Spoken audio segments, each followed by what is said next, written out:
Chapter 75. It would be an exaggeration to say that she had woken up. Felicity was actually still in a semi-conscious state. She kept mumbling things like, "Daddy, Mommy, don't go." Under Gordon's anxious gaze, Barbara woke up in less than half a minute, and the old director heaved a sigh of relief. Although Barbara woke up later, her constitution was far stronger than Felicity's. After all, she had trained hard before. The reason why she woke up later than Felicity was mainly because she had inhaled too much oxygen. In addition, someone had dragged her all the way here and she was still feeling dizzy. The medical staff quickly injected the two of them with some injections to increase their stamina and speed up their recovery. After a preliminary analysis by a few pharmacologists, although most of the drugs couldn't be used, some antibacterial and anti-inflammatory drugs wouldn't conflict with their recovery. This was especially so when they saw the huge bump on Barbara's head. If they didn't give her some medicine in time, she would really be disfigured. Although she was still a little weak, Barbara recovered at lightning speed. She could already see her biological father in front of her clearly and could speak intermittently. Felicity, on the other hand, was in a much worse state.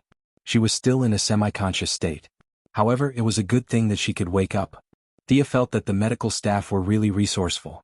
It was much better than her method of waking someone up by pouring cold water on them. "Daddy, where are we?"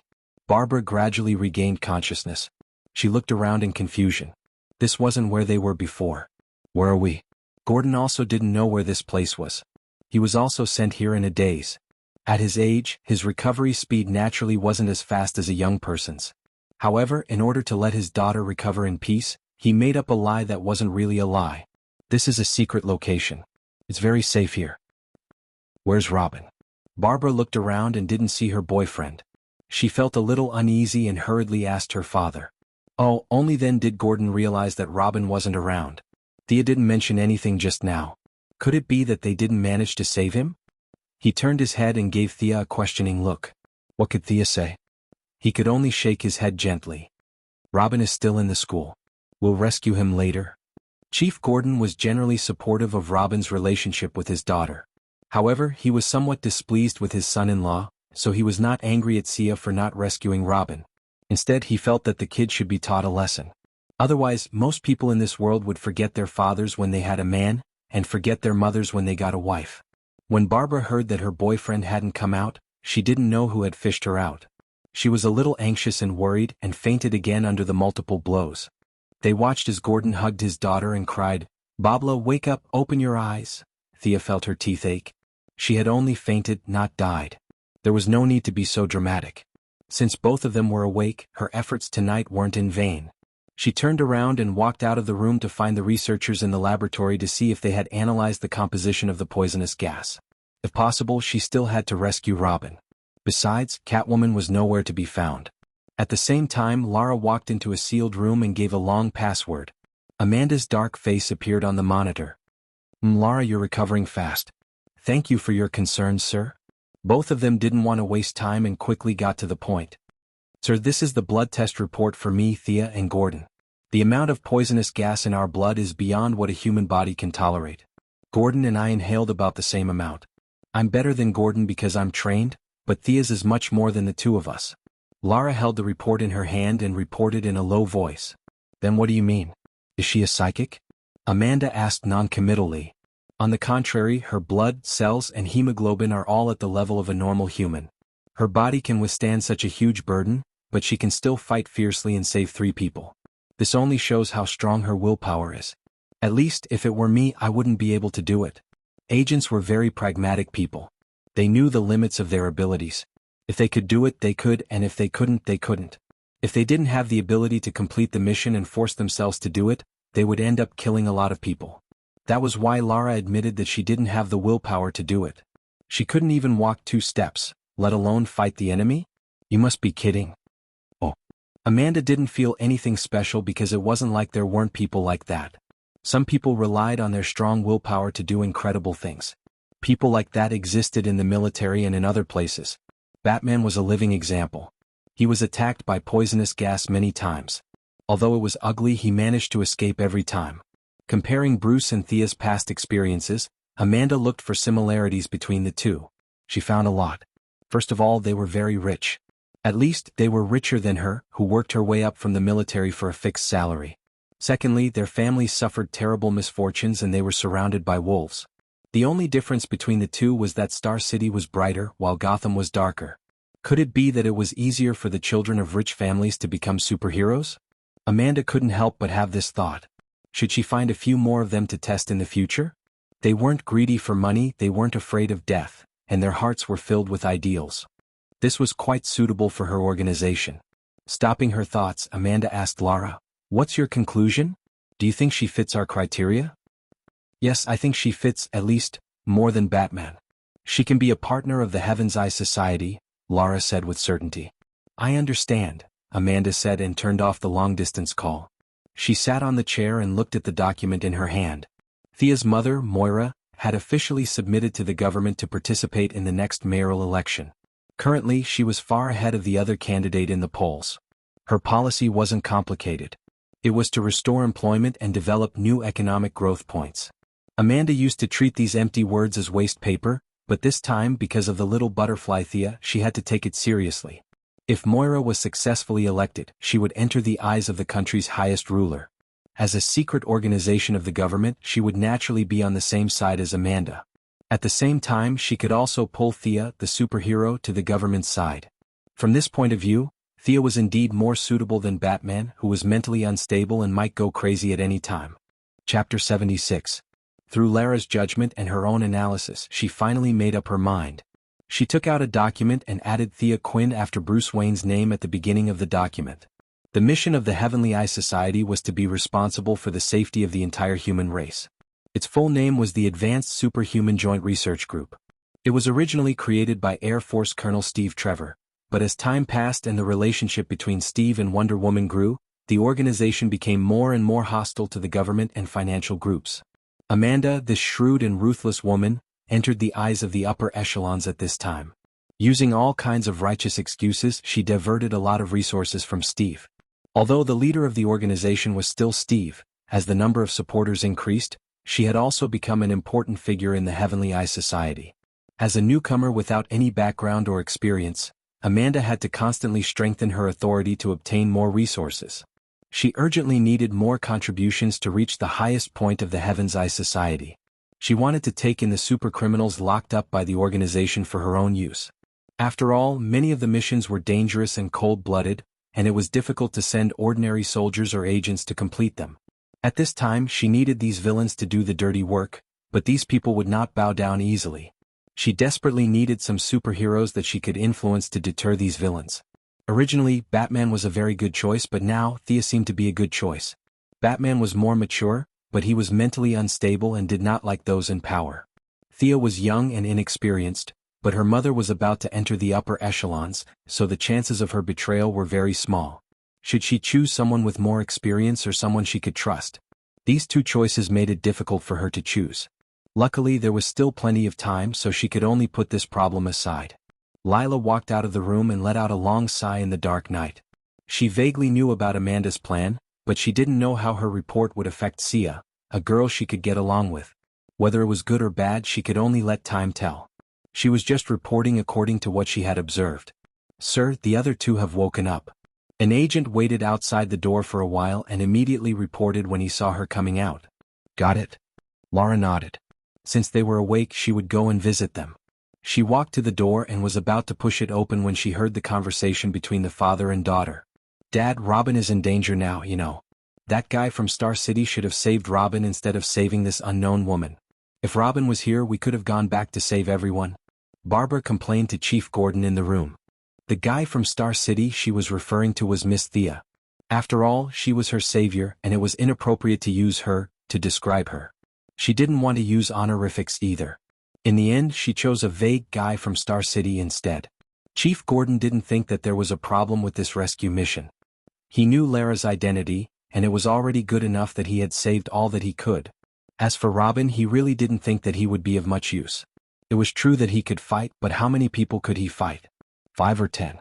In this kind of situation, it was actually useless. Only his own daughter was treated like a treasure. If they had saved Robin, who knows where they would be hiding now? How could there be such a spacious villa for them to rest in, with 6 or 7 medical staff busily taking care of them? However, for the sake of his daughter, he didn't say anything. Just because he didn't say anything didn't mean that Lara wouldn't say anything. At first, Lara didn't understand what was going on, but when she heard unknown woman, she thought about it a few times and realized that it was referring to her. What do you mean? Shouldn't you save me? Should you leave me in the hands of the criminals? Should I die just because your boyfriend is worth saving? Don't fall into my hands, you be *tch, or you'll regret being born. Lara climbed to a high position in the Sky Eye Society, where good people mixed with bad people. She wasn't a good-tempered person, and she had a lot of bad intentions in her heart. Women were all good at acting. She pretended as if nothing had happened and knocked on the door. She expressed her concern to Gordon and his daughter before leaving. When she returned to her room, she took out a report and started writing. This document was her original purpose, which was to evaluate the abilities, personalities, and preferences of Batman's team members. When she drew Barbara's piece of paper, Lara sneered and started writing without thinking. Of course, she wouldn't write about Barbara in a particularly bad way. That would be seen through at a glance, and it would seem that she was taking revenge, which would affect her career. The adjectives she used were all good words such as warm-hearted, courageous, and eager for justice. She wrote a large piece of paper. These words were good words for publicity, but in the eyes of the Special Battlefront, especially a black-hearted woman like Amanda, these words were synonymous with idiocy, and especially idiocy. If it was a report from Batman or Thea, she might have verified it, but for a second or third-tier hero like Barbara, she basically just read it, signed it, and stored it. She didn't have the energy to verify it. Whatever her subordinates said was the truth, not to mention a subordinate of Lara's level. Even if she found a mistake, she wouldn't take it seriously. She couldn't see any problems now, but when she encountered something more troublesome in the future and needed a hot-blooded hero to charge at the front, this file would play a role in adding fuel to the fire. Just as Lara was thinking about how to write a 500-word review with a pen in her mouth, a subordinate knocked on the door. "Sir, Miss Thea is back." "But when did she go out? What did she do?" This was the bad thing about this group of heroes. They were too independent. She had only been here for a short period of time, and this person had already run out. Where is she? Lara's head was full of question marks, and she thought that she had to have a good talk with her about discipline. In the interrogation room, Miss Thea captured someone alive. The subordinate's face was full of excitement. Oh, amazing. That was the only way Lara could express her feelings now. It hadn't even been 20 minutes and she had killed another round? What a fierce woman. What kind of grudge do you have with this group of criminals? You've killed 3 rounds in one night. Actually, Thea wasn't as fierce as she thought. She just felt that she was basically invincible in the air, so she flew over boldly. Before she left, she specially went to get a gas mask that was said to have the strongest effect in the Heaven's Eye Association. Although it wasn't targeted, it was better in terms of overall protection. However, it was different this time. The process could only be described as not smooth. The people in the camp weren't fools. 4 or 5 searchlights illuminated the entire camp as if it was daytime. The patrolling criminals stretched their necks and looked up at the sky as if there was something wrong with their necks. Thea was still a few hundred meters away from the camp when she was discovered. Chapter 77. The first time you came, we ignored you. The second time you came, we magnanimously let you go. In the blink of an eye, you're here again? Even if they could tolerate it, they couldn't. Not all of the bandits in the camp were illiterate. There were a few who boasted of their high intelligence. They gathered the hostages, strengthened the security, turned on all the searchlights, and even set up a small radar. That was why Thea was discovered before she even reached the camp. Even though she was discovered, Thea wasn't in a hurry. She was 200 meters above the ground, and the people below her were like ants. Bows and arrows were useless. Even if she had bombs, she wouldn't dare to throw them. If a few hundred citizens were killed, her name would be completely red. The people below couldn't do anything to her. Gotham didn't have that many high-tech weapons. Everyone's focus was on curing the mentally ill, which was also known as spiritual development. There was very little development of firearms, and even a rocket launcher was considered powerful. As for the heat-seeking missiles that could threaten Thea, the bandits didn't have any. They angrily raised their AKs and fired a few rounds into the sky, not caring if they hit their targets. The smarter ones pointed their guns at the hostages' heads and raised their loudspeakers to shout at the sky, implying that if Thea didn't come down, they would shoot. Thea didn't take it seriously. You guys have watched too many movies. I'm not on the side of justice. Kill me if you want. I don't even know these people. Even if you kill Robin, it has nothing to do with me. I'll mourn for him for half a minute. You want me to go down and die? Are you kidding me? She circled the camp twice as if nothing had happened. She could see that the bandits were a motley crew without any discipline. They had tattoos or piercings. Not many of them were dressed normally. However, their equipment was pretty good. They were all wearing American military uniforms. Did they rob a military base in Gotham? However, Thea looked twice and realized that they were just small fries. They didn't seem to last more than 3 minutes. None of them had a name on them. At least she didn't see any. There was no one at the place where Robin had fainted earlier. They could see a few criminals gathering the hostages. They could only apologize to Robin. They had really tried their best. You can pray to God to protect you from now on. Just as he was about to return home, he saw a criminal pacing back and forth on the side, as if he was relieving himself. Thea watched the man swagger around. She didn't know if he had kidney deficiency or something else, but he stood there for a full 3 minutes. Are you trying to lure me down? Thea scanned the area with her infrared glasses and found no less than 10 people hiding nearby. Originally, I was planning to go back like this, but since you're giving me a live witness, I don't want to make it seem like the people of Star City don't know etiquette, so I can only accept it. Thea didn't use her maximum speed before, so these people didn't know how fast her thing was floating in the sky. They just assumed that it was about the same speed as a car. Therefore, the circle of people lying in ambush could only be considered to be neither big nor small. Thea arrived at the side of the bait in less than 150 kilometers per hour. It was a forest and there were 8 criminals hiding there. The infrared glasses showed that these 8 guys were squatting motionlessly, waiting for Thea to take the bait.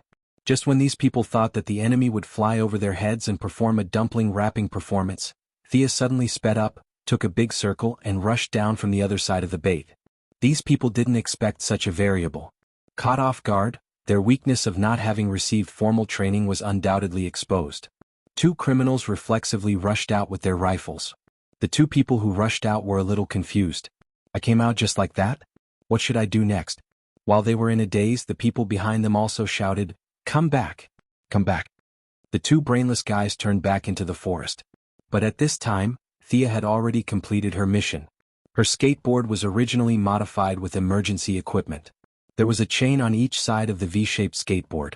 She used one to pull Gordon and his daughter onto the ticket, and now she had the other one to use on this guy who was holding up his pants. She instantly increased her speed to 300 kilometers per hour and rushed to about 100 meters in front of the bait.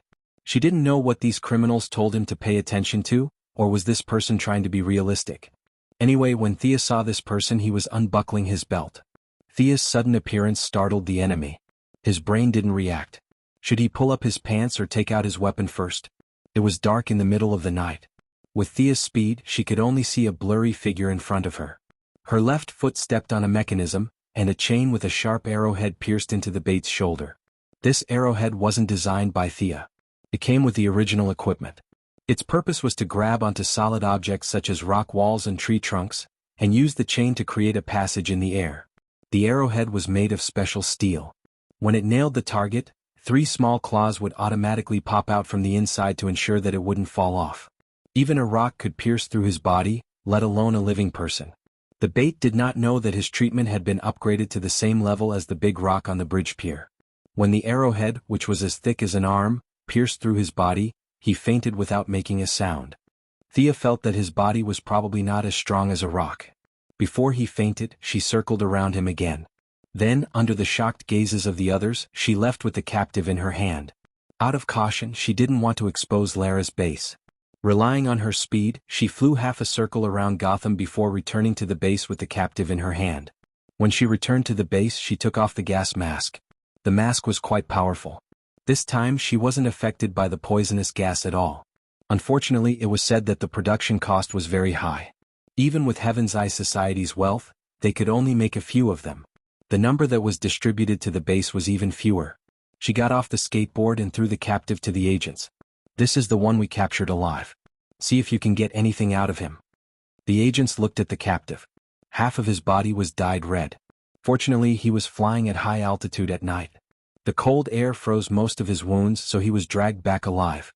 In addition, when he fainted, his body automatically went into protective mode. All his bodily functions were at an extremely low level. That was why he wasn't killed by the pressure of 300 kilometers per hour. This was the scene that Lara saw when she entered the base. She had been in the army for many years and had seen worse than this. She didn't think much of it.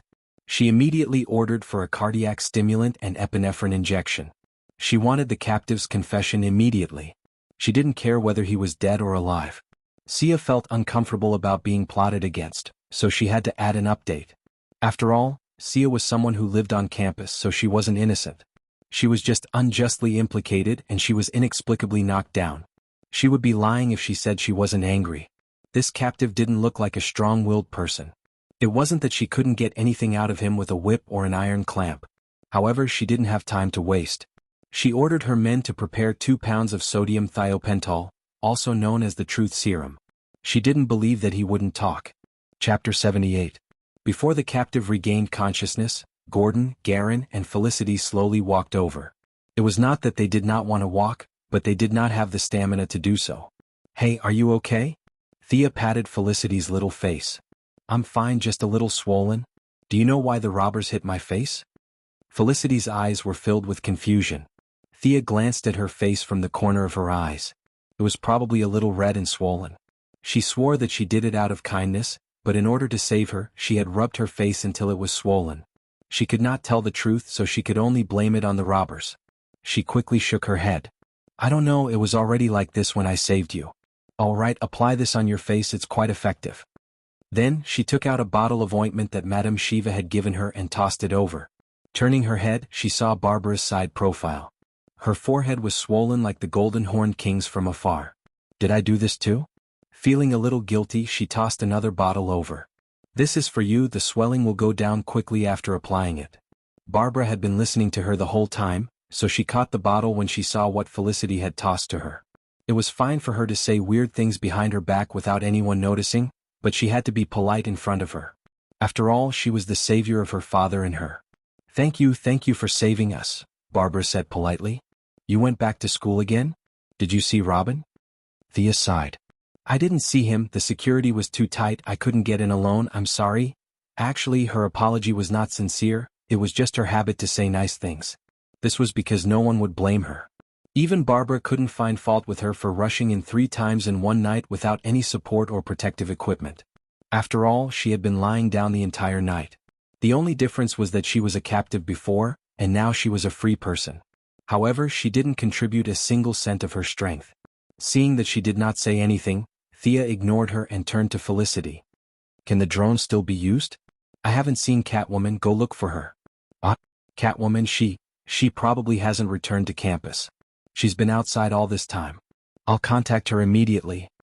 Felicity was still a little dizzy, and she couldn't come up with a lie after thinking for a long time.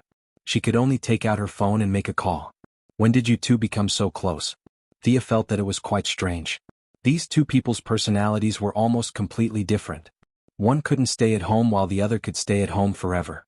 To be able to catch up with such different living habits, it could only be said that their natures were similar. Hurry up and call her back. Thea could not be bothered with these trivial matters. The most important thing now was to gather all the combat forces, and then wipe out the pests who were destroying her plan to unite Gotham and Gotham. At this point, she no longer cared about whether she had the right to command. She had already gone to the scene 3 times. She was the only one who understood the situation the best, and she did not ask for the opinions of the others. "Chief Gordon, how many police officers can you gather now? I need to be at the scene in half an hour." Thea looked at the old chief with a deep voice. "You still want to go?" Chief Gordon was shocked by her desperation. How many times had she done this tonight? However, when he thought about how an outsider like her was so enthusiastic as a Gotham citizen, he could not fall behind. He calculated in his mind. "About 20. That's enough. Help Felicity command them and get them to the campus directly." The old chief's combat strength might have been good when he was young, but now, he was not even as good as a normal person. It was best for him to provide support from the rear. "Babla, recover your strength in 20 minutes and change into your combat uniform. We're going to save people. Felicity, have you contacted Catwoman? Tell her to come back quickly." Agent Lila. Thea was having fun commanding when she suddenly realized that she could not command this agent. She stopped mid-sentence. "I'll go with you. Including me, there are 5 agents. I can also send a military helicopter over, but there are too many civilians there. It can only be used as a deterrent," Lila said quickly and expressed her support for Thea's arrangement. No one had any objections. The old chief and the others were used to following Batman's orders. It was a habit that could not be changed in a short period of time. Now it was just a different person. Moreover, Thea had saved his life, so he did not feel that there was anything wrong with letting her command. Babla only wanted to save her boyfriend. She did not have any objections to anyone's command. Even though she was still staggering, she still changed into her combat uniform as instructed. In fact, she had left her clothes at the campus, so she could only find a whip and a mask. Thea began to discuss the distribution of firepower with the chief. Midway, Lila joined in. Due to the limited number of gas masks, only 5 of them could provide complete protection. The rest were just ordinary ones. As for whether they could provide effective protection, a few technicians said that there was too little data to determine. The only thing they could do now was to let the police officers wear ordinary masks to provide cover. The actual work would still be done by a few heroes. This was probably the theme of this world. Even though Thea could not figure out why they were back to the old path of individual heroism, this was the only thing she could do in this situation. Moreover, looking at the ugly faces of the people around her, it seemed like she had to be the main force. She had become the main force after helping out. This was similar to the time when Brock helped to kill the soldiers and ended up chopping down Sargeras with his axe in the end. "Sir, it's all out." This time, it was the Scarecrow who spread the fear gas to attack the camp, a plain-looking agent quickly reported. F***CK Scarecrow. How could it be this guy? Her whole group of people was defeated by this second-rate guy so easily? Thea felt that she could no longer hold back her anger. She felt like she was fully equipped to fight a tiger in the mountains, but in the end she was bitten by a wild dog when she did not see the tiger. This was really intolerable. Perhaps her gaze was a little frightening, because the agent who came to report took a step back subconsciously. However, he still finished his report in a low voice. They plan to transport everyone away after dawn. As for where they are going, he does not know. She could not wait any longer. She had to act immediately. No one knew if they would transport the hostages in advance. After all, she had already acted rashly and alerted the enemy 3 times. They would not be so careless as to wait until dawn. "Babla, we have to leave early. How much of your combat power have you recovered?" Thea was really out of ideas now. Other than herself, she seemed to be the best fighter. Although she doubted her ability, there was really no one she could use now. Chapter 79. Looking at her unquestionable expression, what else could Barbara say? Whether it was for the sake of justice or to save her boyfriend, she had to grit her teeth and do it. She stomped her feet, feeling much better than before when she was as limp as noodles. She didn't know if she could come out alive in this state. She hesitated whether she should say goodbye to her father and say some last words. "What happened? Why did you call me back in such a hurry?" Fortunately, Catwoman's timely return gave her more confidence in this operation. She prayed in her heart that God was still watching over her. Her emotions surged, and even the various disdain she had for Catwoman in the past automatically decreased. Thea didn't have time to explain to her. She was discussing the allocation of police support with Gordon, so she gestured for Barbara to explain to her. Barbara could only reluctantly explain to Catwoman once. In fact, there were many things that she wasn't clear about. She had been lying in bed for the entire night, and could only use her own deductive abilities to reconstruct the incident. As for how true it was, no one paid attention to it. Scarecrow. This name was no stranger to Catwoman. It was an old enemy. When she heard that even Robin had fallen into the enemy's hands, Catwoman only felt that it wasn't that she didn't understand, but that the world was changing too quickly. She prayed that Robin's true identity wouldn't be discovered. He wasn't Batman and couldn't enjoy the treatment of a brokeback. If he was discovered, he would definitely be executed without a doubt. After hesitating for a moment, the Catwoman still handed her whip over to Babla. It wouldn't make a difference whether she used a dagger or a baton, but Babla couldn't do the same. Without a whip, her combat strength would be reduced by 30%. Babla took the whip and waved it a few times. She felt that it was quite handy. After all, it was Old Man Bruce's brand. She felt more confident with it than if she were to rush in with a pistol. Thea walked over at this time and handed each of them a gas mask. "Put it on when you reach the camp. The 3 of us will take the lead and eliminate the enemy's resistance. The Heaven's Eye Society will be responsible for eliminating the remnants. The rest of the police will be responsible for rescuing the hostages. There are no problems." Thea looked around. Seeing that everyone had tacitly agreed to this arrangement, she waved her hand and set off. Thea found a car driven by an agent and got in. This time she did not fly on the skateboard. Instead, she used her mind to control the skateboard to follow the team. She was afraid that she would rush in with the 2 remaining female members of the Bat Squad and find that backup was still on the way. That would be a joke. On the other hand, she also needed to recover some of her strength. Although she had the physique of being awake at night and sleepy during the day, she had still been tormented by the night. In the other car, Barbara and Catwoman were also trying their best to recover their strength. Seeing that Thea was so enthusiastic about eliminating the bandits, they had no choice but to seize every minute and second to adjust themselves to their best condition. Everyone stop. Felicity released the surveillance footage from the drones. When they were about a mile away from the camp, Thea saw that the light in the distance was as bright as day and hurriedly ordered the convoy to stop. When he arrived at Lara's command vehicle, the real-time image was transmitted. They have begun to evacuate. We can't wait any longer. Catwoman took a quick glance and said with an anxious expression. Yes, because of Thea's constant harassment throughout the night, the bandits were finally forced to evacuate. From the image, there were about 40 to 50 soldiers wearing black hoods. Occasionally, there would be a few guys in American military uniforms mixed in. They were transporting the unconscious citizens to the rear in groups of 2. However, they did not blindly choose their targets. They only chose the strong men and young women. What about Robin?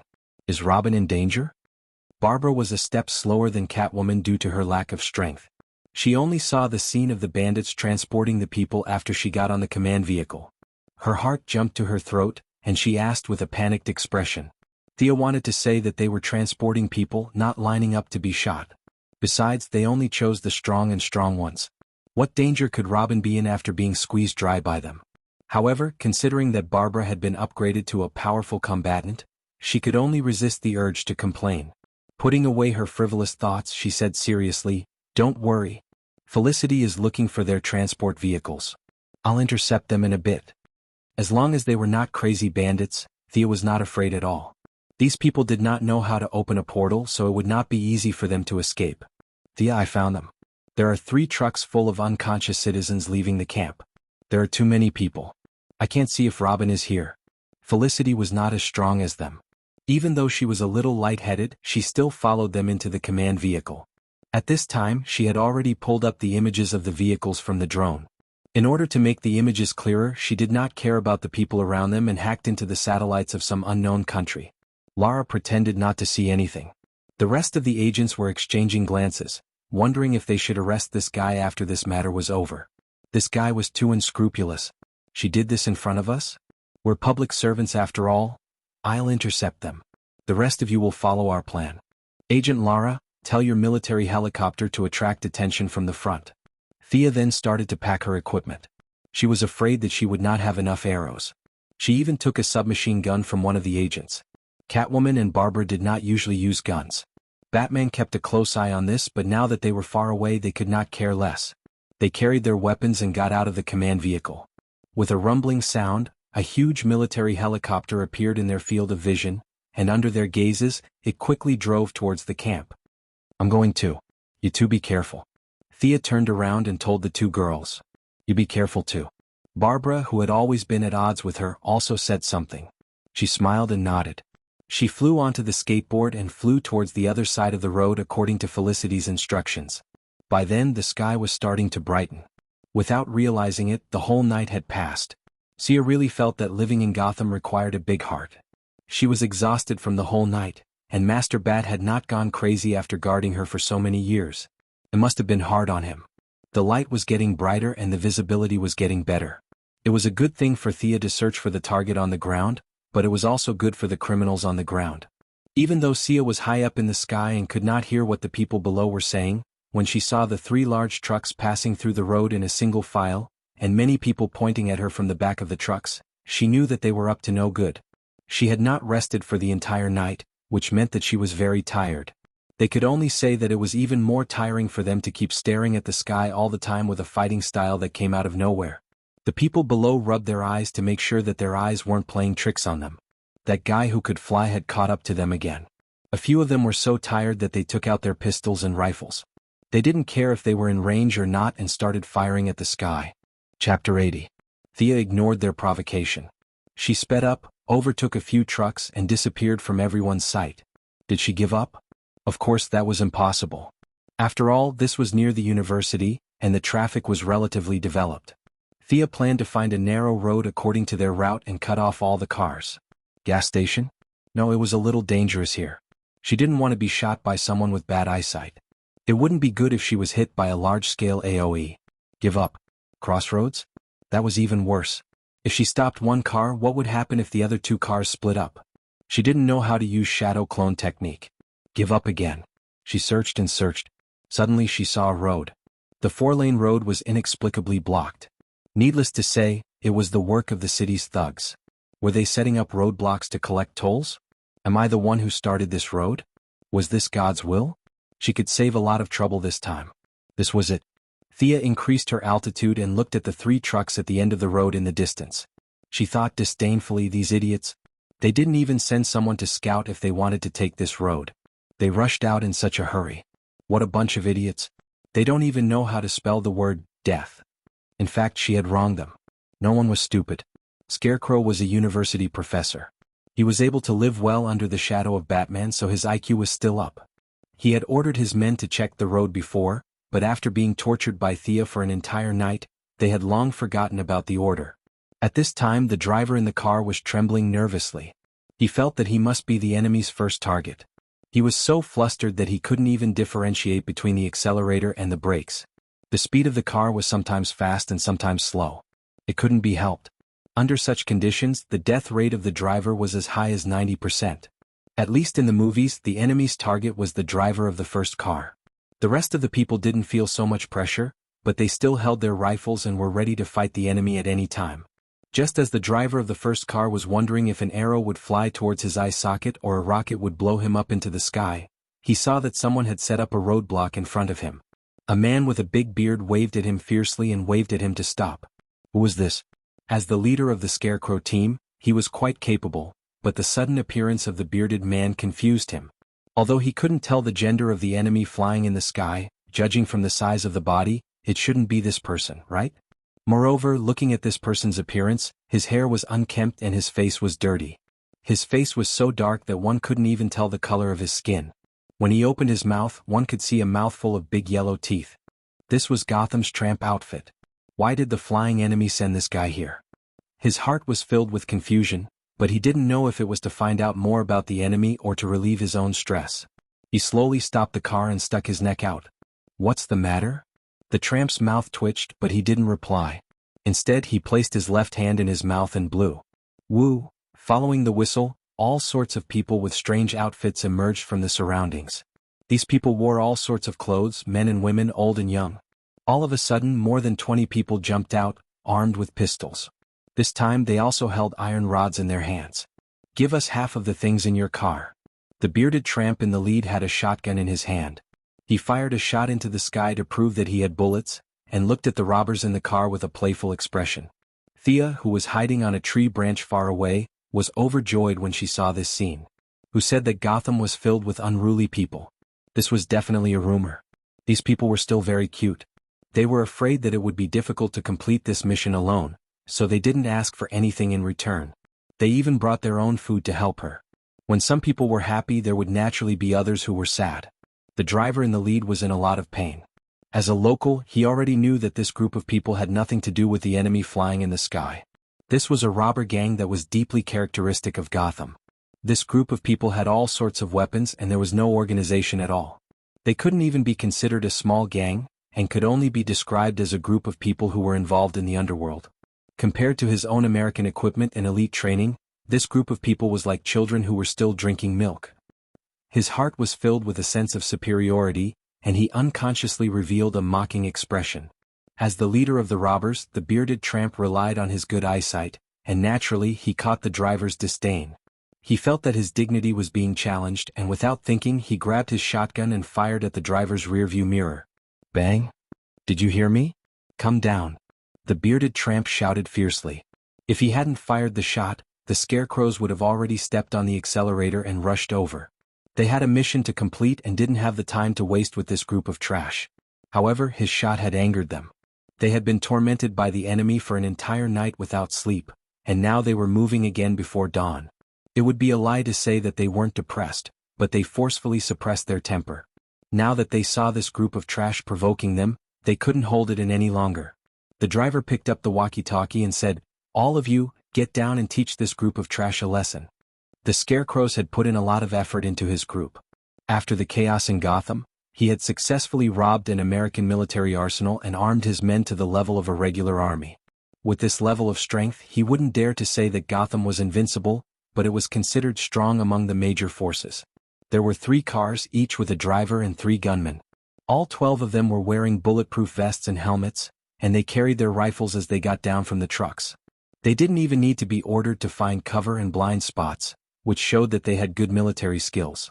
The bearded tramp was dumbfounded by the professionalism of this group of people. He wondered if they were American soldiers. Did he kick an iron plate?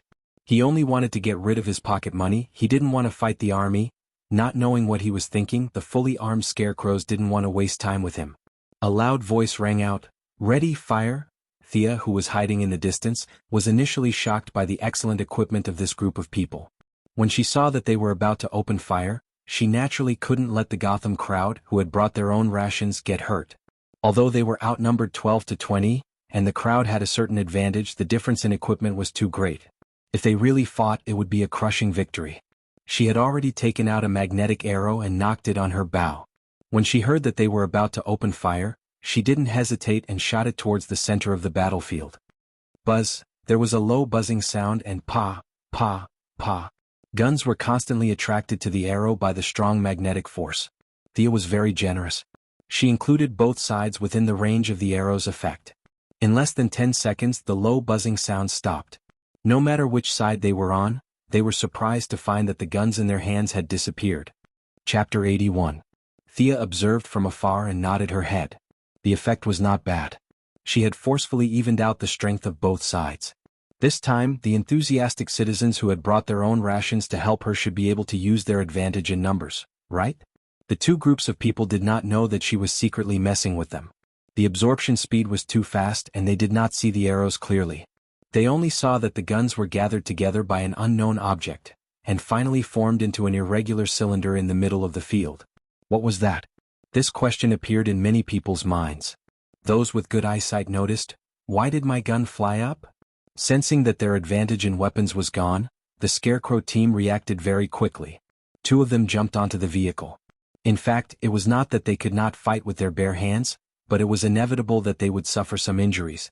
For example, they might lose 2 teeth or break 2 fingers. Previously, they had used weapons with the mentality of crushing the enemy. Now that it involved injuries, a few of them immediately retreated. The leader saw that everyone had the intention to retreat, so he decided to retreat. They wanted to run, but Thea would not let them do as they wished. She hid in the forest behind the homeless people, turned on her voice changer and shouted with a hoarse voice, "They want to run, charge." After that, she took out a normal arrow, aimed at the fastest person on the opposite side, and shot an arrow from afar. The distance was a little far, about 200 meters. Thea did not have much confidence, so she aimed at the person's torso. She did not see where the arrow hit the person's body. She only heard him scream. One of his legs was about to step onto the truck when the arrow suddenly appeared and hit his leg, which was not supported by a bulletproof vest. Under the intense pain, he did not manage to take a step forward and fell off the truck. There were still a few people in the Scarecrow team who understood. They realized that something was wrong and quickly called for a few people to get on the truck. However, they forgot the nature of the Gotham citizens, and that was madness. They were the so-called people who would get excited at the sight of blood. They were all violent and had a bit of the demeanor of the orcs. The hot-blooded citizens were already trembling in fear and were ready to scatter and flee. Thea's unexpected intervention had restored their morale. When they saw an unlucky person fall from the sky, the remaining people turned around and fled instead of seeking revenge. The hot-blooded citizens felt that the enemies in front of them were only SOSO. Why were they running? They were obviously afraid of them. Most of the weapons they brought out were cold weapons like water pipes, baseball bats, and the like. There were very few firearms, so Thea's magnetic arrows didn't have much effect on them. Seeing that the enemy had no weapons and was preparing to escape, a few rough men who were like reincarnated ghosts rushed forward while cursing. The Scarecrows, who had the intention to retreat, couldn't take it anymore when they saw the fists and clubs right in front of them. It wasn't like they couldn't beat them. Since they were so stubborn about wanting to die, they would fulfill their wishes. Many of them took out the daggers they carried with them and stabbed at the hot-blooded citizens. As the sounds of ah and ah rang out, Thea realized that the combat strength of this group of people wasn't bad. She might not be able to take down these 11 people with her bare hands. Yes, there were only 11 people left. The person who was shot by her earlier was panting on the ground. She wasn't sure if he had suffered a second injury from the fall. This wouldn't do. The 11 people with amazing combat strength and great teamwork had already taken down the 2 hobos who were charging at the front. Among them was the big bearded man who had blocked the way previously. He was originally dressed in decent clothes, but his fierce face was now stabbed until it looked like a bloody gourd. He was lying on the ground with blood foaming out of his mouth. She couldn't watch the show anymore. Roll up her sleeves and attack? That was impossible. Thea had always kept in mind that she was here to help. She couldn't lose sight of this goal. In order to make the fight between the 2 groups of Gotham players fairer and more entertaining, she decided to attack whichever side was stronger. She knocked an arrow and started to aim. Soon, a person who was wielding 2 daggers and waving them up and down like a windmill entered her sight. However, this group of people were wearing bulletproof vests, so she could only aim at their unprotected limbs. As the sounds of swoosh rang out, Thea changed her target with every arrow she shot. This showed the excellent mobility of the skateboard. Her movements were erratic like the wind, and her stamina consumption was almost zero. Even though the scarecrows had already noticed the abnormality, the robbers had holes in their brains. They only saw their enemies fall to the ground and didn't realize that there were reinforcements in the dark. They thought that they were the ones who had killed them. Soon, 4 of the 11 people were shot down by Thea, and another one was taken down by the vagabonds. The situation was now 6 against 18. With such a huge difference in numbers, the elite training and skillful cooperation of the scarecrows could no longer be used. If they could retreat while fighting, they might be able to win with fewer people. However, they couldn't run. If the people in the car couldn't send the scarecrows over based on their understanding of their leader, they would be scared to death. The 6 of them could only form groups of 2 back-to-back, and barely fend off the attacks of the vagabonds. At the same time, they were praying to God in their hearts. Thea didn't know if God knew about this, but she did show her style. She looked at the 18 valiant vagabonds and felt a little uncomfortable. If this group of people swarmed her, she would be in a bit of trouble. If you don't believe me, just look at Grandmaster Ye's 3rd Division when he was surrounded by dozens of people at the shipyard.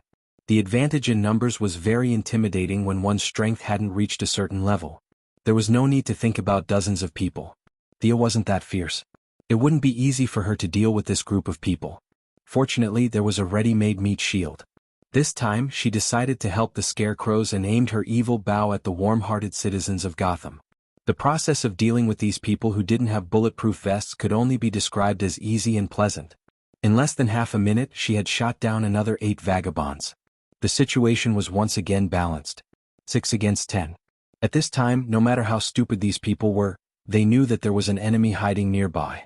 They couldn't possibly think that the arrows on their companions were self-inflicted wounds. The burly man who had drunk a lot of hamburgers and cola stopped attacking the scarecrows and looked around with his mouth wide open. Thea couldn't let them stop. If the vagabonds found her and beat her up, she would have to spend a lot of effort to chase after the scarecrows and the others. Now was the best time to wipe them all out. She took out an arrow and knocked it on the bow. This arrow wasn't one of her special arrowheads. It was a modified arrowhead that she had modified using the smoke grenade provided by Batman's team. She hadn't had a chance to test the specific data, but she would use it today to see the effect. Whoosh! The arrowhead stabbed into the ground. With a slight vibration, it triggered the mechanism in the arrowhead. A burst of white smoke instantly enveloped the area. Chapter 82. Before Sia, who had shot the arrow, made any expression, the people in the smoke-shrouded area had already spontaneously reported the results of the arrow to her. It's Batman's smokescreen. Run, Batman is here! The people in the smokescreen were clamoring like they were in a wet market. Thea was speechless. Did they make a mistake? How could they be so scared just from the smell of the arrow? Sia was very worried about how Master Bruce had been bullying the citizens of Gotham City for so many years. Wouldn't the uncured illness worsen if he kept scaring them like that? Since they had misunderstood, then let it be. Thea couldn't just stand out and introduce herself. Just pretend that it was Master Bruce who attacked them. She put on her infrared glasses, aimed at the red figures in the smokescreen, and started shooting indiscriminately. Just like playing Angry Birds, she constantly chose her target, pulled her bow, and continued the process. She didn't care whether the target was shot dead or not. I have the situation under control.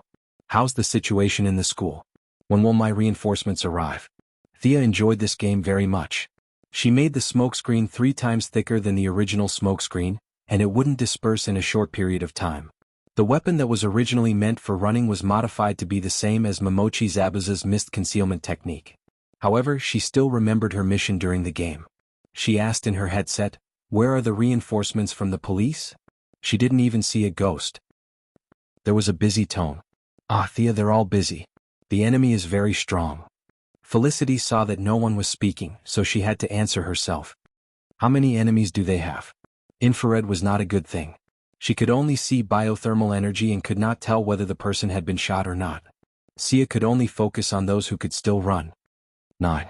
Feline Girl will take on 4, Barbara will take on 3, and Lila and the agent will take on 1 each? What the heck, there are only a few enemies. I thought that Gotham's villains would all be there, but it turns out that there are only 9 of them. I have 12 enemies and 20 enthusiastic citizens, and they didn't even make a sound. Needless to say, these guys must have grabbed a stick and started the fight. Do you guys have brains? What a fierce comparison. However, such words could easily damage their morale. At this time, Thea could no longer see any moving thermal reflections in front of her. She was afraid that she would miss something, so she shot another arrow at each target. "Hurry up and call 3 drivers. I'll go and support them." Thea didn't dare to leave immediately. What if she met a person with a tenacious vitality or a heart that was on the right side? What if the person pretended to be dead on the ground and happily pulled the people away after seeing her fly away? Wouldn't her efforts be in vain? "You're pretty fast. Phew. We're almost done," Catwoman said in the communication channel while panting. "Since you said so, I'm not in a hurry to go over." Thea was also a little tired. In less than 5 minutes, she had shot 90 arrows in one go. This was different from shooting dead targets. These people knew how to dodge and run. Furthermore, she couldn't tell who was wearing a bulletproof vest and who wasn't. She could only aim at their limbs. The smoke hadn't completely dispersed, so she didn't know how her results were. Thea didn't just rest. She flew onto the skateboard and circled around a few cars. Among the crowd, she found the figure of a skinny, black-haired man. "Hey guys, I saw Robin. He's sleeping very soundly." "That's great. Thank you, Thea." Barbara was relieved when she heard that her boyfriend was fine. She was in a good mood and her potential was unleashed. She finished off an opponent in a few punches and kicks. Just as Thea was thinking about whether to wake Robin up or tie him to the skateboard while unconscious, the Gotham police arrived. Although she only called 3 of them, they were still very enthusiastic. More than 10 of them came, led by Gordon himself. They were all wearing GCPD bulletproof vests and carrying submachine guns. As the smoke gradually dispersed, the tragic scene appeared in front of everyone's eyes. The originally black asphalt road was now stained red with blood. More than 30 people were lying on the road that was less than 100 meters long. They were all wearing military uniforms and had pieces of cloth hanging from their necks. There were all kinds of people, but they all had one thing in common. They were all pierced with arrows. Some had 3 or 4 arrows, while the others had at least 2. The entire area didn't look like a modern road. It looked like they had returned to an ancient battlefield, where a group of English longbowmen had shot a rain of arrows across the distance of time. Many people were nailed to the ground by Thea's 4 limbs. Their hands and feet were nailed to the ground. Originally, this wasn't a big deal. They just needed to bandage their wounds. However, in the chaos of the crowd, this kind of damage was magnified to the extreme. Many people were pinned to the ground by arrows. After being pushed and shoved by the crowd, the metal arrowheads cut off their hands and feet. What wasn't a serious injury became a crippling wound. 2 young police officers were dizzy from the scene of broken limbs and the thick smell of blood. They ran to the side and vomited under the sympathetic gaze of their companions. Gordon was not as ignorant as the young man. When he was young, he had served in the military and fought in wars, and he had seen worse than this. However, after so many years at Gotham, he had not seen such a large-scale bloodbath before, and he was disgusted by it. Just as he was about to order his subordinates to check if there were any survivors, he unexpectedly found that these people were all injured in their limbs. This made him feel that this lady was really a good person. The scene was so tragic, but there wasn't a single person who died. As for the missing limbs, this was a problem for the disabled to consider. The police chief didn't need to worry about it. These people were all bad people. If they were disabled, it would only be good for society. If he couldn't bear to see them like this, he could organize the police department to donate more money to the Disabled Association. Cuff them all. Gordon waved his hand and ordered his subordinates to clean up the mess. "Chief, this person has no arms, we can't cuff them." One of the police officers looked at the disabled person in front of him and realized that the problem he encountered was not taught in the police academy. This criminal had no arms. What should he do? He could only ask for help from the old chief, who was known as the Evergreen of Gotham. The old chief had a lot of experience. Cuff them together with the others who are missing arms. We can't lose both arms, right? Good idea. A few of the police officers who encountered the same problem but didn't dare to say anything were impressed by the courage of their companions. They cuffed the disabled people together in pairs. Chief, I'll leave this to you. I'll go over there to help. Thea informed Gordon and hurriedly flew to the school campus. She still wanted to settle the score with the Scarecrow. She wouldn't let anyone go, but this guy must die. Did she do all this alone? Seems like it. She's really vicious. The police officers didn't recognize Thea. Moreover, she was wearing a mask and had a voice changer on. When they saw her flying away with a murderous aura, their faces were a little pale. This scene looked like it was done by 10 people. One person could do so much damage. How vicious was this person usually? Chapter 83. Thea flew back to Gotham University like a gust of wind, completely unaware that she had earned herself a vicious reputation in the GCPD. Catwoman did not lie when she entered the campus. The battle had ended. As there were too many civilians, the Heaven's Eye Society's military helicopters could only intimidate them. They did not dare to shoot at the unconscious civilians, so the scale of the firefight was not large. At least, it was more peaceful than the bloodbath on Thea's side. From time to time, she could see a few police officers carrying spray cans spraying some spray into the air to neutralize the nerve gas released by the Scarecrow. She rushed into the command vehicle. Lara was not in the vehicle. Catwoman and Barbara were resting on the side, while Felicity was resting on the table. She did not say anything when she saw Thea coming in. She just waved her hand listlessly. Did you find the Scarecrow? Thea knew that they probably did not catch the Scarecrow, but she did not give up and asked. I didn't see it. It probably ran away. In fact, Barbara had never recovered to her peak condition. This time she had been forced to fight because of various moral and collective beliefs. Although she only had 3 opponents, it was extremely difficult for her to fight. There was a cut on each of her shoulders and arms. Although it had been bandaged, one could still see that blood was constantly seeping out, which showed how deep the wound was.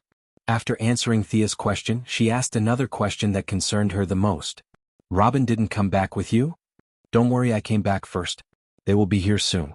Director Gordon is keeping an eye on them. Even if the old director was not satisfied with his son-in-law, he would not kill him while he was unconscious, right? Hearing that her boyfriend was by her father's side, Barbara was completely relieved. She nodded and did not say anything else. Thea moved closer to Catwoman and said softly, Hey, what have you been busy with recently? Primitive accumulation of capital, Catwoman said elegantly. His words sound so different from the rest. It seems like I'm not the only one who has designs on Gotham's rich families. Just as I was about to find someone like him to discuss which targets are easier to target and which won't reduce my reputation in the hero faction, 3 trucks slowly drove into the school. It was a little inappropriate to talk about this topic now. Sia patted the absent-minded Barbara and said, Robin should be back. Let's go and take a look. Hearing this, Barbara wiped her face and subconsciously walked out. Catwoman hurried over to support her. She didn't want her to fall and get seriously injured while walking. When they're done, let them come to the command car for a meeting. Thea called out from afar. She didn't want to go down. The school compound was sprayed with some unknown mist again. The smell was mixed with the original poisonous gas, and it was extremely unpleasant. Catwoman supported Barbara and acted out a 1,000-meter search for their husband. Well, it wasn't far. The two of them didn't walk far before they saw Robin, who had barely regained consciousness, sitting on the ground in a daze. The usually capable young man was sitting there in a daze. His physique was stronger than the girl's, and Director Gordon was the first to inject him with the antidote. He could be said to be the first to wake up other than the few people Thea saved, although he didn't want to be the first to embarrass himself. When he saw Barbara rush over, he subconsciously hugged her. When he heard his girlfriend describe the bizarre events of the night, he felt ashamed. He didn't do anything and instead became a burden. This made him, who had a strong self-esteem, a little unable to accept it. Catwoman saw the two of them together and naturally she couldn't go up to them. After all, she was related to Batman, and could be considered half a master's wife and an elder. If they were to do anything intimate, it would be inappropriate for her to see it. It was better to stay away. At this moment she saw 2 police officers carrying a guy with 3 arrows stuck in his body out of the car. Oh, this must be Thea's doing, right? Although she had never seen her seriously shoot an arrow, she was the only person in the entire world who used to bow in a fight, let alone Gotham. Since she had nothing to do, she might as well take a look at her results. The clothes of the wounded were very familiar. It was the standard bulletproof vest and helmet of the Scarecrow team. These bulletproof vests had cost her and Barbara a lot of trouble. Catwoman had used all her strength to take down 4 of them, while Barbara had taken down 3 at the cost of her own injuries. Although she wasn't injured, her stamina was greatly depleted, and it would take at least half a day for her to fully recover. Perhaps out of a woman's mentality of comparison, Catwoman walked closer to observe the wounded. When she saw that they were all shot in their limbs, she was secretly pleased. It seemed that Thea was also tormented by these people's defensive capabilities. However, her archery skills were indeed good. Catwoman looked at the wounds on a few people. These weren't the high-tech arrowheads from before. This was pure archery. Her long-range attacks were a little weak. Could she learn it?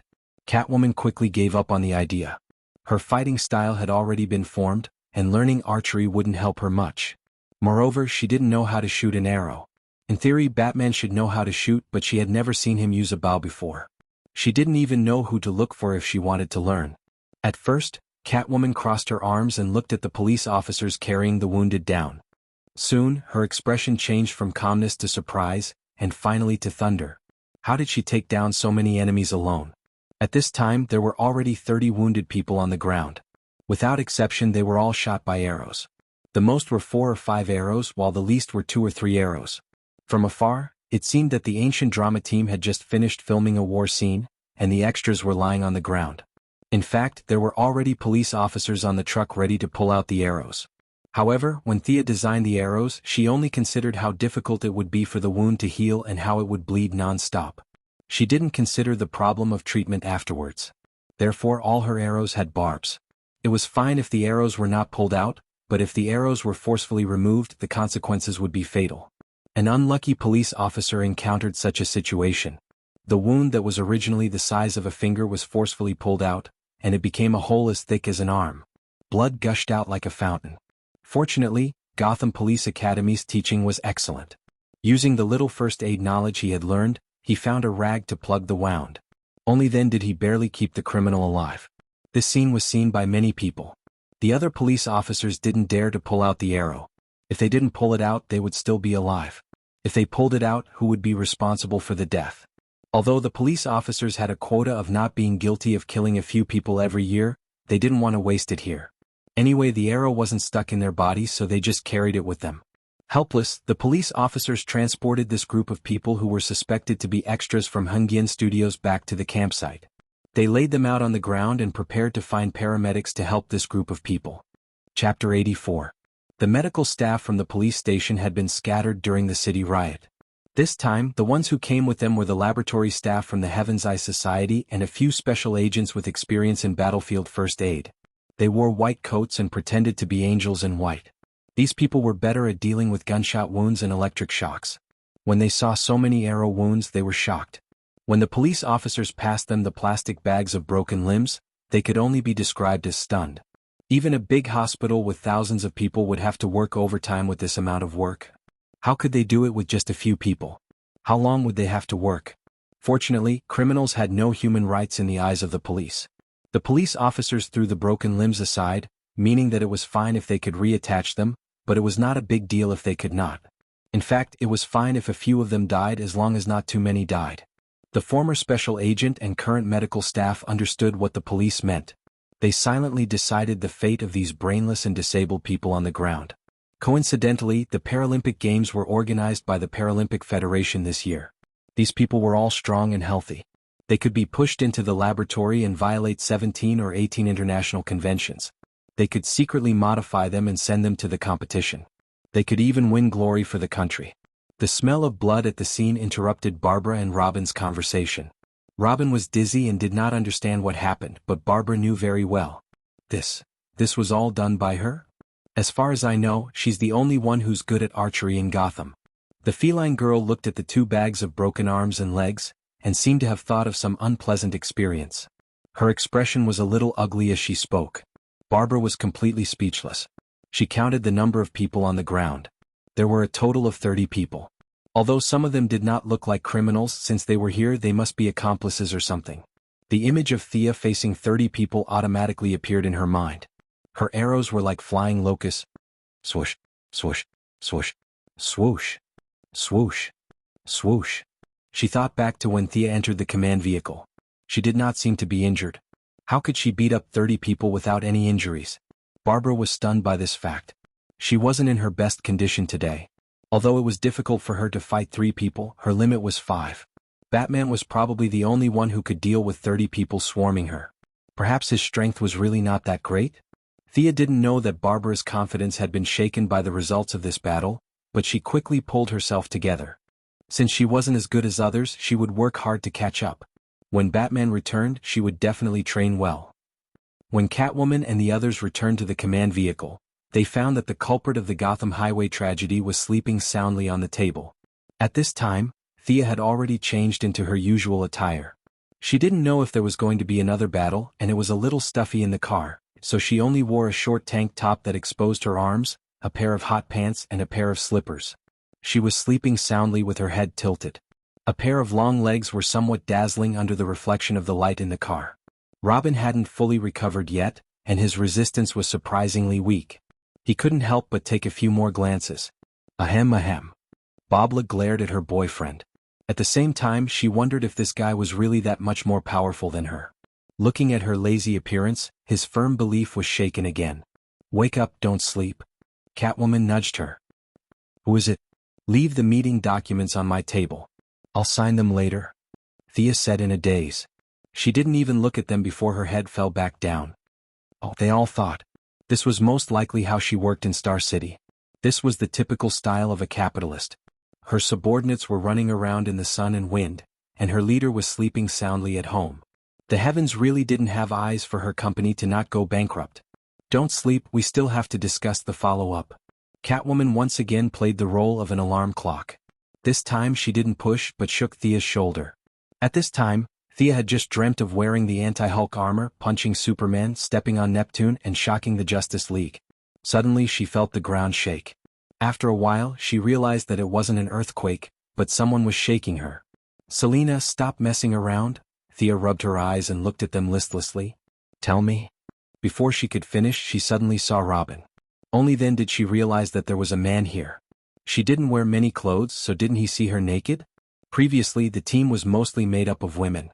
The old director was so old that he was automatically excluded from the men's team.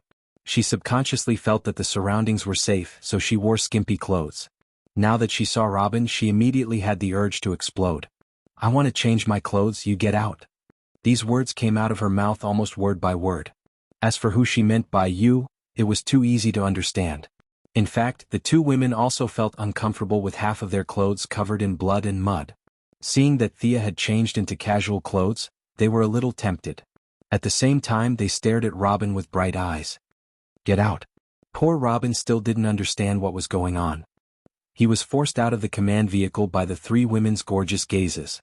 Subconsciously, he walked out of the vehicle and wondered, how did I end up outside? When the 3 women saw that the eyesore was out of their sight, they immediately started to change their clothes. Naturally, they compared their figures with each other. Everyone was changing their clothes as if nothing had happened, but in fact, their eyes were focused on the other 2. Her skin is so good, she's so big. Following the silent comparison between the 3 women, the 3 of them had seen through the other 2 without batting an eyelid.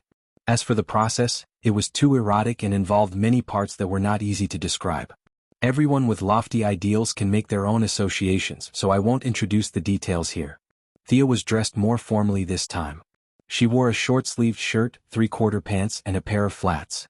Her long brown hair was casually spread over her shoulders. Catwoman also changed into casual clothes. Among them, Catwoman's style was the most daring. She wore a tight top that made Thea feel suffocated. She couldn't help but think, don't you feel uncomfortable when you wear something like this? It's supposed to be comfortable clothes. What's the point of wearing something like this?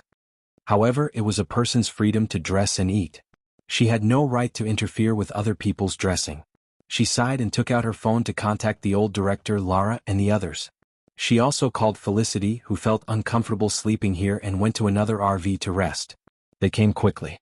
As they entered the RV, Robin, who had been acting as a security guard outside the door, felt that there was no danger, so he carefully followed them into the RV. Thea, the camp is still missing more than 100 people. The old director had been counting the number of people.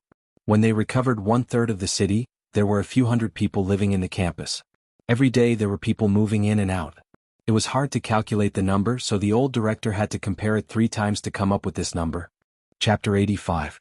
Thea pondered for a moment and said to Felicity, "Check the surveillance cameras in the school and the surveillance cameras in the surrounding streets." It didn't take long for them to track them down. 3 trucks drove out of the campus at 3:15 p.m. last night. They passed by 6th Street and drove north. I couldn't see them after that. Felicity was still a little lethargic, but she still managed to find some clues. There were more than 100 people. Thea rubbed her head. She wanted to tell them to just let them take them away. Maybe they invited them to dinner, but how could that be possible? If they kidnapped more than 100 people from her place, would they kidnap more people from other places as well? It was inevitable that they would kidnap her. The kidnappers were after something big, and she had no choice but to accept the challenge. She thought for a moment and said, "First of all, Chief Gordon, please send the elites of the police department to the last location to look for tire tracks, witnesses, and any other clues." Thea looked at the old chief. They were professionals in this field and she didn't need to guide them. "Next, please ask the researchers of the Heaven's Eye Society to test the substance in the gas masks. This substance should be able to absorb the nerve gas in the air and extract it. Then it can be used to measure the concentration of nerve gas in the air. Along the way it can be used to map out the escape route of the kidnappers."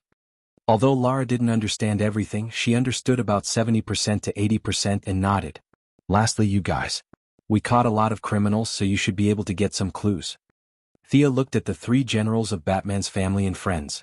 This was their traditional method of catching criminals and beating them to death in order to find clues.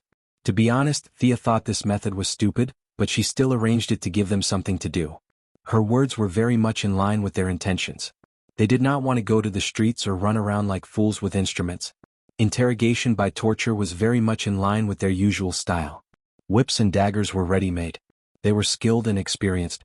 Hanging criminals up and beating them was the most suitable job for them. "That's it then. Let's split up." Thea arranged their work and was ready to bury her head in the blanket and sleep after separating from them. She didn't know if she could continue her beautiful dream after being disturbed by Catwoman. Bang! The door of the command vehicle was abruptly pushed open. A tall black man with white hair ran in with a few steps. Who was this? Thea's first reaction was that her real identity had been exposed. Should she kill him or knock him out and kidnap him? But soon she realized that the people in the car didn't seem surprised. This man didn't seem to be an enemy. "Lucius, what's wrong?" Chief Gordon didn't understand why this old man was here. When Thea heard the name, she immediately thought of Voldemort and the Death Eaters. But soon she knew that this black man wouldn't take out his wand and cast a green light on her because she had seen this man's picture before. It wasn't a memory from the other world, but a picture she saw when she was working at Quinn Group. His name seemed to be Lucius Fox, the president or vice president of Wayne Group. They didn't know what had happened when they saw him rushing in. They were about to leave the car, but they stopped. "James, something's wrong. You have to think of a way." The old man was out of breath. Felicity quickly handed him a glass of water. "Thank you." The old man looked at the girl in front of him and realized that he didn't know her. But since it was urgent, he didn't have time to be polite. He grabbed the chief and ran out. Looking at the 2 old men who were almost 120 years old and looking like they were about to elope, Thea quickly stopped them. "Excuse me, what happened? Can you tell me?" She had just assigned the chief a task and now they were dragging him away. Wouldn't that make her lose face? Lucius realized that he didn't know this girl either. He was confused for a moment. "Did I enter the wrong house because of my old age?" He looked around the command vehicle and saw that he knew most of the people in the vehicle. This was strange. Chief Gordon had always been a steady person. To put it bluntly, he was not a quick-witted person. He could do things step by step very well, but whenever there was an unexpected situation he would be dumbfounded. At this time he did not think that he could provide much help to the old black man. On the contrary, he admired Sia's intelligence and resourcefulness. "Lucius, what's going on?" "Don't worry, they're all trustworthy young people." "Okay. Even though I don't think you can help, I received news that Talia is going to hold a board meeting this morning to announce Bruce's disappearance. At the same time, she will confirm her son's right to inherit Bruce's shares. We really can't think of a way, so The few people in the vehicle were silent when they heard the news. Lara and Felicity didn't care about the matter. They also knew that the child was indeed Batman's son, so there was no problem with the inheritance. Gordon, his daughter, and Robin also felt that this was someone else's family matter. As outsiders, it wasn't appropriate for them to interfere, and they had no legitimate reason to stop it. Talia was ruthless and didn't leave herself a way out. She used the Assassin League's intelligence network to spread the news that the child was Batman's. The idlers like Superman and the Martian Manhunter didn't find Bruce himself. Otherwise they would have flown over to send congratulatory gifts. This matter was so big that it couldn't be fake. Catwoman wasn't as helpless as the others. Her expression was very ugly, and her knuckles were cracking. She wanted to hit someone but didn't know who to hit. "Lucius, we want to stop this but we really can't." "You." Chief Gordon didn't know what to say to his old friend. He forced himself to say a few words and couldn't continue. Let me interrupt. Don't you all want Talia's son to inherit his father's shares? Who's included in this?" Thea saw that they all looked as if their father had died. She didn't want to care, but she was afraid that it would affect future operations, so she still asked. Lucius also knew that Talia's move was very vicious and almost incurable. He came to Gordon with the intention of making a last-ditch effort. But in the face of Thea's question he replied, "Me and Alfred. Also, Selina will oppose it too." Catwoman would definitely oppose it. She couldn't wait to kill them with a big knife. This hatred was greater than the sky and deeper than the sea. Although she wasn't with Batman for money, she couldn't suppress her anger when she thought of a pile of money that originally belonged to her floating before her eyes and falling into someone else's pocket. Although Barbara didn't get along with her, she also made her position clear. Pose. She took the lead in opposing, and Robin also changed from being neutral to opposing. "I'm against it too, but our opposition is useless." Gordon also expressed his support for his old friend. Chapter 86. Since all of you are against it, what if Mr. Bruce comes back and agrees? Will he be angry that we made the decision for him? Sia saw that they were so aggressive, but she still asked, "Master Bruce won't settle the score later, right? Do you have a solution?" "You don't have to worry about Bruce. He won't agree. Even if he agrees, he can't do anything if all of us oppose it." Lucius had been a CEO for many years and was good at reading people's expressions. When he saw that Thea was calm, he couldn't help but feel a glimmer of hope. As for Master Bruce settling the score later, he wasn't afraid at all. The people in this room were either his friends or comrades, and he couldn't go against their collective opinion. Actually, I don't think this is a big problem." Thea thought for a while and felt that it really wasn't a big deal. Old Lucius's arrogant look could only be said that his thinking was limited. "I don't know if you know, but I have shares in Wayne Group." Thea stretched out a finger and said slowly. She had only found out about this a while ago. "My father bought 0.5% and 0.7% shares in Wayne Group for me and my brother. Of course, these shares aren't directly under our names. After my brother passed away, these shares automatically went to me, so I have 1.2% of the shares. You want to initiate a shareholders' motion of no confidence to deny Talia's legal inheritance? But your shares are still too little." Lucius was too lazy to think about how this girl had Wayne Group's shares. He had worked hard for many years, and Bruce had plundered from the board of directors, so he held about 1% of the group's shares. It seemed like a small amount, but considering the scale of Wayne Group, it was a lot of money. "It's a lot less, but our Quinn Group holds 3.5% of Wayne Group's shares, and the Merlin Group has about the same amount of shares. I can help you get these. Mr. Lucius Fox, let me introduce myself. I'm Thea Quinn." The old man felt that the world was changing too fast. He took off his reading glasses and looked at the girl in front of him. He had never seen her before. He hesitated and asked, "Is Moira Quinn yours?" "It's my mother." Thea answered straightforwardly. This was something that everyone on Earth knew. "Oh, I've met both your mother and Mr. Steele. I didn't expect."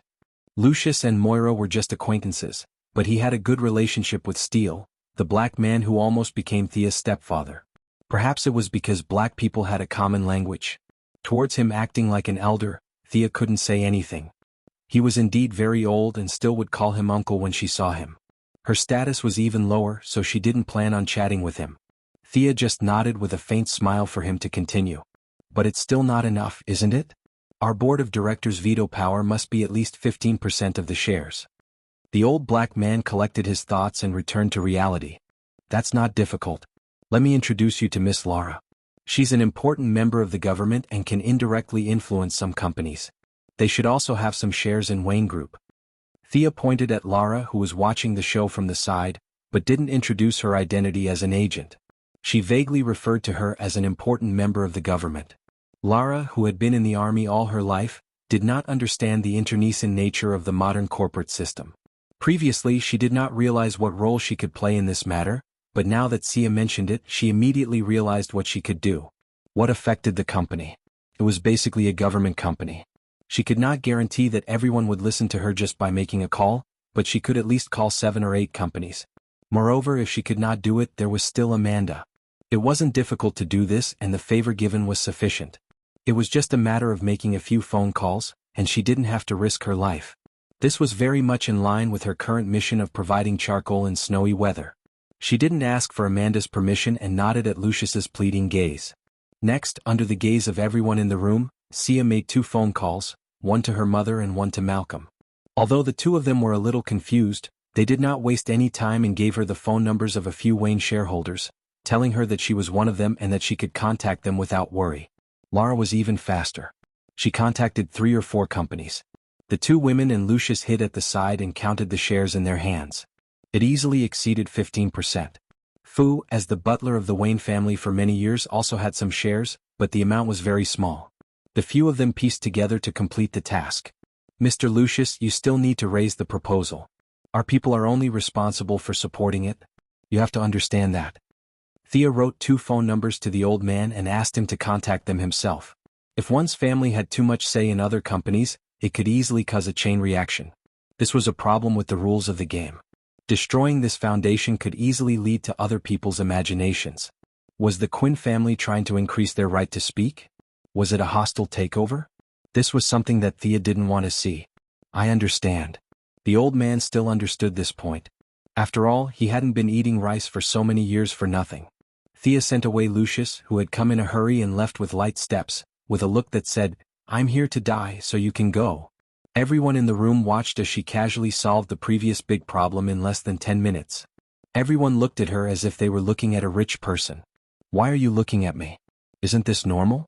Our national situation is like this. Mr. Bruce also has shares in our Quinn Group. Don't just stand there, get to work. Thea was annoyed by their stares and quickly reminded them that there were still citizens in the hands of criminals waiting for them to rescue them. Only then did they disperse and go about their own business. Catwoman was extremely agitated and was even more certain that she had to work hard. After this incident, she would have to work overtime to accumulate wealth. Robin hugged his girlfriend and walked to a place where no one was around. He was still muttering softly, "How much money do you think she has? Definitely richer than you." Barbara returned to the campus and had already taken out her equipment. She picked up the whip and waved it a few times. She was ready to vent her frustration when the criminal didn't speak. Thea didn't know that her friends were hurt by her flaunting of wealth. She ordered Felicity to control the drone to search for clues while she calmly ran to the RV to rest. During lunch that day, the few of them gathered again. Of course, it wasn't for a meal, but to summarize the information from various aspects. Old Gordon, who had been promoted from captain to intelligence team leader, summarized the information that they had gathered. There are missing people in every city. The exact number is hard to calculate, but their base didn't hide it. Director Gordon took out a map and pointed at a place on the map. It was here. The few Gotham locals in the room gasped. Thea, who didn't know the inside story, asked the question of the foreign support team. "Your map is white and there's no name on it. How do we know where this is? Please explain." "This is Arkham Asylum." Chapter 87. Even Thea and Lara, who weren't locals, were shocked when they heard the name.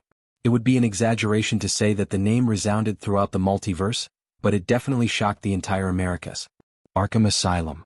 Just listen to the name. This wasn't a result that was created by people who hadn't gone mad yet or had already gone mad. This was a place of no return that was created using their brains and lives. As the landmark of Gotham, Arkham Asylum and Blackgate Prison were the top choice for youths who wanted to join the mafia.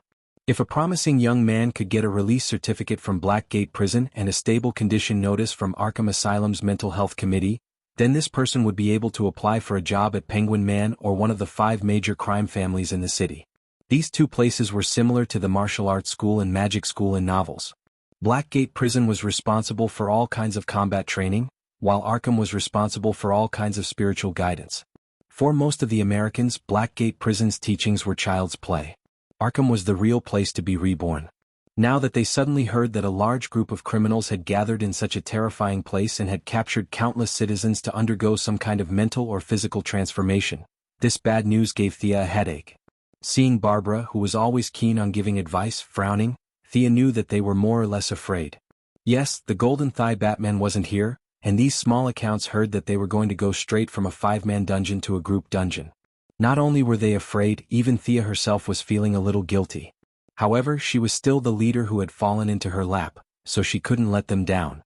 At times like this, her old comrade was more reliable. She ordered Felicity, "Send out the drone and scout. Also, send the real-time interface to this car." Felicity replied with an "oh," and went to do her work. Looking at her optimistic attitude, it was unclear whether Arkham had little effect on her or she was just naturally bold. "Director, do you have a map of Arkham? Let's discuss the attack route." Could they not attack? Of course they could.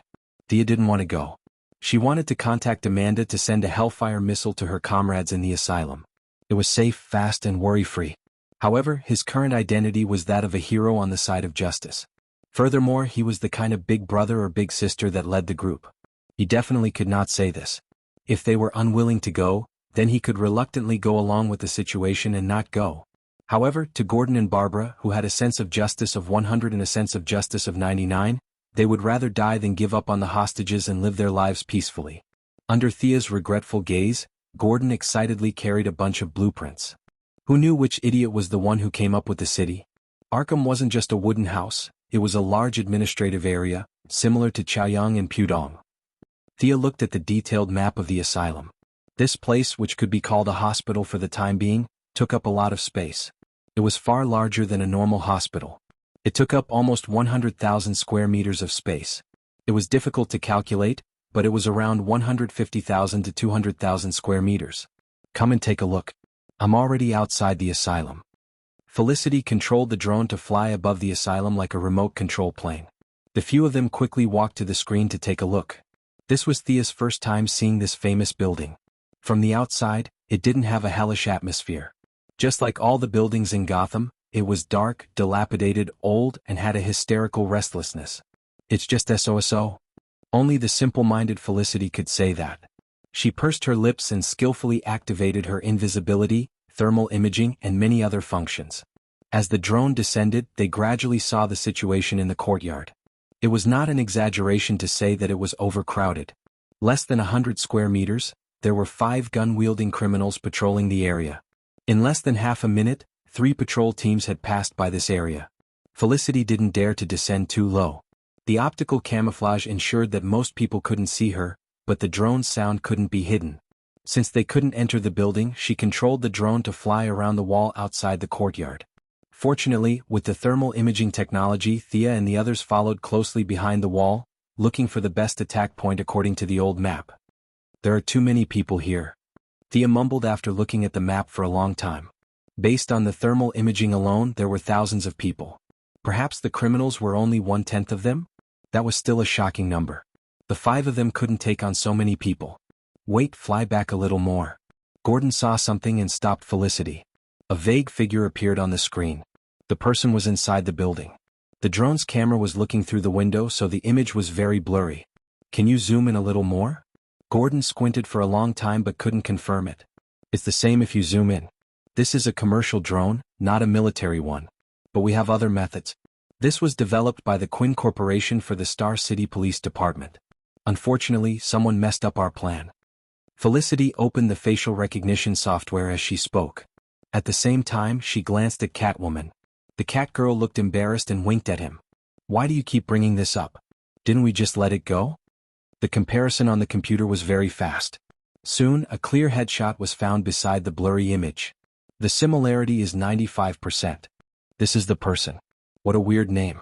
Oswald Copperfield. Felicity bit on her pen and looked at the results on the computer. She felt that the person looked weird and indescribable. The few locals in Gotham looked at each other. Their expressions were not good. They said in unison, "Penguin." Continue to investigate. Thea didn't think that this guy was scary. He didn't have any superpowers, his fighting skills were ordinary, his height was tragic, and he even had a limp. What were they afraid of? Thea felt that she was bullying someone like him. As they continued to patrol in the sky, they had a rough idea of the outer guards. It was worth mentioning that there were not only the Scarecrow elites, but also many gang members. According to Gordon, they were all subordinates of Penguin. He had once unified Gotham's underground forces. Although it wasn't as powerful as before, he still had many loyal followers. Chapter 88. Just by looking at the periphery of the asylum, one could see that there were many different types of criminals here. There were elites in American equipment, hooligans in singlets and shorts holding axes, and many abnormal people who were foolishly laughing at the trees. Felicity turned on the thermal imaging system and operated the drone as if she was playing a game. She carefully avoided all heat sources and kept sending information to the command vehicle. Dang. The screen shook for a while. What did he bump into? Before they could understand what was going on, a man in armor that looked like a spacesuit appeared in front of the camera. He was holding a huge gun that looked like it came straight out of a sci-fi movie. The strange man was stunned for a moment before he understood what was going on. He raised the weapon in his hand with a ferocious smile on his face. A thin mist was released and the signal in the command vehicle turned black. Freeze. 3 voices were heard at the same time. Felicity pouted and tossed the controller away as though her favorite toy had been snatched away. She lay down lazily on the sofa beside her. Thea had a vague impression of this person. She only remembered that he was a scientist who was trying to save his wife. She did not say anything as she looked at the people from Gotham and waited for them to explain. Director Gordon had already pulled out a large amount of hair in such a short time. Facing the questioning eyes of the duo from Star City, he still pondered for a moment. This is Mr. Freeze. His real name is Victor Ferris. He's a scientist and expert in cryogenics. In order to freeze his terminally ill wife, he had been conducting research on human cryogenics. Later there was an experiment accident. His body had undergone a large-scale mutation and he became cold-blooded. That's why your drone didn't see him. He has no body temperature. Director Gordon recalled the information he knew and gave a simple description of this person's past. Now that Freeze is in Arkham, it can't be Scarecrow who is the leader. There must be someone more powerful commanding them. Barbara made her own analysis. Thea had already thought of this when she saw Penguin Man. How could the former underground emperor of Gotham listen to a former university professor? Conversely, it was also impossible. Now that she saw Freeze, her theory was confirmed. We've already met 3 famous mini-bosses? Could there be other villains? Thea felt that according to Murphy's Law, there were probably more. Was the world consciousness retaliating against him because he did not take the usual path and called on the citizens to stand up and resist? He did not take the old path of superheroes? Should I gather all the villains together and attack them all in one go? Thea rubbed her chin with her right hand as she looked at the people on her side. She could be considered a first-rate hero while the rest were second-rate heroes. Considering that the other side had a hidden boss, the righteous side was obviously weaker. Furthermore, Arkham's terrain was complicated and they had to fight it head-on without being able to escape. Could it be that they had no choice but to launch a people's war? Thea thought about it over and over again. There was no way she could defeat so many villains with just a few of them. Moreover, the villains all had their underlings. Previously, Barbara and the others had a hard time fighting 3 to 5 elites. She estimated that there were at least a few hundred of them here. Without helpers, the few of them wouldn't be able to do anything. Thea looked at Gordon. Director, if we want to save the people in Arkham, we have to mobilize as many people as we can. We can't rely on just the few of us. What do you mean? Gather all the police officers and hand over your weapons. You can use the city council's name or the government's name. We need a large number of armed forces that we can control. Thea glanced at Lara. Sky's Eye will cooperate with us and find those who are not that mentally ill. The American people were actually very tragic. A group of politicians with holes in their brains mocked the entire world, followed by conscription. Therefore, there were many citizens who had served in the military and fought in wars. Among them, there were those who had no connections and survived the war. When they returned home without a job or a wife, they started to feel uncomfortable. Many of them walked the path of criminals. Among them, there were famous people like the Archer of Death, and there were even more nameless people in cars. There were countless of them. Thea did not dare to arm these people. They were already suffering from the war, and with the atmosphere in Gotham, it would be a miracle if they did not go crazy. She had always used the police officers as the main force and a few of the citizens as support. This time she had no choice but to use them as cannon fodder. She also ordered Felicity to make a speech about the mayor, calling on the hot-blooded citizens to stand up for justice and protect the truth. She also called for the American dream to be broadcasted over the entire city. What? The mayor was still in Bane's hands? Of course, Thea knew, but didn't the citizens not know? As a former hacker, it was too easy for her to make some video clips. As for whether Bane would make use of the mayor to create a propaganda station, Felicity, who had control over many of Gotham's satellites, was not afraid. Even though Bane was known for his resourcefulness, his intelligence was more focused on plotting and scheming than on the internet. Sia believed that Felicity could take on 100 Banes on the internet. They did not have any objections to her bold and false propaganda. After all, the mayor was not a good person. Whether he was killed by Bane or impeached by the Senate, it had nothing to do with them. They could pull as many cannon fodder as they could, but the main force was still a little weak. Thea looked at Batman's friends and family. Can you find any more allies? Barbara and Robin were both newbies in the industry, and they were not as fresh as Sia. They both shook their heads, indicating that they only had each other and could not tolerate any outsiders. Catwoman was a little hesitant. I'll try to find a few friends, but the chances are not high. She was right. If she had friends all over the world, why would she invite Thea from so far away? Most of her friends were used and almost none of them helped her. Sia nodded. She didn't have much hope for her so-called friends. She didn't have much hope for them. Seeing that the few of them went out to do their own things, Thea and Lara walked to the side. Miss Lara, thank you for your help. Without your help, I really don't know what to do. Lara could tell that she was just being polite. She smiled and did not say anything, waiting for her to continue. Does the Sky's Eye Society have any technological weapons that can make everyone in Arkham faint, like the poisonous gas last night? Thea really did not want to rush in and fight head-on. That would be too stupid. Chapter 89. As for Thea's question, Lara really didn't know. First of all, although her rank was high, she was only in charge of administrative work. It was impossible for her to come into contact with the core secrets of the Heaven's Eye Society. Even if she did, it would be through various code names and pronouns. She wouldn't know what she was dealing with. She could only vaguely say, "No, we really don't. We're a kind, conscientious, and responsible government organization. We've never done any research on poison gas or anything against humanity." Thea guessed that Lara wouldn't dare to say anything, so she didn't want to make things difficult for her. "If you don't have one, I can come up with one myself." The two said goodbye and Thea went to find the researchers of the Heaven's Eye Society. She wanted to see if there were any ready-made weapons that could be modified by her imagination. However, the reality was cruel. Thea busied herself for the whole afternoon but didn't come up with any results. When the topic of poison gas was brought up, the researchers shook their heads. No matter how Thea tried to reason with them, there was no such thing.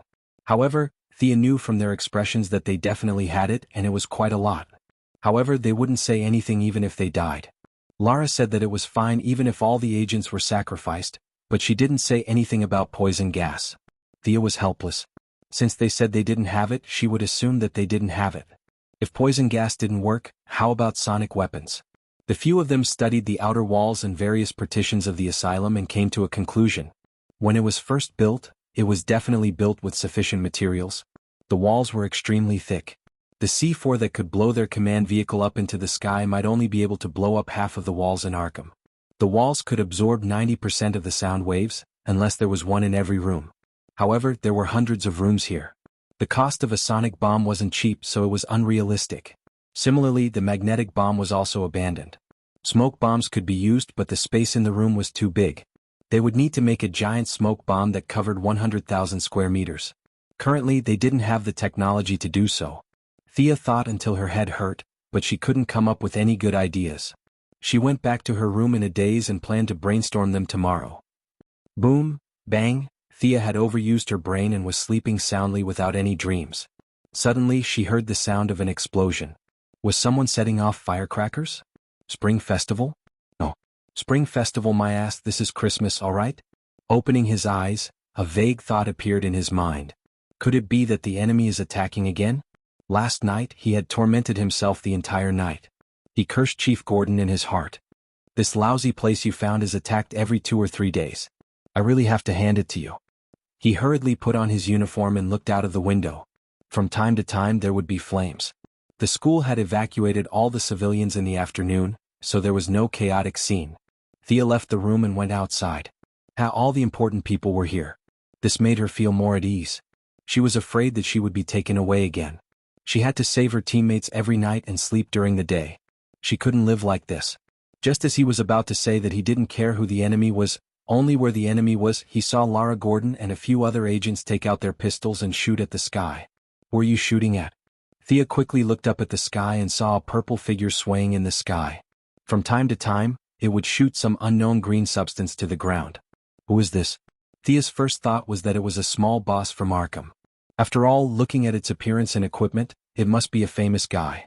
Now, everyone was helpless against the enemy in the sky. It was similar to how she went in and out 3 times last night. However, on second thought, it didn't seem right. You came alone without any fear. Aren't you afraid of being surrounded? She was very careful last night. Could it be that Gotham's boss was so fierce? Thea was too lazy to ask for the name. After a rough observation, this guy wasn't difficult to deal with. She called out to everyone, "Stop shooting, I'll take care of him." She jumped on the skateboard and flew towards the unknown target in the sky. When she got closer, Thea saw that the person was wearing a purple striped shirt. He was holding a strange gun and was constantly shooting green mucus on the ground. Disgusting. Thea clenched her teeth. You Gotham people sure have character. You don't care about the city's appearance and come out to do bad things. She didn't notice it when she was on the ground, but when she was in the sky, she noticed that this person wasn't floating like Thea. Instead, he was carrying something like a flamethrower. Every few seconds, he would shoot at the air and use the reaction force to stay in the air for a short time. This person was jumping. Each time he shot, he would jump 20 meters. After the kinetic energy was used up, he would shoot again and jump again. She didn't know what fuel his flamethrowers were using. The exhaust gas was black, and every time he jumped, he would shoot out a large amount of black smoke. Thea felt that the PM2.5 around here must have been exceeded by this guy. It was such an ugly way of flying, but this person was still laughing foolishly. What the hell was he laughing at? Thea felt that this guy had unknowingly pulled down the average technological hero or villain. Look at Mr. Freeze from before. No matter how evil he was and how many people he killed, his equipment was beautiful and sci-fi. This guy was purely embarrassing, and he still dared to take it out in broad daylight. She didn't sleep well and she almost vomited her dinner because of this guy. Thea was ready to teach him a lesson that he would never forget. She increased her altitude and flew above the guy's head. She had no choice. This guy's butt was smoking and his front was spraying green water. Who knew if it was poisonous? Thea didn't want to be stained by it as a souvenir. While he was jumping, she quietly came to the back of his head. It was a waste to use arrows to deal with this guy. In fact, it was difficult to aim at an airborne target. Thea found an opportunity and quickly rushed over when he was spraying green water at the people on the ground. Who's there? The guy finally realized that something was wrong when Thea was less than 100 meters away. He was still thinking about how Gotham had a hero who could fly. Then he saw 2 beams of white light rushing towards him. Thea didn't know if Batman's team could beat this guy, but she was too lazy to ask. Her own method was more suitable for her. She didn't use arrows this time. When she was 100 meters behind him, she stepped on the mechanism with both feet. From both sides of the skateboard, iron chains as thick as a child's arm shot out. There were special alloy arrowheads at the ends of the chains. Poof, poof. The sharp arrowheads pierced the guy's thigh and shoulder. The arrowheads quickly split into 3 smaller arrowheads and firmly grabbed the target. Ah! Before the guy could finish screaming, he was forced back into his mouth by the high-speed wind. Don't you like to fly? Seeing how happy you were flying just now, Sia decided to be a good person and help you out. Sister will fly with you. Chapter 90. Thea looked at the enemy who had been pierced by the chains from front to back, so he probably wouldn't fall. She didn't care if he was dead or alive. She raised the skateboard to a height of 500 meters and flew around Gotham at full speed. 150 kilometers per hour, 200 kilometers per hour, 300 kilometers per hour. When her speed reached 350 kilometers per hour, she felt a little dizzy and slowed down. This was faster than the highest speed she could reach during the test. It seemed that her body was gradually adapting to the high speed of the skateboard. Thea lowered her head and glanced at the man in purple who had been pierced by 2 chains. He had already fainted when she was halfway through the city. She didn't know if it was due to excessive blood loss or the high-speed pressure. Serves you right. You bastard, how dare you show off in front of me? How dare you show off in front of me when you're flying in such an ugly manner? I'll cripple you even if you don't die. You'll be traumatized when you think about flying in the future. Since the enemy had already fainted, Thea was too lazy to continue flying. She identified the direction and returned to the camp as fast as lightning. When she got off the skateboard, there were already police officers who wanted to take the man in purple away. However, after looking at him for a long time, They realized that the chains had already pierced through his body. If they pulled them out, it was hard to say if the man would survive. The few of them didn't dare to face the ferocious demon Queen Thea directly. They could only look at their boss, Chief Gordon, for help. Thea's perceptive sense was becoming more and more skillful. Naturally, she felt that something was wrong with them and pressed a switch on the side of the skateboard. Swoosh, swoosh, the opened arrowheads closed up and quickly bounced back into the skateboard. As for the man in purple, he didn't bleed profusely. When he was flying at high altitude, the wound had already frozen, so his life wasn't in danger for the time being. Thea had recently understood the unspoken rules of this world's heroes. Not killing was certain and inevitable, but criminals could be severely injured as long as they didn't die at the time. If they died in the hospital, it would be a medical dispute and had nothing to do with heroes. Batman had long understood this principle and practiced it. However, the Flash, who hadn't appeared yet, was in the category of people who didn't understand it. The future Flash was conflicted by the principle of not killing. This was a story for the future, so let's not talk about it for now. Understanding the rules of the game was good news. Thea was previously afraid that she would be kicked out of the righteous faction if she went overboard. Now that she knew the unspoken rules, things would be much easier. The two police officers took the man in purple away for questioning. They hesitated for a moment and decided not to handcuff him. There was a fist-sized hole in the man's thigh, and his bones, muscles, and lymph were all mixed up like a mess of mud. Not to mention whether he could run away or not, whether he could walk normally in the future was a big question mark. The few of them prepared to take a look at the confession. Perhaps this guy would have some information about Arkham. Thea was not sleepy at the moment, so she followed them in. Speaking of which, who is this guy? After walking for a while, Thea realized that no one was talking. She casually asked a question with the intention of chatting. Everyone was speechless. You don't even know him? You flew for half an hour with such deep hatred and you don't even know who he is? As the former team leader and now the deputy team leader, Director Gordon quickly explained. His name is Deruri Walker. His code name is Killer Moth. He's a millionaire. Logically speaking, he didn't commit any serious crimes, so he shouldn't have attacked us. Director Gordon was confused.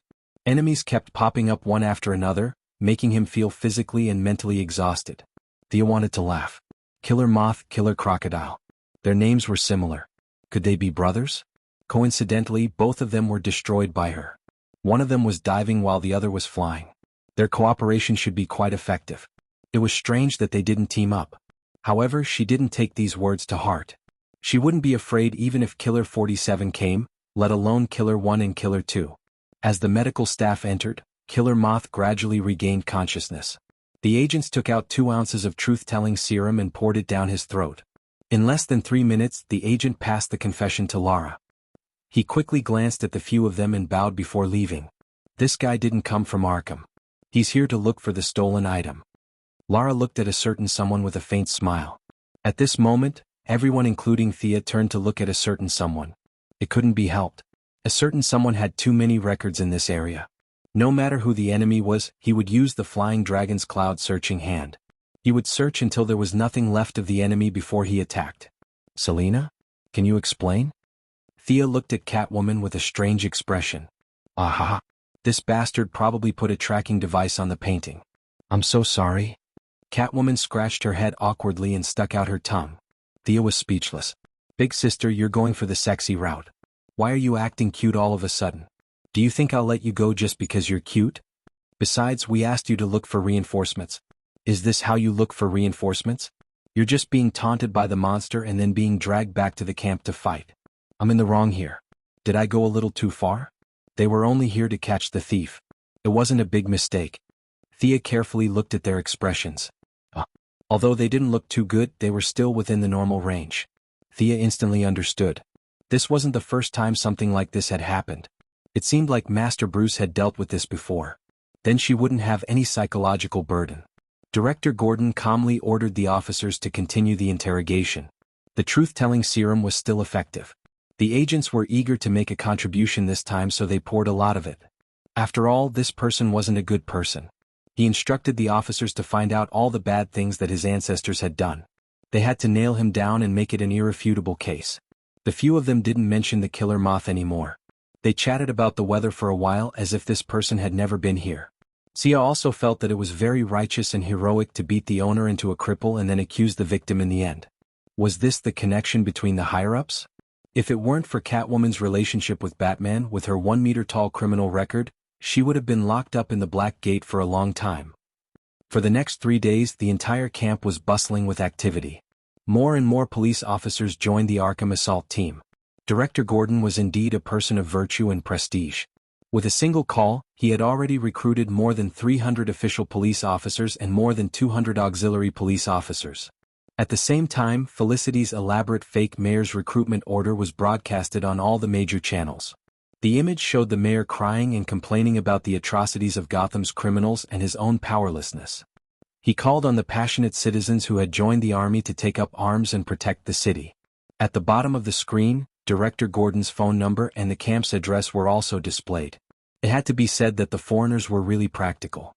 In just a few days, they had gathered more than 200 veterans who had participated in many wars. These people didn't need any training. They could fight as long as they picked up a weapon. Lara had also secretly ordered her subordinates to investigate the families of these people and eliminated a dozen of them who didn't have any family background and looked gloomy. Chapter 91. On the night of the third day, Catwoman, whom the people had high hopes for, managed to trick a reinforcement into coming to her aid. Thea glanced at the person in front of her. She could only see a small part of her lips and chin. She seemed to have been burned. Her entire body was covered in black and yellow clothing. She carried a large can on her back and held a strange-looking gun in her hand. Was that a flamethrower? Thea could tell that the person was a woman from the 2 lumps on her chest. At least, she did not remember any man in DC with such things on his clothes. Before she could ask, Feline Girl had already started the introduction. Of course, it was for Sia and the others. All the locals knew each other. This is my friend Bridget Parker. Her codename is Firefly. She will help us deal with Mr. Freeze. Catwoman then introduced her teammates and the duo from Star City. However, Thea did not think that the person was listening. She seemed to be thinking about something. Well, it did not matter. It was good news that she could deal with Mr. Freeze. Thea started her career with frost arrows, so she was powerless against this ability. Now that someone volunteered to fight Mr. Freeze as the commander, she was more than happy to welcome her. Looking at Firefly's equipment, her ability was obviously to spit fire. Fighting fire with water? Seemed to be worth watching. Firefly Parker was not a talkative person. She listened to Catwoman's introduction with a blank face. Just when Thea thought that she could not speak, she said with a hoarse voice, "Mr. Freeze is mine." It was easy to understand what she was trying to say. She did not care about the others and they could do whatever they wanted. Thea did not know where Catwoman found such a unique friend. Was she really her friend? She gave Catwoman a helpless look, implying that she should deal with it herself. Catwoman knew Firefly's personality. She knew that Firefly did not like to see strangers after being burned. She greeted the others and led Firefly to a place to rest. Just as Thea wanted to prepare for a few more days, Gordon and Felicity came to her in a hurry. "We have to act now." The old director was so busy that he was dizzy. When he saw Thea practicing archery in a corner, he was envious. That's right. Many people in the city have been captured and sent to the asylum, and none of them have come out, Felicity said anxiously as she hugged her tablet. Since so many people had been captured, the other party must be planning something big. Moreover, it was obvious that these people were not captured to treat others to a meal. The city was in chaos and they did not need to do any heavy physical labor. There was only one reason why they needed so many people. Human experiments. Thea was not sure if her guess was correct. She asked the local director, "Why do they need so many people?" "There is a secret lab under Arkham. Their initial project was called Indian Mountain. It was used for human experiments, but it was abandoned many years ago." Gordon sighed as he recalled the past. "What did they research?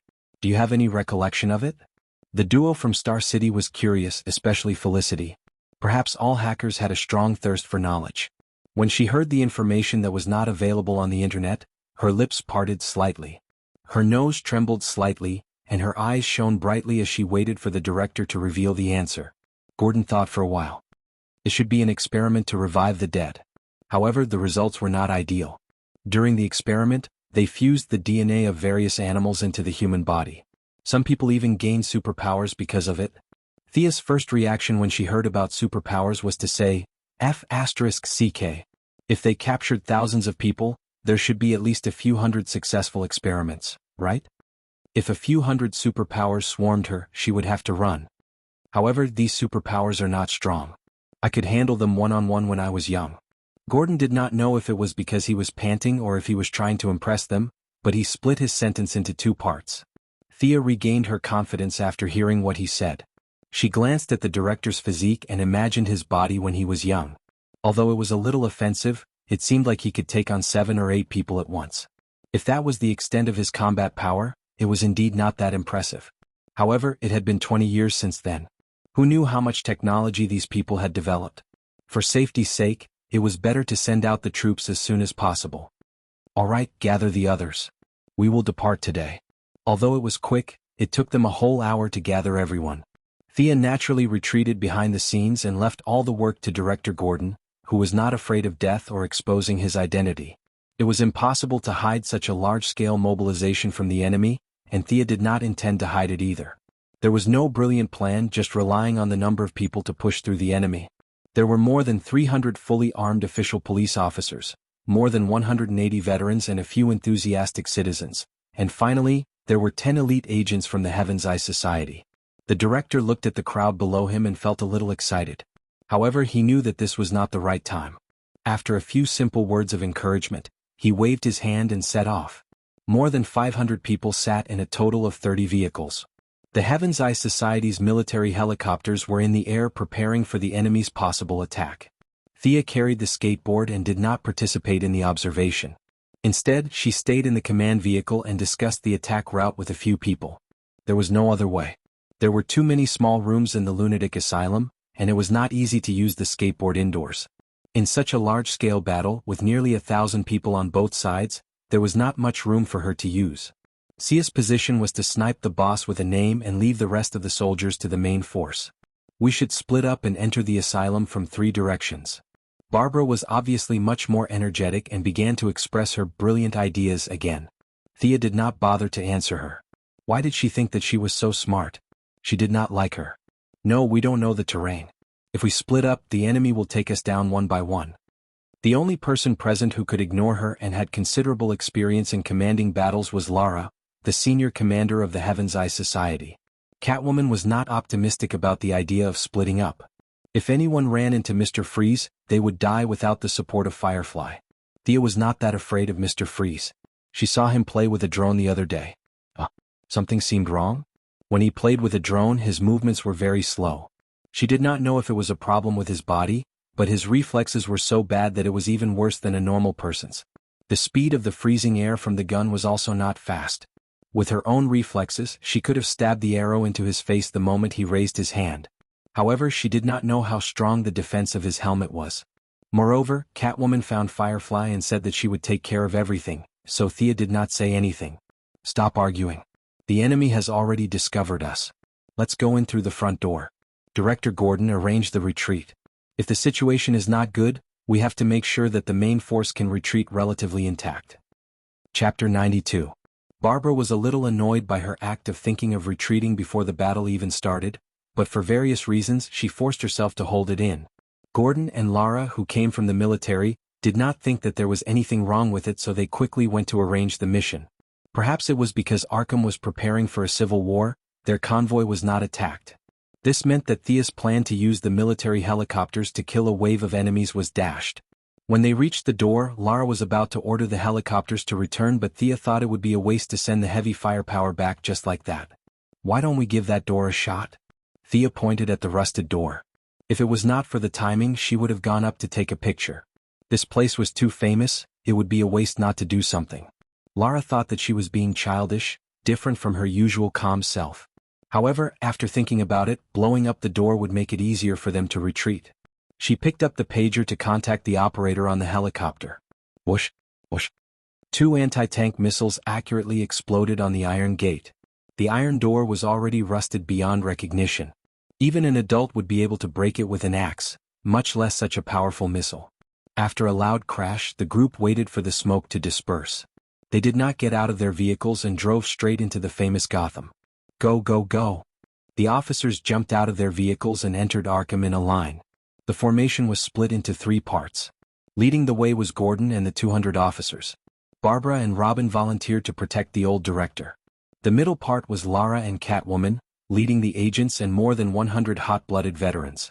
Initially, Firefly wanted to follow Catwoman, but Thea was worried about her. What if she was a spy sent by the enemy? Furthermore, she was carrying such a large canister, she should have hidden it. If Thea was the enemy, she could have fired an arrow at the canister from afar. Half of the 500 people would be wiped out.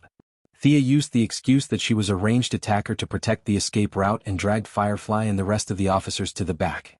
She felt that it was very likely that the enemy would throw a boulder or something to cut off the team when they were halfway through and then destroy them separately.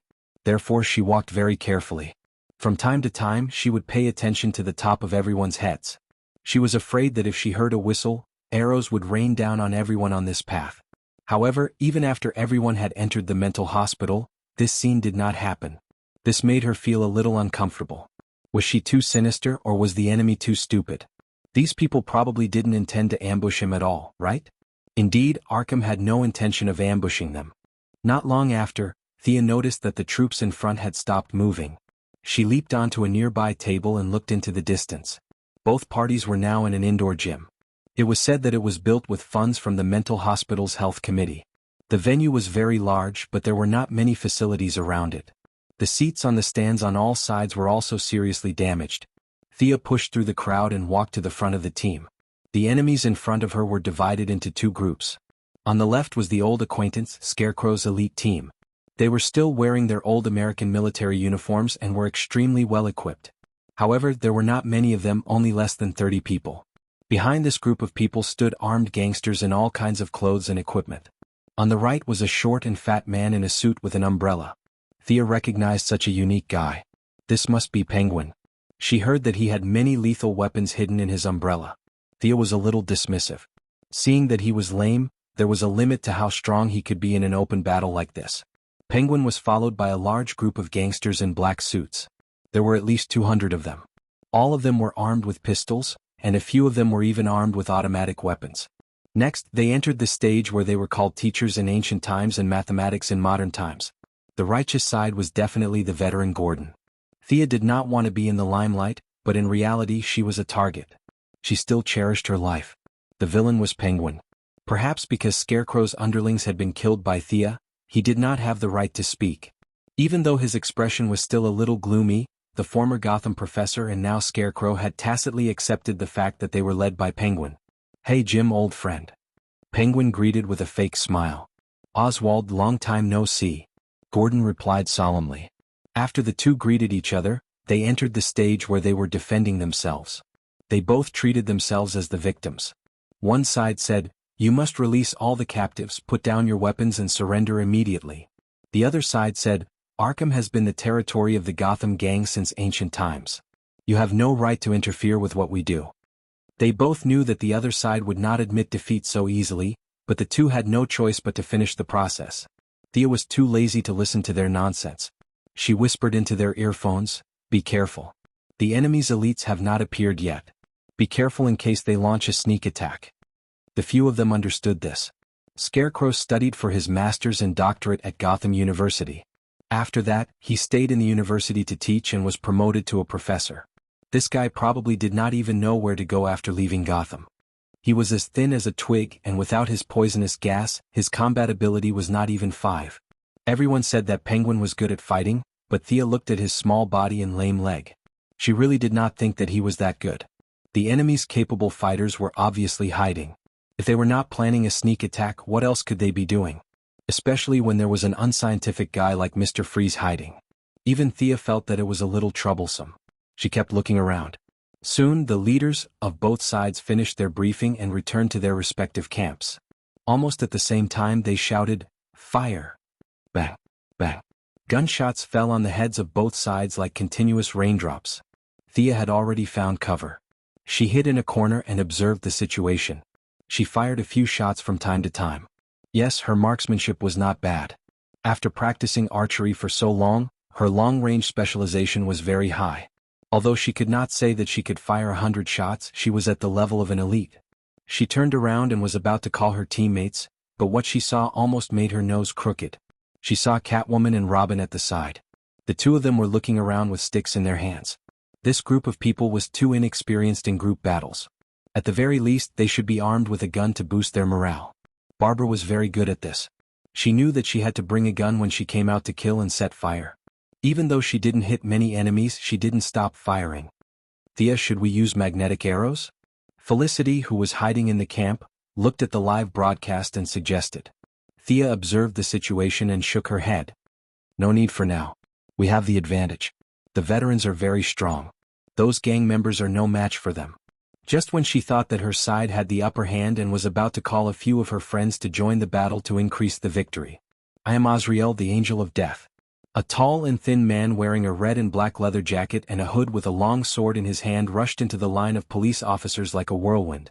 He slashed horizontally and vertically, and with a raise of his hand he killed 3 police officers. Chapter 93. The tall and skinny man was surrounded by enemies alone, but he was not afraid at all. He slashed left and right with his sword, instantly killing 2 police officers and cutting off the wrist of a veteran. Thea saw that the few of them did not react, and she was a little far away, so she could only aim at the fierce man with her bow. Whoosh! Whoosh!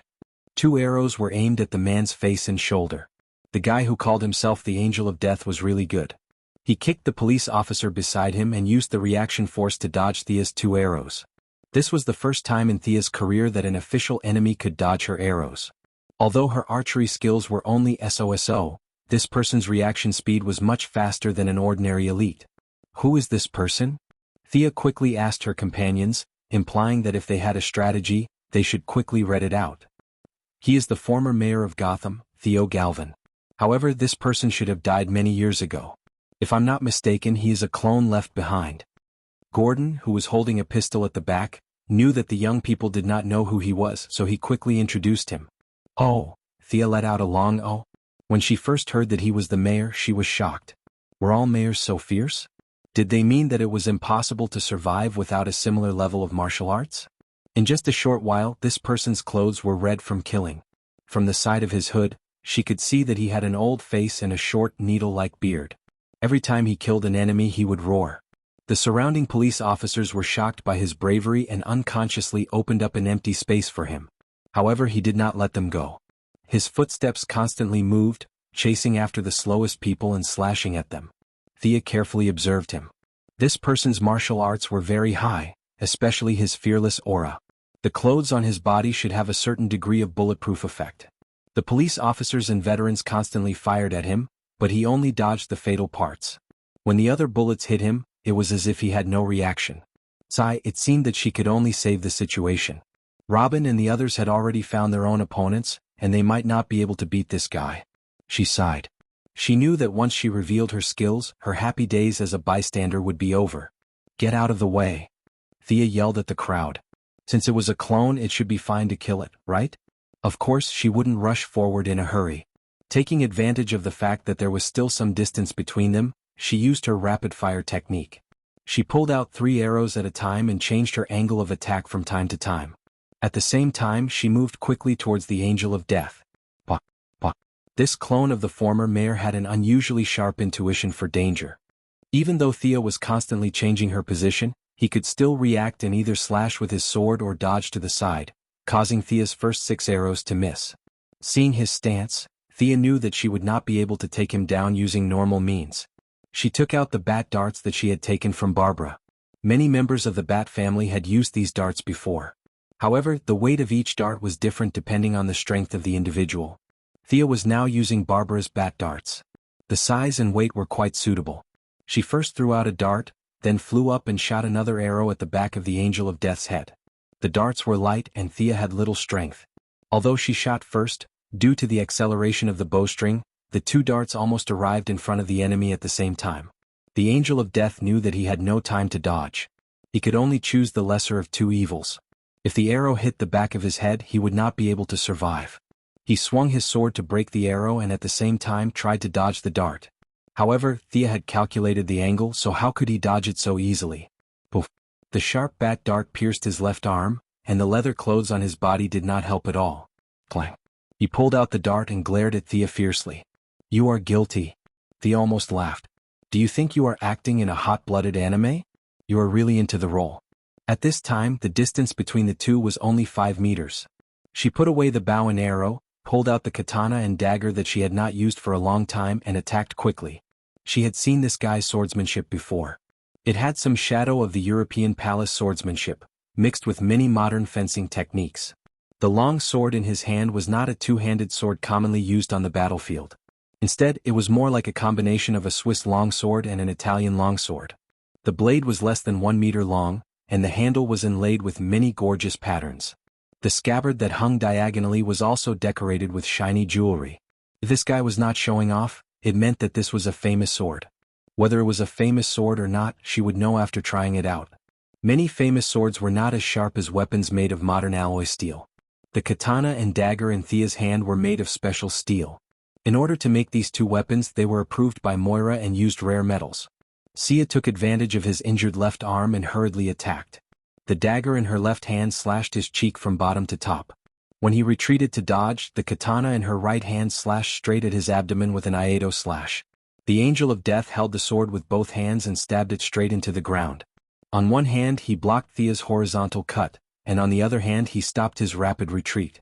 Thea really did not expect this strange move.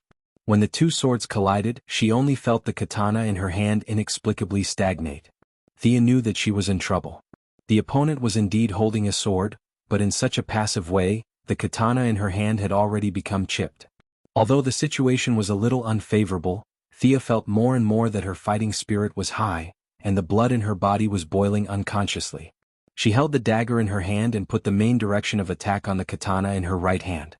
She was weak, and the Japanese style of swordsmanship was not suitable for her, so she changed to Wing Chun 8 chops. Hachi 8 chops should be suitable for short swords, but now there was no condition. Thea could also barely use the katana. Hachi 8 chops was completely opposite to Wing Chun 4 chops. Boxing pursued to hit the enemy and the target was the person. Hachi 8 chops was another way.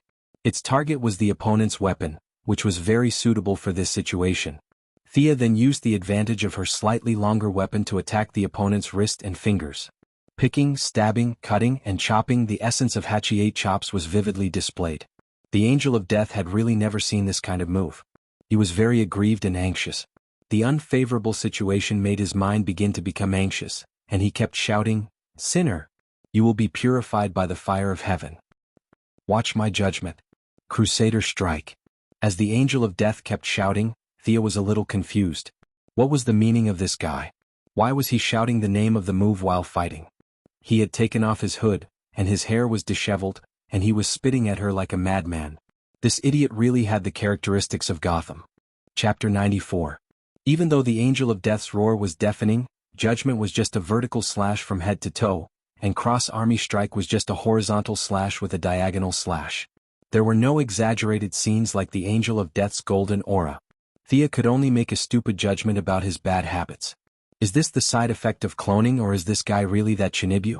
Thea did not have the time now, otherwise she would definitely ask him about it. But regardless of whether this person was mentally ill or not, his attack power was undeniable. He didn't have any golden sparkle, but his long sword was constantly slashing left and right, which made Sia, who was exhausted from dealing with him, very vexed. Because he did not defend himself at all, the two fought for 3 minutes and Thea had already slashed him twice with the long sword in her hand. In addition to the dart that hit him previously, blood was gushing out of his body. However, he did not seem to feel it as he continued to attack tirelessly. King Hal. Thea, who thought of herself as an honest little beauty, was so anxious that she wanted to curse. If this guy was a normal person, she would have taken him down long ago. His brain was not working well and he would be distracted intermittently, which led to a lot of flaws in his moves. However, because he was not afraid of death, he was able to equalize the situation.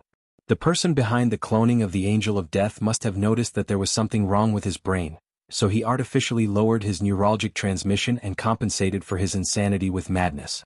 How amazing. If Thea did not care about her own injuries, she could have taken him down. However, she would have to be stupid to trade injuries with the clone. It was not worth it. After Thea slashed him from the side again, the Angel of Death, who had lost too much blood, was in a daze. His attacks weakened a little, and the volume of his shouts was also much lower. "Thank goodness you're finally not shouting so loudly. You've made Sia so annoyed that I feel like I'm bullying a handicapped person. It was a mistake for me to get excited when I saw him. Next time I'll just leave this job to Robin and the others. I won't fight him even if I'm beaten to death. It's too annoying." Thinking of Robin, Thea wondered how the fight was going. She forced the Angel of Death back with 2 moves and looked at the situation. Under the circumstances, both sides still had the advantage of having 6 on their side and 4 on the other side. The gangsters were being beaten back by the joint forces of the police officers and veterans. It was only a matter of time before they won. However, the fight between the heroes and the villains wasn't so beautiful. Without Batman, his team's combat power was subconsciously weakened. Furthermore, Thea was entangled with this lunatic. The situation wasn't as expected. Catwoman was dealing with the Penguin Man and a burly man wearing a pig mask. It could only be said that it was a draw. On the other side, Barbara was surrounded by 6 to 7 elite scarecrows. The few of them were in full swing and Barbara was using all her firepower. Her whip danced wildly and darts flew everywhere, accompanied by her pistol firing from time to time. Although she had the advantage, her stamina was greatly depleted. The duel between Firefly and Mr. Freeze that he had imagined did not happen. That was good news. These two guys were too powerful for normal people. Where's Robin? Thea looked around the arena. Not there? She didn't believe it and looked around again. Finally, she found Robin in the stands far away from her, surrounded by 2 people. Both of them were wearing black suits and owl masks. One of them was holding a pair of rods, and the other was holding a long sword. The 2 of them were very skilled and coordinated very well. They were probably not weaker than Robin in a one-on-one. Now, the 2 of them were working together to beat Robin to the point that he could only parry and not fight back. What was this? The claws of the Court of Owls. Thea was a little shocked this time. This was Gotham's hidden boss. It wasn't just 1 or 2 people. This group of people was the union of the oldest families in Gotham. They had been silently watching this city for 200 years. How did they provoke this group of people? He and the others still didn't have enough information. If it was the Owl Court that was going against them, everything would make sense. They had broken into the camp without anyone noticing, conducted human experiments and made clones. They had enough influence to recruit these unruly villains. Thea had a bad feeling in her heart. This operation was most likely going to fail. The enemy definitely didn't gather so many villains for her to kill them all at once. They must be hiding something. She silently thought about what the enemy was going to do to break out of this situation. No matter what, she and the others had the advantage. Even if the heroes were no match for them, as long as they could hold back a few of the enemies who could fight, the villains could only wait for death when the main force finished the battle. It was useless against hundreds of guns. Just as she was thinking hard, her hand movements naturally decreased a little. The crazy angel of death charged forward again with a mouth full of nonsense. Thea was really sick of this dogskin plaster, but she could not fight. She could only stop thinking and continue to play the game of dodging 10 slashes. When Thea blocked another slash from the angel of death, she felt that the katana in her hand couldn't take the burden anymore. It was seriously damaged from multiple slashes and was about to break. Optimistically, she estimated that she could only slash twice more. This special alloy weapon that had accompanied her for more than a year would have to say goodbye to it. F***CK, I've been helping to fight the monster and my equipment is about to break. Can Gotham compensate me? Is it too late for me to buy insurance now? While she was pondering whether she should grab a baton from the officer next to her and use it to deal with the situation, a gangster with a common face under the Penguin Gang saw Sia constantly retreating into the crowd. He thought that she was exhausted and was about to lose, so he hurriedly rushed up with a dagger in his hand, ready to assist her. Thea was stunned by the sudden appearance of this guy. She wanted to say that this was against the rules of the underworld, but when she saw his expression as if he was bullying a pushover, she thought, "Are you sure you want me? Do you think I'm Garfield if the tiger doesn't roar? Besides, what kind of eyes do you have? Do you think that the blood on that lunatic is all mine?" Actually, she had wrongly accused him. He was a core member of the underworld and wasn't blind. The main thing was that Thea was wearing a red dress and couldn't tell if she was bleeding or not. Seeing the ferocious attacks of the Angel of Death, he would naturally think that she was at a disadvantage. She tilted her body slightly and dodged the dagger. It would be a waste not to use such a good helper. Thea grabbed his wrist and pulled him towards her. At the same time, she tripped him lightly. In a normal fight, one should let go and let the opponent touch the ground intimately, but Thea didn't do that. She grabbed the opponent's arm and spun quickly, using the strong inertia to throw the person towards the Angel of Death. Everyone should stay away from lunatics. The Angel of Death saw a figure running towards him. Without thinking, he stabbed the person's chest. Chapter 95. Thea had noticed this problem before. Why did this idiot called Death Angel jump into the crowd without saying a word? A more scientific explanation was that this guy had behavioral and cognitive impairments, or simply put, this guy did not recognize people. Many huskies that were raised for a short period of time also had this problem. They would run away in the blink of an eye after letting go of the leash. In the eyes of huskies, everyone looked the same. This was the problem with this guy who had been fighting with Sia for a long time. The breeder, no. The mastermind behind this was most likely also cloned to save time. He only copied the brain's memory and did not imbue it with much logical analysis ability. He looked fierce from afar, but he could not do anything. As a bodyguard, he might go berserk and hack his employer to death after 5 minutes. If he chased after the target for half an hour, he might lose contact because he could not find the way. The mastermind must have tried a lot of methods before finally using this guy as a disposable item. If he was still in the enemy's crowd, he could kill as much as he wanted. If he could survive, he would be lucky. If he died, it would not be a pity. This was the problem now. Under the huge inertia, the gangster could not stop at all. He bared his fangs and brandished his claws and rushed towards Death Angel. Puff. Death Angel, who only had instincts in his mind, did not realize that the guy who rushed over was one of his own. Perhaps he did not even have the concept of allies. He neatly stabbed his sword into the guy's chest. Just as he was about to pull out the sword, Thea had already circled around to the side. This opportunity was simply a godsend. This guy's sword was so sharp that he could not let him hold it anymore. Thea withdrew her dagger and held it with both hands. She used the Iaedo slash and slashed his forearm from top to bottom. Although Death Angel's brain was not very good and lacked many applications, he still had basic combat awareness. In the face of such a fierce attack, if he continued to insist on pulling out his sword, his arm would be cut off directly. Even if he pulled out his sword quickly, it would be too late. The human body was not a piece of paper. There was a certain amount of resistance. Although his sword could cut through iron like it was mud, there was still resistance. In addition, when a person was injured, it would automatically close the wound. The Angel of Death exerted a little force, but he knew that he could not pull out his sword in such a short time. He could only quickly let go of his sword and retreat, avoiding Thea's powerful strike. This guy is finally empty-handed. Thea didn't have the spirit of a fair duel. She didn't have the brainless idea of, if you don't have your weapon, I'll throw my weapon away and we'll continue training together. She was only thinking about how to kill this guy quickly and safely. Without his sword, the Angel of Death was no different from a toothless tiger. Thea no longer had any scruples. Although his martial arts were not bad, it depended on who he was compared to. Compared to Chief Gordon, he was pretty good, but in the eyes of Thea, he was really weak. The two of them fought with speed and quickly exchanged 7 or 8 moves. Thea used her superb fighting experience and quickly found 3 flaws in his movements. She successfully made 2 cuts on his body. As blood continued to flow out, his speed slowed down visibly. His chattering mouth also became gasping for breath. After all, he was a clone, not a robot. He had flesh and blood. In just a few minutes, he was slashed by Thea into a bloody gourd. He didn't faint after losing so much blood. This cloning technology was quite impressive. Thea knew that the opportunity to win was right in front of her. She faked a move with the dagger in her left hand. When the Angel of Death raised his arm to parry, her right hand pierced the Angel of Death's chest. The violent outflow of blood accelerated his physical exhaustion. At this time, his reaction speed was much slower than before. He vaguely saw Thea stab and tried his best to move his body to the side, trying to avoid this fatal strike. Poof! The dagger fiercely pierced his right rib. His brain wasn't clear. He only knew that he couldn't let the enemy continue to attack.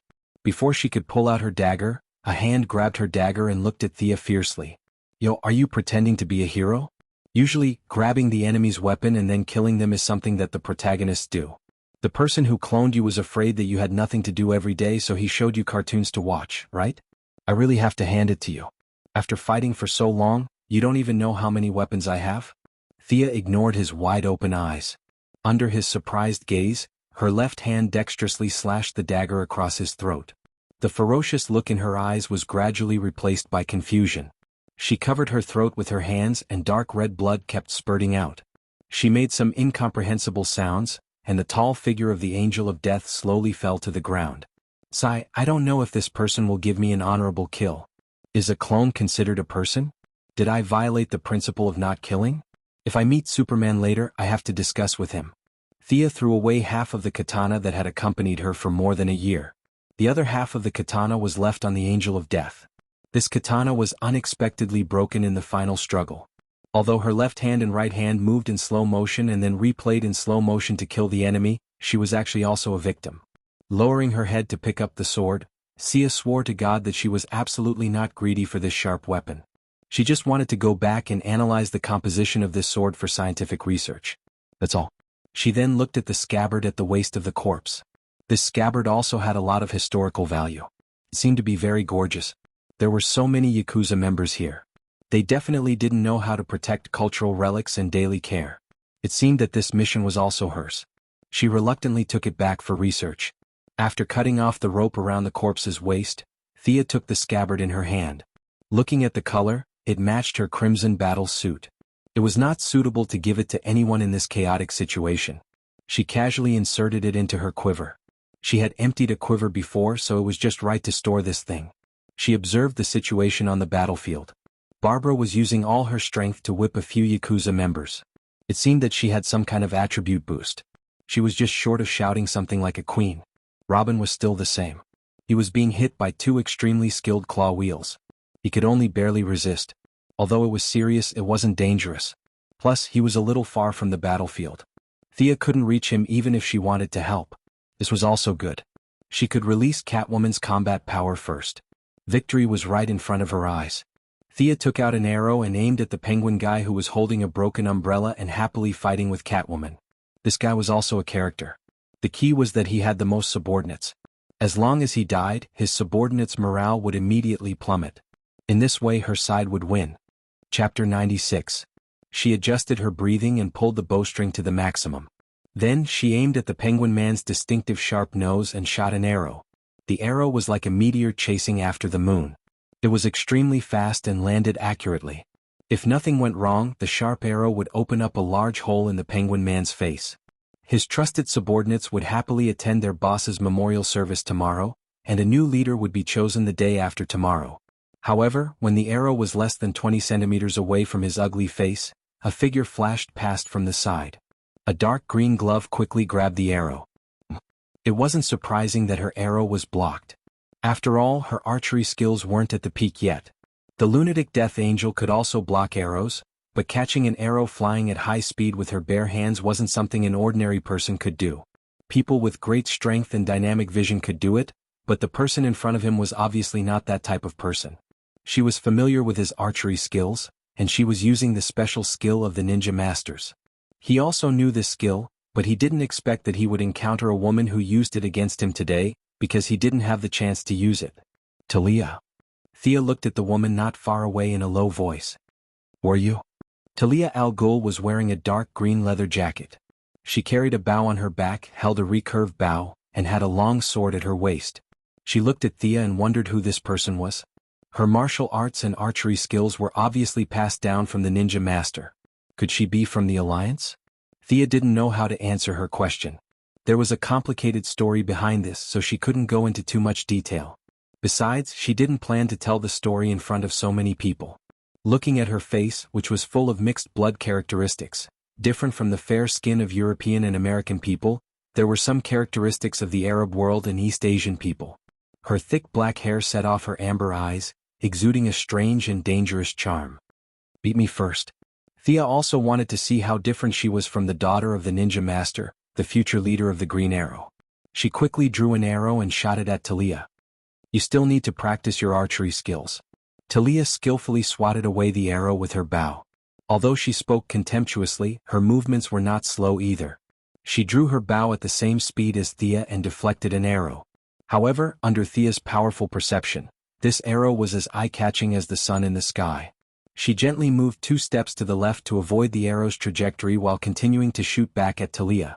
Following that, the two of them continued to draw their bows as if they were performing a show.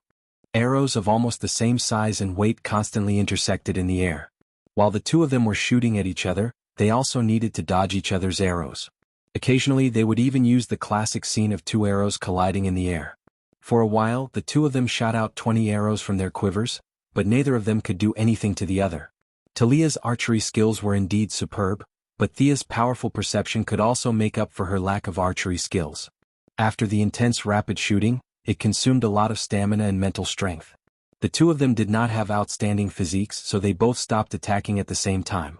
They adjusted their breathing and stared at each other, preparing for the next round of competition.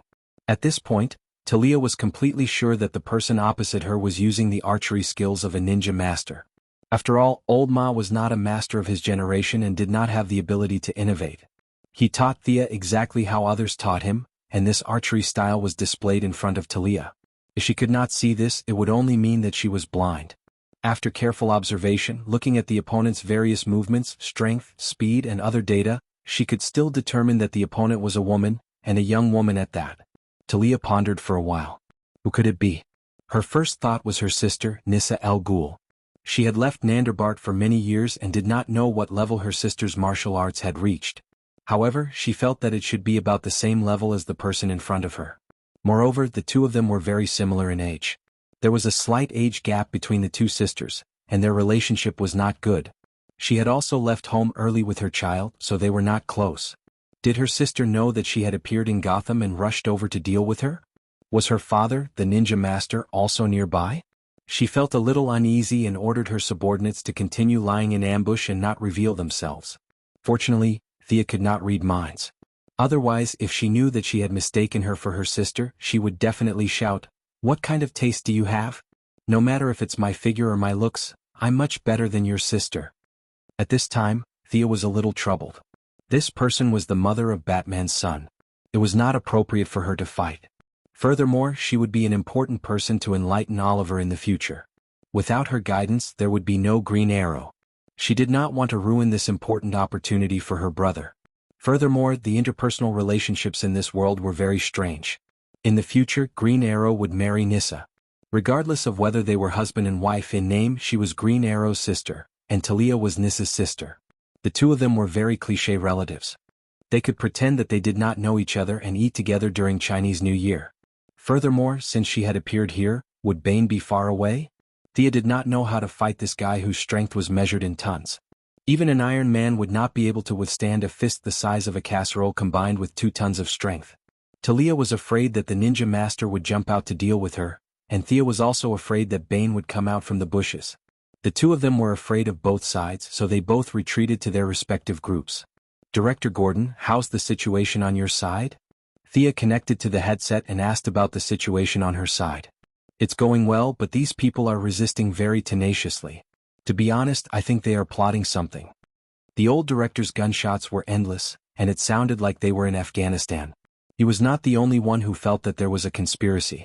Thea also had a bad feeling.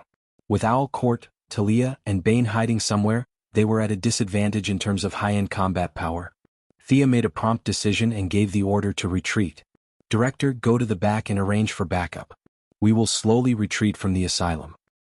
Agent Lara, order your snipers to shoot and bring Robin back. Catwoman, Barbara, prepare your smoke grenades. Also, Catwoman, ask Firefly to help cover the retreat." Firefly did not enter their private channel. On one hand, Thea was worried about her. On the other hand, she was not very fond of Batman's team. Following Chief Gordon's order in the police channel, the large force began to consciously shrink their formation. Bang! Bang! 2 sniper shots rang out. The 2 Sharp Claw members besieging Robin had very high intuition. The moment the bullets got close to them, they retreated and dodged, allowing Robin to smoothly withdraw to the large force.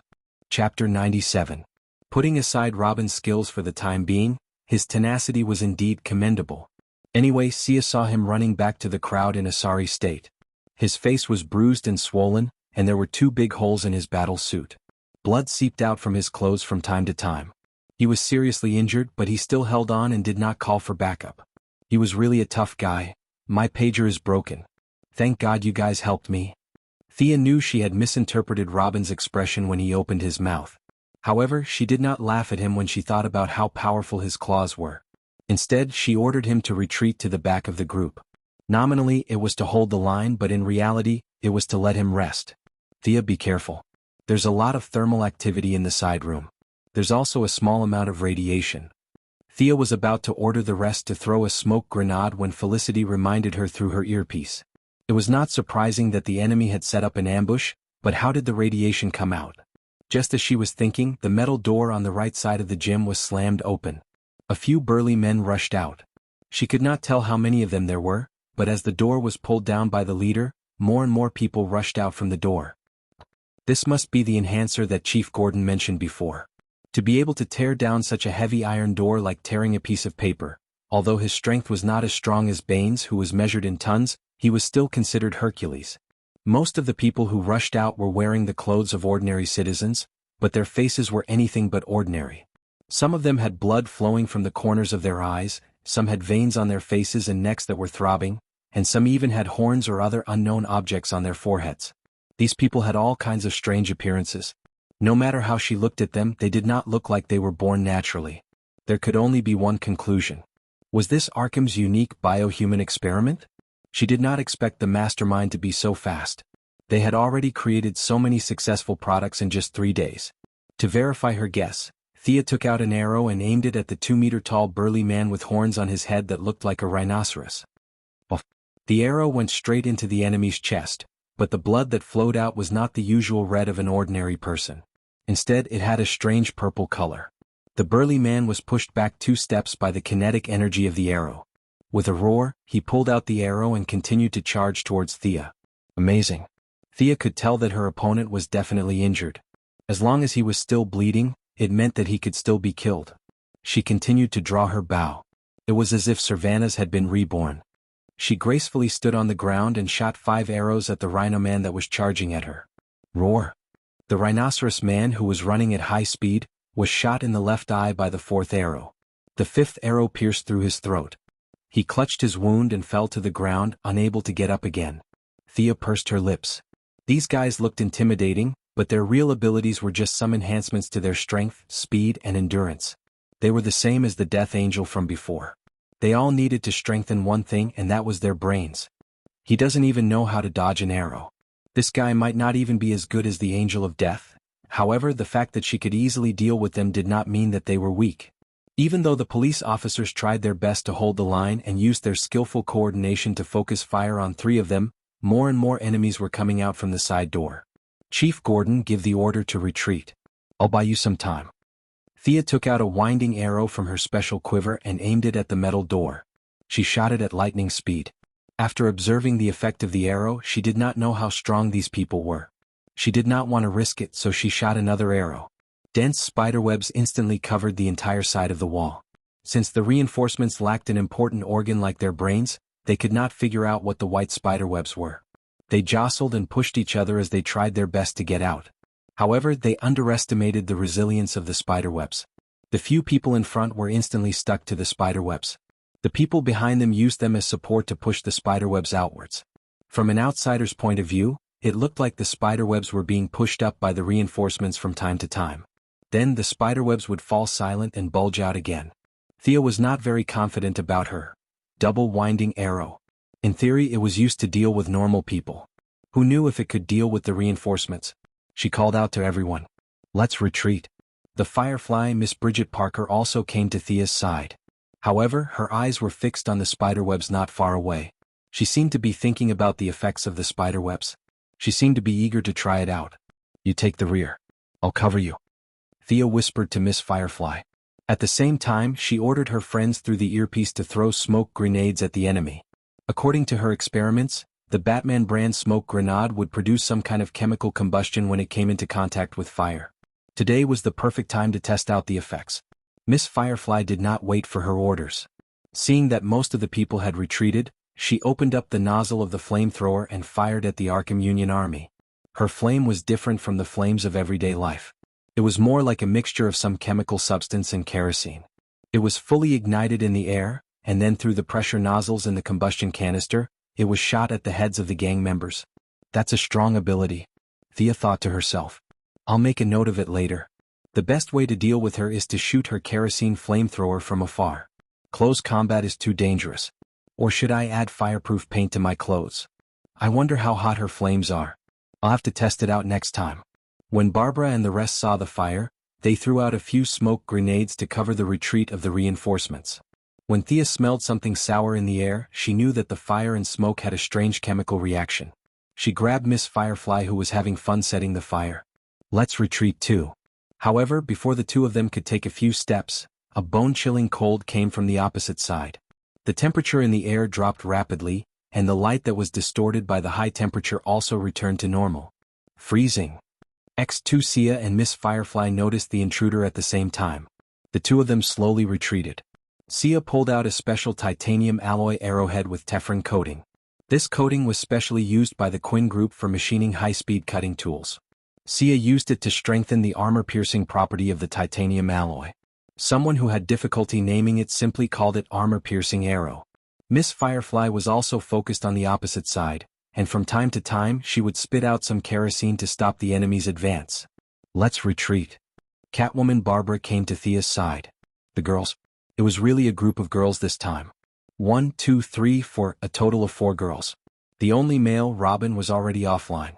The 4 of them relied on Miss Firefly's continuous spitting of kerosene and slowly retreated from the asylum. Chapter 98. In the distance, Mr. Freeze, who was wearing a very flashy and unique armor, smirked when he saw that they were about to retreat. He raised his frost gun and pulled the trigger. A large amount of frost mist rushed towards the girls. Not to be outdone, Miss Firefly also raised her flamethrower and shot a string of fireballs at him. The 2 of them did not say a word during the battle, but anyone with eyes could see that the 2 of them were not on good terms. It was as if there was only one of them left. The frozen mist kept colliding with the kerosene in the air. A large amount of mist turned into water in the air, and then quickly evaporated into gas. The kerosene was also constantly being consumed by the frozen air. Neither of them could do anything to the other, and the situation entered a stalemate. Can we go up and help? Barbara was quite loyal. Even though she had never spoken to Miss Firefly, she still automatically categorized her as a member of her camp. The person she asked was Thea, who was experienced in technological weapons. Thea was still very curious about this guy who used frost gas. She heard that his gun used the principle of low-temperature ammonia to cool, which was somewhat similar to her frost arrow. She used liquid nitrogen. In fact, the cooling effect of the 2 of them was similar. It was hard to say who was more advanced. Her nitrogen temperature was lower, so the cooling effect was stronger. However, the loss of energy in the air was greater. His ammonia could be shot after a certain reaction in the gun, so the loss of energy was relatively lower. However, he could continuously extract ammonia from the canister behind him and shoot it. Her arrows were one less arrow after another. In comparison, she was still a little inferior. However, if she was asked to carry a chemical canister to fight monsters, she would never do it. It was too dangerous. The way to deal with this guy and Miss Firefly was very simple. As long as she found their canister, she could happily go up and loot their corpses from afar. In the face of Barbara's question, Thea answered with certainty. Of course, watch me kill him. Her tone was full of confidence because she had already seen the protrusion behind the Frostman. This guy had some brains and knew to use armor to protect the gas tank. This was much better than the careless Miss Firefly beside her who had no protection at all. Aiming at such a large target was not difficult. Thea was only worried that her arrows would not be able to penetrate the sci-fi-looking armor. The constant exchange of fire between the other 2 also caused some interference to her vision. Thea left the team and found a high platform with a better view. She aimed at Mr. Freeze, who was shooting at the fireflies. With a smug smile on his face, he loosened the bowstring. The Teflon-coated arrowhead barely completed its task. The 10-centimeter arrowhead only managed to pierce halfway into the armor. Thea waited for 2 seconds in worry. She only felt relieved when she saw cold air coming out from the gaps in his armor. Let's go. God knows if this guy's canister was pressurized, how much pressure was added, and if it would explode from the inside. She flew back to the girls and called out to Catwoman Barbara. Under Miss Firefly's puzzled gaze, the 2 of them ran out. Mr. Freeze was a little stunned when he saw the girls running away. He did not know why the girls who were on par with him wanted to run away. However, he did not think too much about it. He thought that her canister was out of gas, so he pulled the trigger and was ready to kill them. 2 muffled sounds were heard. The fog that should have appeared theoretically did not appear. While he was still wondering what was wrong with his gun, a violent impact knocked him out. Thea and the girls saw that the entrance of the asylum was replaced by a huge block of ice in an instant. The ice was spreading rapidly in all directions. The 4 girls wished that they had more legs. They ran as fast as they could. Thea and Catwoman, who were faster, each carried Firefly with one arm. The girl's speed was slower than a normal person's, and she was carrying a canister that weighed more than 5 kilograms. If the 2 girls did not stop her, she would have been frozen into the ice wall. Barbara also gave her a push from the back. In the end, they managed to run out of the door with much difficulty. Thea, next time you make such a big noise, you should tell us in advance. Barbara, who was running so hard that her gallbladder almost popped out of her mouth, complained. Isn't this great? Mr. Freeze is finally out of the way. Thea felt that this guy's lethality was not in vain. Barbara and Catwoman looked at each other. Barbara, who was kind, said, Mr. Freeze's body temperature is below zero all year round because of the experiment accident. He's immune to ice. Theoretically, ice can't kill him. Immune? The two shiny words shocked Thea. Why does this guy have such an unscientific passive? Why didn't you tell me? She then turned to look at Firefly. According to the settings of some worlds, is this girl immune to fire? No wonder she's so brave to carry the canister around. There must be a reason behind it. Although she had made a mistake, Sia's character was to never admit her mistakes. She was like this in version 1.0 and she was still the same in version 2.0. Thinking about the various chemical and physical knowledge that he knew, Zhang Heng decided to give it a try. Haha, of course I know. We can't kill him this time, but he needs a lot of time to defrost. Plus we have to recompress the gas. This will take precious time. Don't worry. Everything is under control. Thea patted her chest, which was almost sea-size, and promised the girls. Catwoman was illiterate, so she couldn't tell whether she was telling the truth or not. Barbara had a Ph.D. in library management, so it was obvious that she wasn't interested in physics or chemistry. She couldn't tell whether she was telling the truth or not. Miss Firefly had never dealt with her before. Seeing how resolute she was, Miss Firefly decided to believe her for the time being. Realizing that her acting had successfully fooled the three girls, Thea let out a long breath. She began to think about how to deal with Mr. Freeze. Since shooting the canister didn't work, what else could she do? Mr. Freeze was really powerful. Even if she used a rocket launcher to attack him, the rocket launcher would be extinguished or even completely frozen. Moreover, even if he wasn't frozen, his armor's defense was top-notch. He was almost immune to ordinary firearms. No matter how hard she thought about it, she still couldn't come up with a good idea. This guy was so hard to deal with. Sia started to worry about the current grim situation. Owl Court, Mr. Freeze, and a large number of enhanced humans created by biochemical experiments. The problems came one after another. Thea couldn't help but furrow her beautiful eyebrows. If there was no other way, he could only use the Hellfire missile. However, this was a difficult decision to make. Even if Amanda agreed with the black woman's personality, she would still put the blame on him. This could only be used as a last resort. Chapter 99. Originally, Thea had planned to pretend to retreat to lure them out and set up an ambush, but now that Mr. Freeze had unexpectedly frozen the entire intersection, she had no choice but to give up the whole plan. Miss Firefly wanted to leave alone, but Thea dragged her into the command vehicle. This person was now a treasure. Thea could not let her go before she figured out how to deal with Mr. Freeze. Thea and Catwoman finally persuaded her to stay with them. They did not speak in the vehicle. Each of them was summarizing the gains and losses of the battle. Thea took out the sword that she had picked up for scientific research.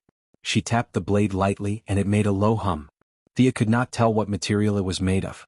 The blade was dark black and 85 centimeters long. Including the hilt, it was only a meter long.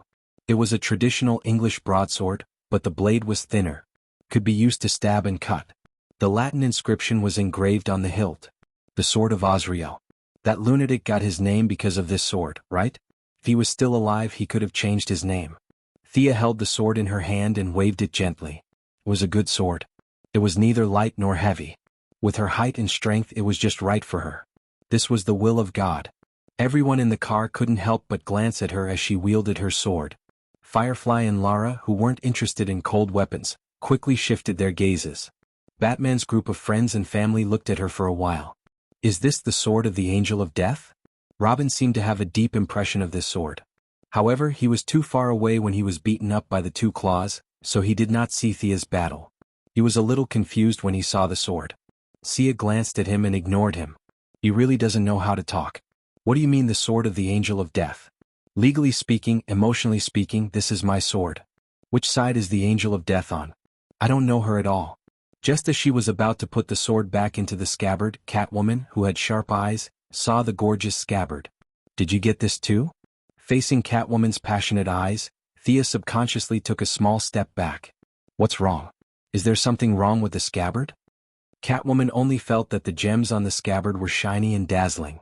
As someone who had been in the jewelry business for more than 10 years, she immediately judged that the gems on the scabbard were real.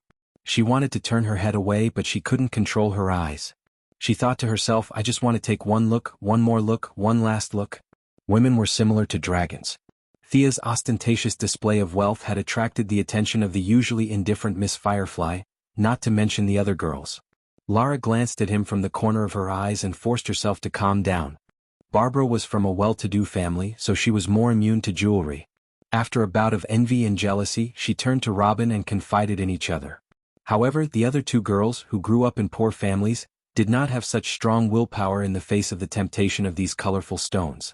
As the most beautiful girl in Green Arrow's movie, Felicity was a woman who changed her clothes 3 times a day and wore 1 earring a day. Relying on the fact that she was on Thea's side, she grabbed the sleeves of her battle suit and stared at her with sparkling eyes. She almost shouted, "This thing is fated to be mine." Catwoman was also a little attracted to it. She kept calculating how much money she could get if she sold the scabbard. She secretly hated the Death Angel for being so useless and not being skilled in martial arts. Such a treasure from Gotham had fallen into the hands of the people of Star City, and it was openly seized. There was no reason for her to keep it. Thea naturally wouldn't say something like, "Everyone who saw it gets a share. Come, everyone take a gem." She was so poor that she didn't even have enough to eat. Whether the scabbard was for her own use or to be sold, it had nothing to do with the people of Gotham. She wouldn't give up a piece of meat that was already in her hands. In order to divert their attention, Thea wanted to ask them about their opinions on the battle today. "Do you think those enhanced people are strong? Have you fought with them before?" The girls, including Robin, looked at each other and shook their heads. Of course, they didn't shake their heads to show that the enhanced people weren't strong. It was just that they hadn't fought with the enhanced people before, so they couldn't make a judgment. Seeing them shake their heads, Thea knew that she had asked for nothing. Her heart sank. If there were thousands of enhanced people, she wouldn't be able to stop them. Fortunately, the experienced director, Gordon, spoke up. "I've seen them when I was young. Back then, they had all kinds of abilities. Some could cause people to age, some could control people's minds, but they all required physical contact." He pondered for a moment. "This time, I feel that they only strengthened their bodies. They didn't have any strange abilities." "Then do you know how to deal with them?" Thea was still very polite to the old man. She asked expectantly. The director was a little embarrassed. "Back then, I used to stick to fight them. At that time, the enhanced people were stronger than normal people, but it was limited." Thea had the urge to facepalm when she heard his words. "Look at your old arms and legs. You were so hot-tempered when you were young. You were really fierce. You didn't even have a plan. You just fought head-on. Barbara must have inherited your personality. This method was too brainless. 2 or 3 of them could fight head-on, but how could they fight hundreds of them?" Thea, who prided herself on being smart, wasn't prepared to accept such a suggestion. "You said that they emitted a small amount of radiation?" Thea turned her head and asked her friend, Felicity. "Yes, before they appeared, there was a rather strong radiation reaction." "Did they use nuclear material to strengthen themselves?" Thea's question could only be answered by the old director. After all, he had seen it before. Gordon, who was about to retire at the age of 60, tried his best to recall how the experiment was conducted. Actually, he did not care how the group of people were enhanced or what kind of enhancement they used. Once the case was solved, it was over.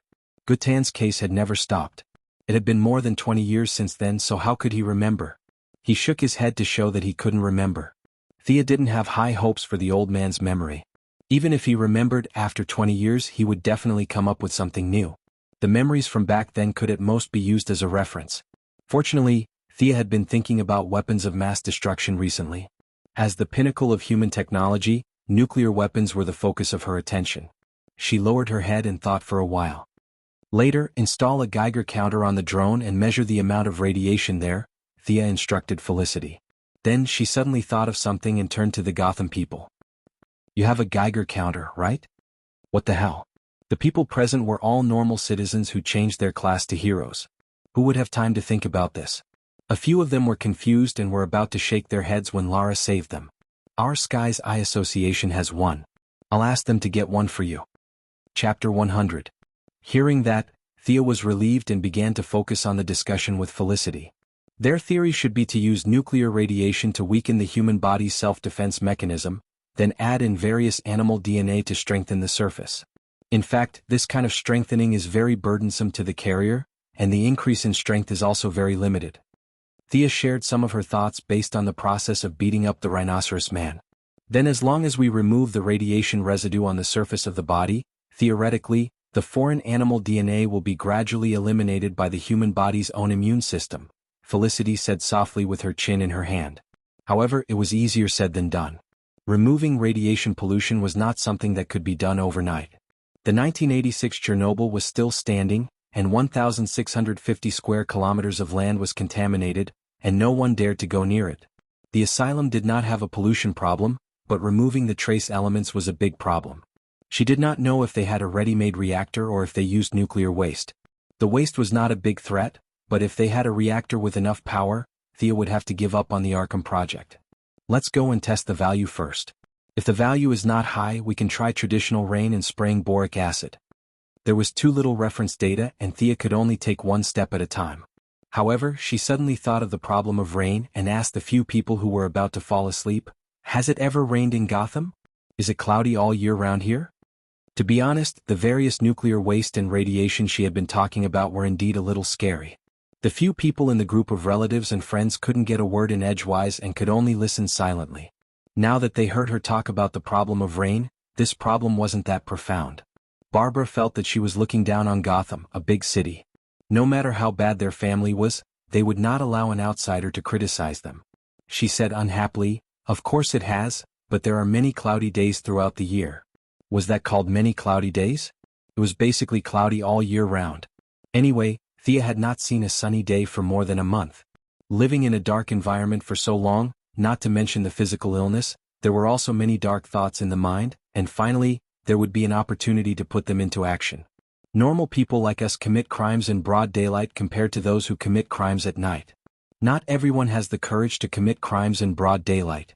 Thea felt like she had found the cause of Gotham's illness, or rather, a part of it. At the same time, he sighed at how lucky Superman was to land in the capital of the Empire and bask in the sunlight of the capitalists. If his spaceship landed in Gotham, he would probably be poor for the rest of his life. It was unknown whether he could live to see the sun again. He vaguely remembered that in his previous life, there was a discussion on the internet about a devil being sealed deep beneath Gotham City. Therefore, even though he did not know if the cloudy days were real or not, he still had some impression of the super ferocious zombie Solomon Grundy, sleeping in Gotham River. If he messed with the weather here, would he attract a stronger boss? Last time I was just suggesting to mobilize the masses. Didn't you see that the criminals in Gotham have started to form groups? But are you afraid? Thea felt her blood boiling. It was quite exciting. They did not know that Thea was prepared to detonate a bomb for them. Seeing that she did not say anything after asking, the group of friends and relatives did not take it to heart. They buried their heads and tidied up their equipment. They did not encounter any ambushes on the way back and returned to the campsite peacefully. The girls had to change their clothes, especially Thea, who had fought with the Angel of Death. Her body was splattered with a lot of blood. As a clean freak, she endured it for a long time. The few of them washed up and went to the meeting room. After they sat down for more than 10 minutes, Chief Gordon finally arrived. The old man did not have the time to change his clothes and wash his face. He did not rest for a moment after returning to the campsite. After calculating the casualties, he finally went to the meeting room to ask Thea for advice.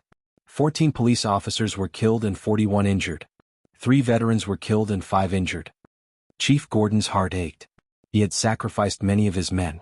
Most of them were killed in the line of duty when the reinforcements rushed out. On the other hand, the veterans were all experienced. They knew that the situation was not good and hid themselves well. The few injured were only slightly injured. Sia rubbed her eyebrows. In this battle, they had lost 1/10 of their combat strength. Although the battle results weren't great, they had at least figured out the enemy's true strength. It could be said that they had accomplished their goal. However, the reinforcements could be endlessly produced. Sooner or later, their side would be destroyed. Just as she was thinking of how to tactfully ask Chief Gordon to continue with the recruitment, the door of the meeting room was pushed open from the outside. A tall and handsome middle-aged man walked in slowly with a walking stick. "Bruce?" Catgirl was so excited when she saw the man that she didn't even care that she was on the other side of the table. She jumped over the long table with her arms on the table and rushed to the middle-aged man's side. She touched his face and tears flowed down uncontrollably. "Are you really Bruce?" Catwoman looked at her lover in front of her. She almost thought that she was hallucinating. Bruce Wayne's voice was as polite as usual. He hugged his lover's slender waist and said, "Yes, I'm back." Just as the two of them were about to do something like hugging and kissing after a long separation, a spoiler interrupted their reunion. Kitten, I've brought him back for you.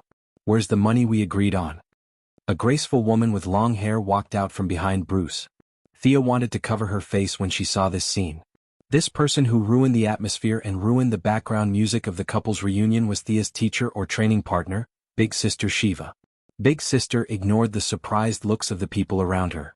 She even stretched out a hand in front of Catwoman, indicating that she should pay up quickly. She was busy. Shiva, we've told you many times along the way. I'll pay and you'll let Selena go. Bruce was still very respectful to his savior. No, she has to pay for her request. Besides, your company is almost gone. How can you get the money? I don't want your old house. Shiva ignored his gaze and focused on getting the money from Catwoman. Catwoman was very embarrassed. She had gone to Star City to look for Shiva with the intention of making a last-ditch effort. To be honest, she had thought that Master Bruce would not come back. He was seriously injured and had been kidnapped. So, she had promised an astronomical reward. Now that he had been rescued and had not lost an arm or a leg, it would be too embarrassing if she did not pay. Chapter 101. Catwoman glanced at her old lover. To be honest, she was a little annoyed that he came back unscathed. She couldn't even find an excuse to talk to Shiva. She pushed Master Bruce behind her and smiled helplessly as she walked to the other side with Shiva to talk about credit. Uncle Bruce was in an awkward position. It was true that he was rich, but a lot of his money was dead money. For example, Wayne Group's shares, Quinn Group's shares, Merlin Group's shares, and even Lex Luthor's shares. According to the unwritten rules, these shares couldn't be cashed out without a valid reason. In addition, real estate around the world wasn't easy to sell. Ski resorts in Switzerland, wineries in Belgium, and so on couldn't find buyers in a short period of time. His daily income was basically invested in technological equipment. This was similar to Thea. However, his basic equipment was completed while Thea was just on the road. The daily maintenance of these equipment required a large sum of money. He was very similar to Thea. They both looked glamorous but were actually very poor. Therefore, in the face of the aggressive Madame Shiva, he could only express his moral support for his old lover's predicament. Everyone in the meeting room listened quietly to the haggling between Madame Shiva and Catwoman. We agreed to pay in a month. You're 3 days late. You definitely can't pay in full. I haven't asked you for my travel expenses. Do you know how hard I worked to find your man? I didn't even rest when I cut my finger. Do you know? The two women threw away their usual coldness and elegance. In this crucial moment that determined the fate of Gotham, they chattered about money, and money problems. Cough, cough. Master Bruce was speechless at how they treated him like goods. He coughed twice to try to divert the attention of the people in the room. The problem of rescuing the citizens that you talked about was very deep. Add me to the chat room and we'll continue talking. However, everyone ignored him. It was rare for them to have the opportunity to gossip. If they didn't enjoy it, the people of Gotham wouldn't die anytime soon. They didn't care about these few minutes. The people led by Thea ignored Master Bruce's expression and continued to watch the two women on the other side. Catwoman, who was in the wrong, quickly admitted defeat. She took out her phone and transferred the money. Her usually strong fingers were slightly trembling. Beep. The clear ringtone of the phone rang in the room. Shiva looked at the screen with satisfaction. Kitten, you're quite rich. That's the down payment. Remember to transfer the money at the beginning of the next month. After saying that, Big Sister looked around and saw Sia. She waved at her and said, I've been away from home for a long time. I don't know if my daughter misses me or not. I'm leaving now. After Miss Shiva finished speaking, she put away her phone and flung her long black hair behind her back, leaving behind a suave back view as she walked away. What did that mean? I'm not even considered a graduate yet. They didn't even give me a certificate or anything. Sia knew that she had a daughter who was said to be shockingly talented. She didn't know if it was true or not, but she was still a little reluctant to part with her elder sister whom she had been with for half a year. Most importantly, she needed someone who could fight. Why did she run away? 2 more minutes and I'll get to the point. But after thinking about it carefully, he decided to just let her go. Based on what happened to the feline girl, he knew that he couldn't afford to hire this girl who only cared about money. Old Ma probably spent a lot of money to teach him back then. Mr. Wayne, have you recovered? Sia hurriedly asked Batman, who was beside her. This was the strongest combat power they had at the moment. She was asking if he could fight now. Bruce was an extremely intelligent person. He immediately understood what she meant. But understanding was one thing. Objective facts on the material level could not be ignored. He raised the walking stick in his hand. I can walk normally now. F***ck, you're funny? You mean you're still injured? Then why did you come back? Did you come back to work? Sia felt like the entire world's consciousness was laughing at her. It was not easy for her to get back two helpers, but one had run away and the other had a debuff. After going around in circles, she was back to the starting point. Did she still have to rely on these people? She didn't know how much he had heard of the meeting. Thea explained it to him again. Mr. Wayne, do you think the large-scale rainfall and neutralizing radiation will change the shallow evolution of the enhanced? Call me Bruce. I'll always remember Miss Thea's help to Gotham. Bruce stood up to express his gratitude. As for your suggestion, we can do it this way. Back in the day, I developed a special type of wavelength trigger. This type of sound wave is harmless to normal people. As long as we test the data of the enhanced humans and adjust it to a specific wavelength, we will be able to emit infrasound waves that are specifically targeted at the enhanced humans. I don't know how effective it is, but I think it should be able to knock someone out. From this, one could see the value of Batman's boss. Most of his combat ability was reflected in his wisdom. It wasn't a joke for him to have self-taught himself more than 10 doctorates. No wonder the ninja master valued him so much. To be able to learn so much in such a short time, he was definitely a top talent. His idea sounded more advanced than Thea's idea of sprinkling dry ice and spraying boric acid. The two of them started a heated discussion. Felicity was a little embarrassed when she saw her idol, but when she saw how happy they were, she happily joined in the conversation. This made the rest of the people in the room suffer. Other than Catwoman, who was still thinking about how to make up for her loss, everyone else was confused. They wanted to leave, but they were afraid of the task assigned to them. They could only listen to the conversation in a daze. Batman was very happy. He had learned so much, but no one appreciated it. His only confidant was an old bastard who had lived for 800 years. Usually he had no place to show off his knowledge. It was a very troublesome thing. Talking to these people who had graduated from a literacy class about the changes of the elements, wavelengths, and frequencies was like playing the lute to a cow. Today he met the Star City duo and realized that the two ladies' thoughts were very clear and their reactions were very fast. Most importantly, they could understand his words. This was not easy. Batman was a little sad that he couldn't go into battle after his return. However, now that he realized that his wisdom could be put to good use, his original unhappiness turned into joy. While they were talking, he also had a good impression of Star City's education. Gotham's education standards were too low. Just look at Robin, who was about to fall asleep. Should he send him to Star City to study in the future? Robin had mentioned about going to university, and it seemed like he could do something about it. Actually, he didn't know that Thea and Felicity were self-taught and had nothing to do with Star City. Chapter 102.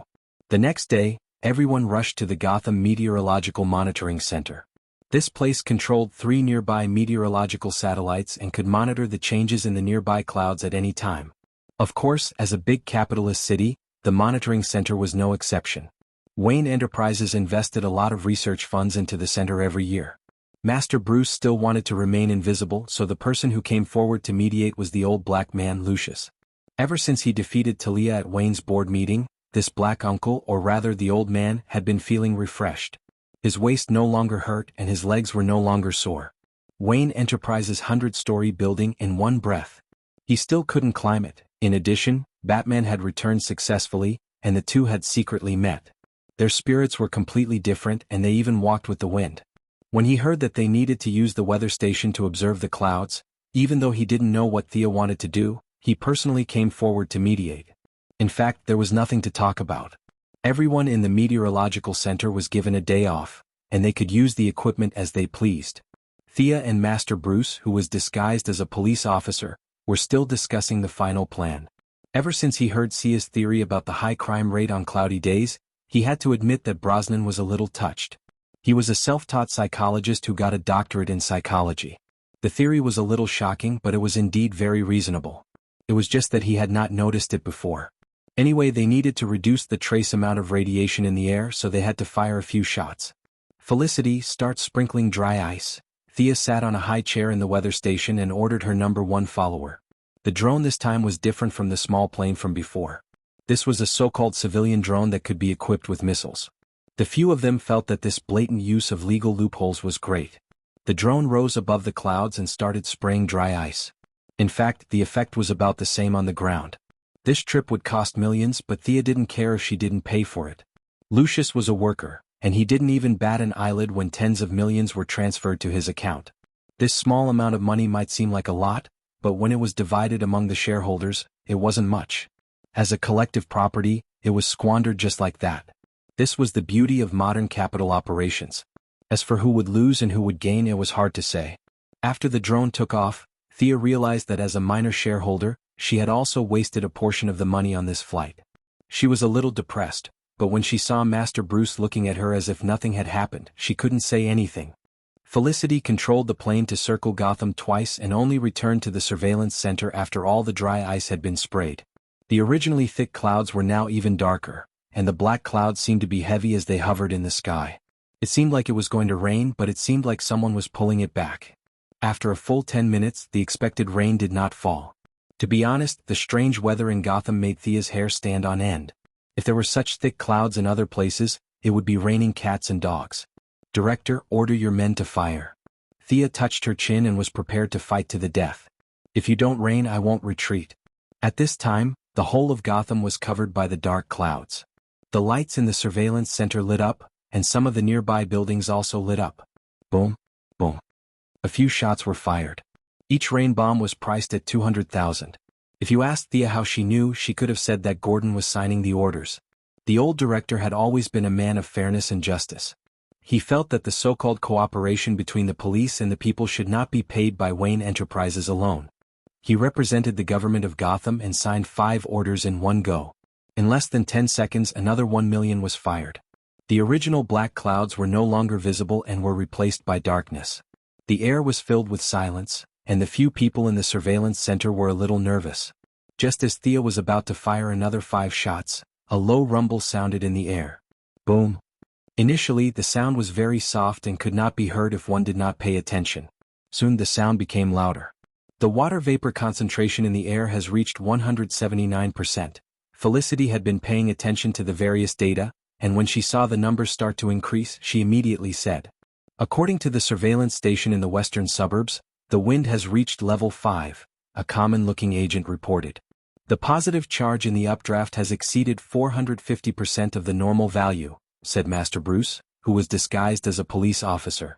With the feedback of the various data, Thea knew that rain would definitely come. However, the clouds were still brewing, and once the rain fell, it would definitely be a storm.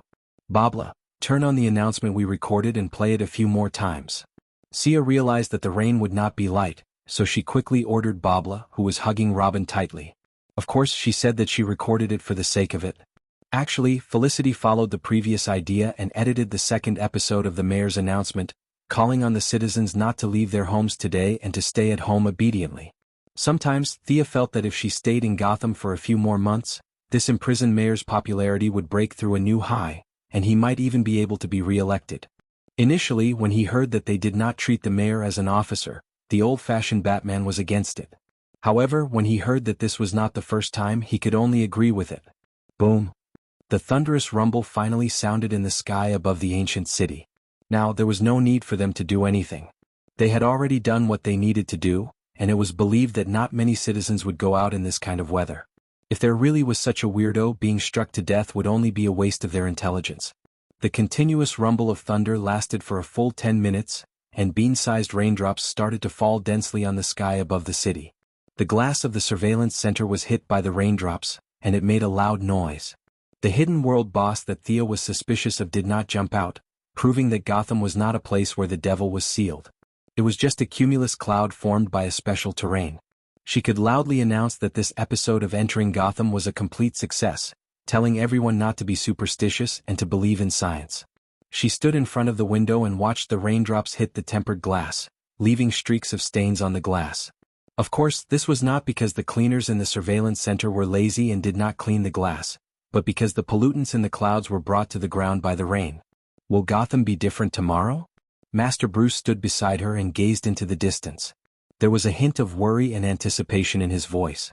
It definitely will. Thea was still looking out the window and did not turn back. She was very sure of this. After all, they had spent millions. It would be ridiculous if there was no effect. After the rain, no matter how you looked at it, there would definitely be changes in the city. Chapter 103. The thunderstorm raged over Gotham for a day and a night. When the rain lessened, Thea asked the old director to shoot 2 more shots into the sky in order to disperse all the clouds. They could not waste the rest of the day. It was unlikely that the bad guys from Arkham would ambush them in a thunderstorm. A few of them went to the side to practice their martial arts, while the rest of them helped Batman make the sonic weapon. Most of the previous equipment had been taken away or destroyed by Bane after the Batcave was exposed. Fortunately, Bruce's clever brain was still around. He pulled some equipment from the Sky's Eye Society, and the few of them rolled up their sleeves and began to work. Bruce had been doing mechanical work for a long time, so his hands-on skills were not ordinary. Thea could build the magnetic skateboard with her imagination, so her mechanical skills were also very good. Felicity had been trained in Star City, so she was quite familiar with the work. She joined in midway and the three of them were in full swing. They wore work clothes, wore glasses, had towels around their necks, and were fiddling with welding torches and sledgehammers in their hands. This scene fell into the eyes of the few people who did not know the science, and it was indescribably disharmonious. You two are one of the few billionaires of the bourgeoisie. Are you betraying the class and joining the proletariat? Do I have to give you a certificate or something on May 1st next year? Barbara felt that her dream life in the upper class should not be like this. She should keep her identity as a petty bourgeois and not try to squeeze into the upper class. Halfway through the process, Miss Firefly, who was always quiet, joined in, and the whole process sped up greatly. It had to be said that it was a waste of her talent to be born in the United States. She was a natural-born welder, and she could control all kinds of temperature and fire to perfection. Most importantly, she was not afraid of fire. In order to maintain her beautiful face, Sia had put on 2 layers of protective gear.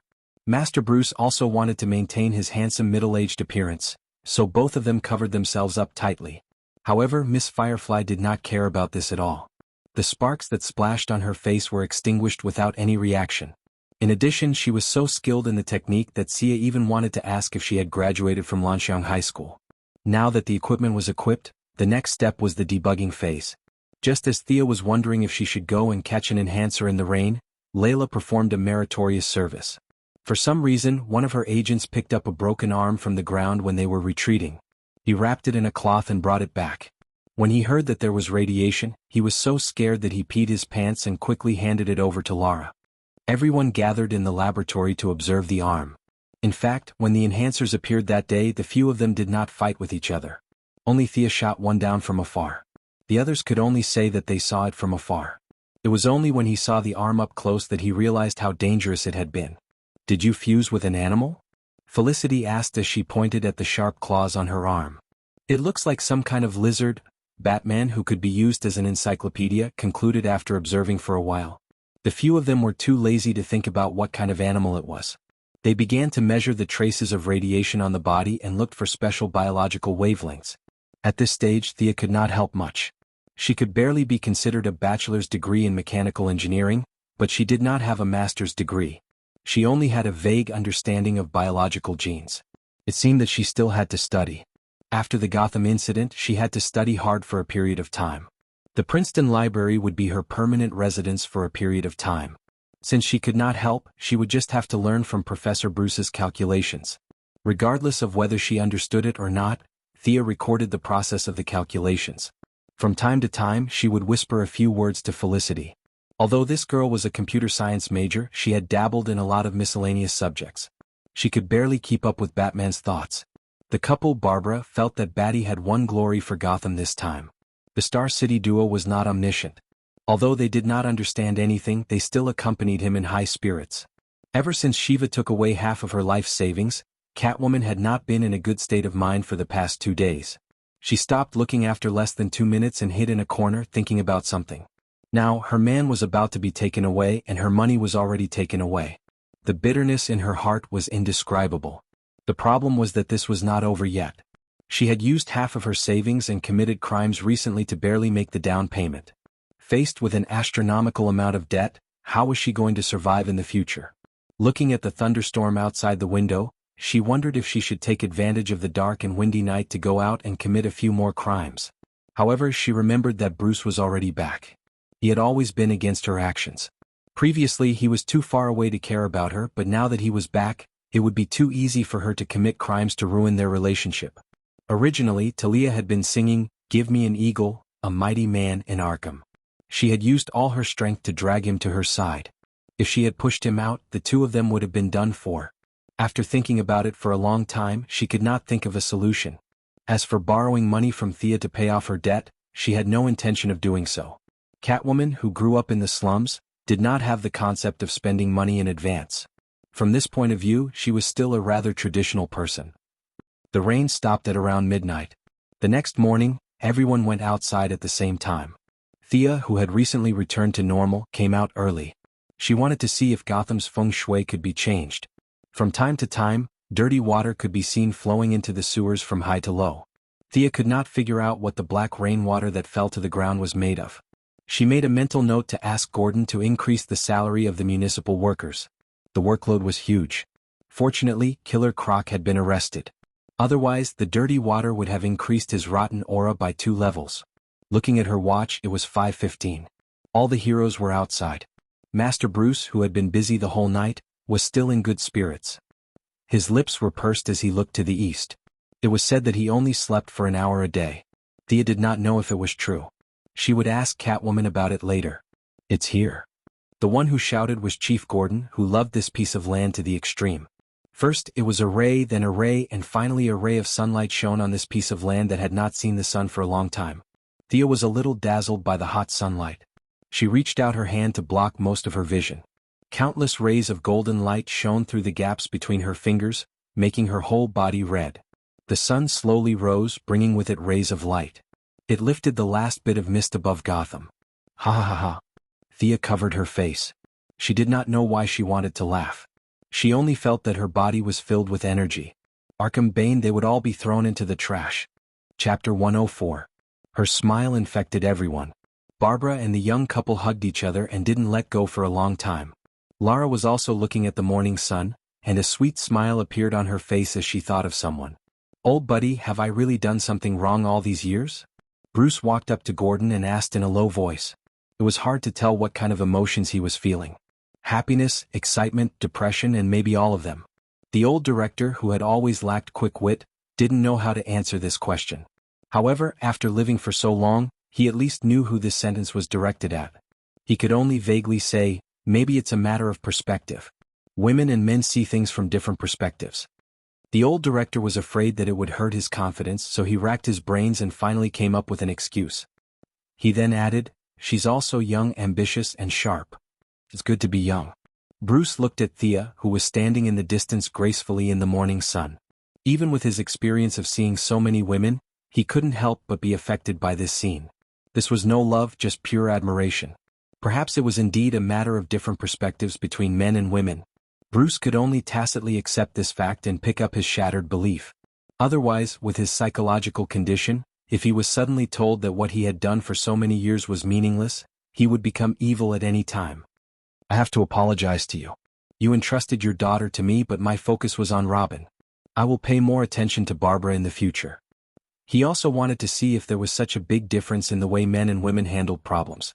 It just so happened that he had 2 experimental subjects under him to test. Gordon didn't know whether to thank him or to pay more attention to his daughter. According to his selfish desires, it was best for his daughter to live a peaceful life.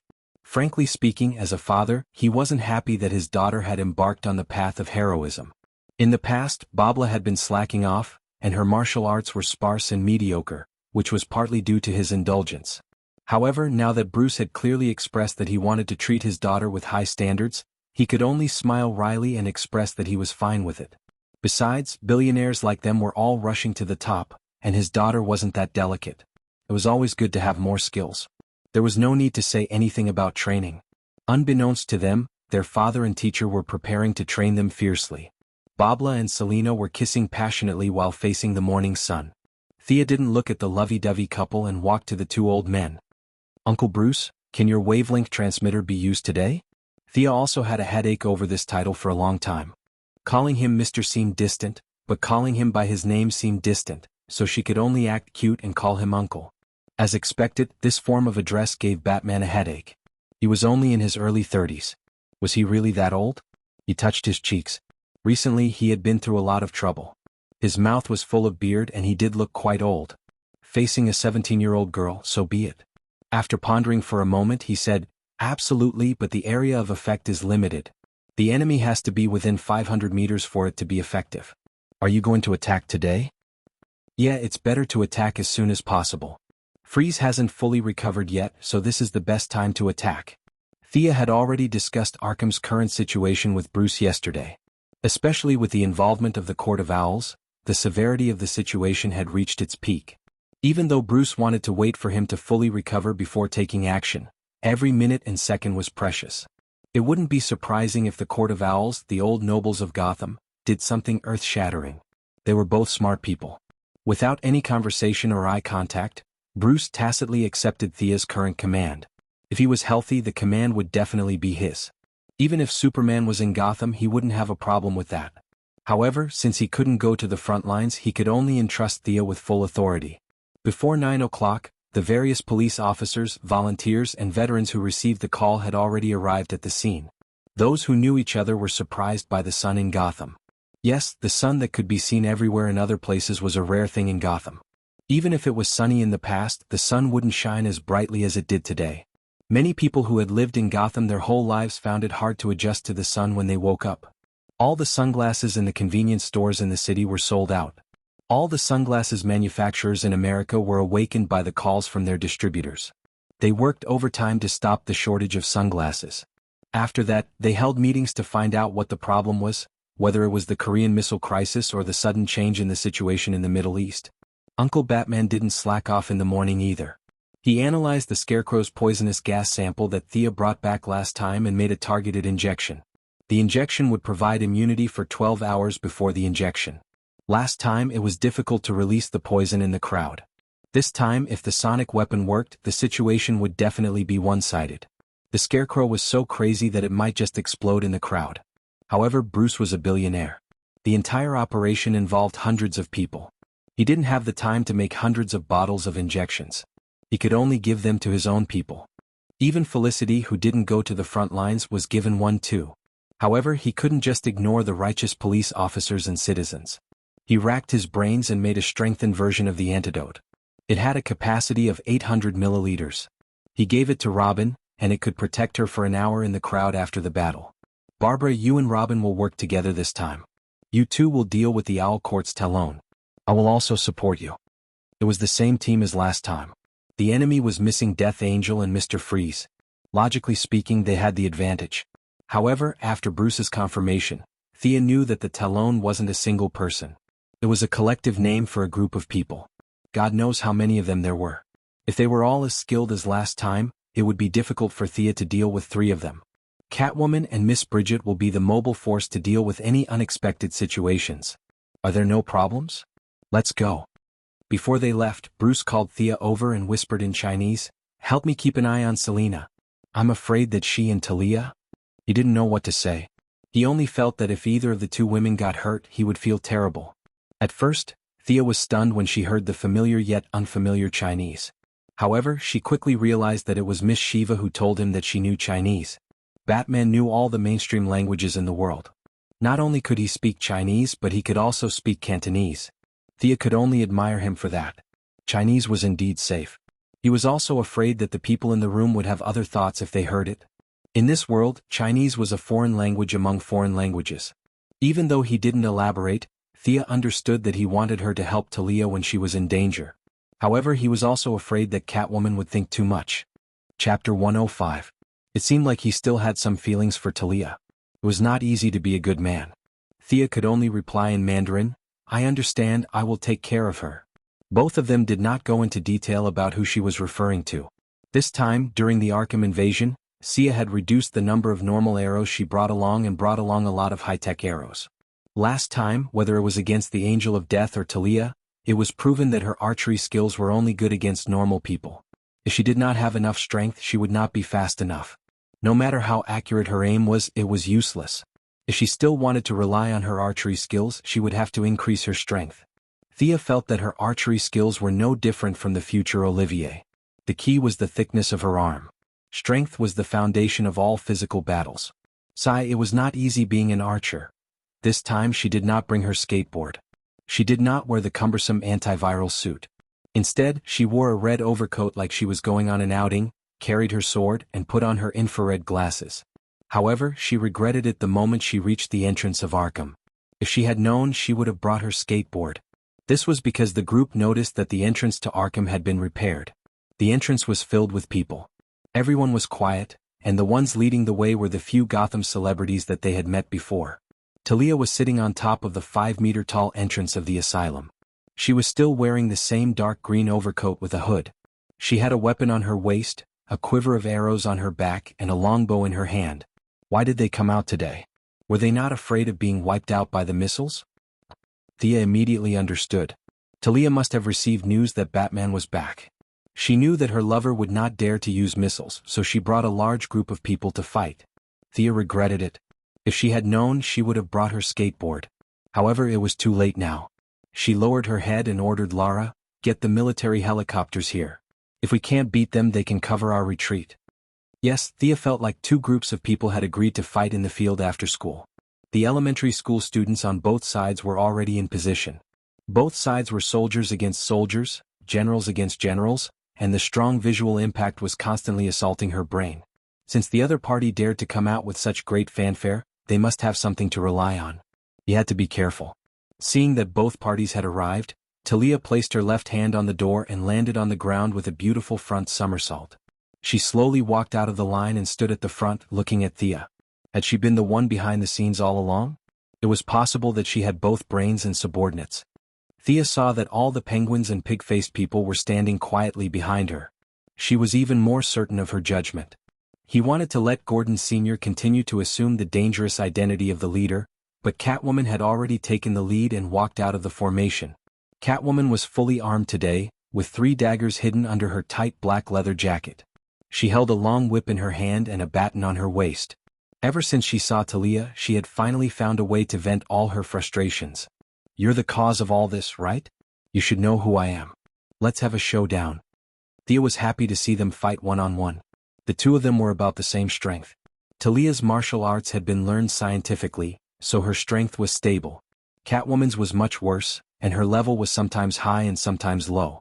However, when Catwoman attacked in a rage, it was hard to say whether or not her little universe would explode and kill the other party. Sia could only admire Uncle Bat's foresight. These words were still ringing in her ears, and the two women were about to fight. Her task was not difficult as long as she could keep them alive. With a bitter smile, she drew an arrow and knocked it on the bow, ready to support the one who could not win at any time. However, to everyone's surprise, things took a big turn. Talia pointed at Catwoman, who was stepping forward, and said, "You and I have a personal grudge." She then pointed at Thea, who was watching the show, and said, "Her and I have a business matter." It was hard for Catgirl to describe her current state of mind. She had seen how Bruce had called Sia aside and warned her.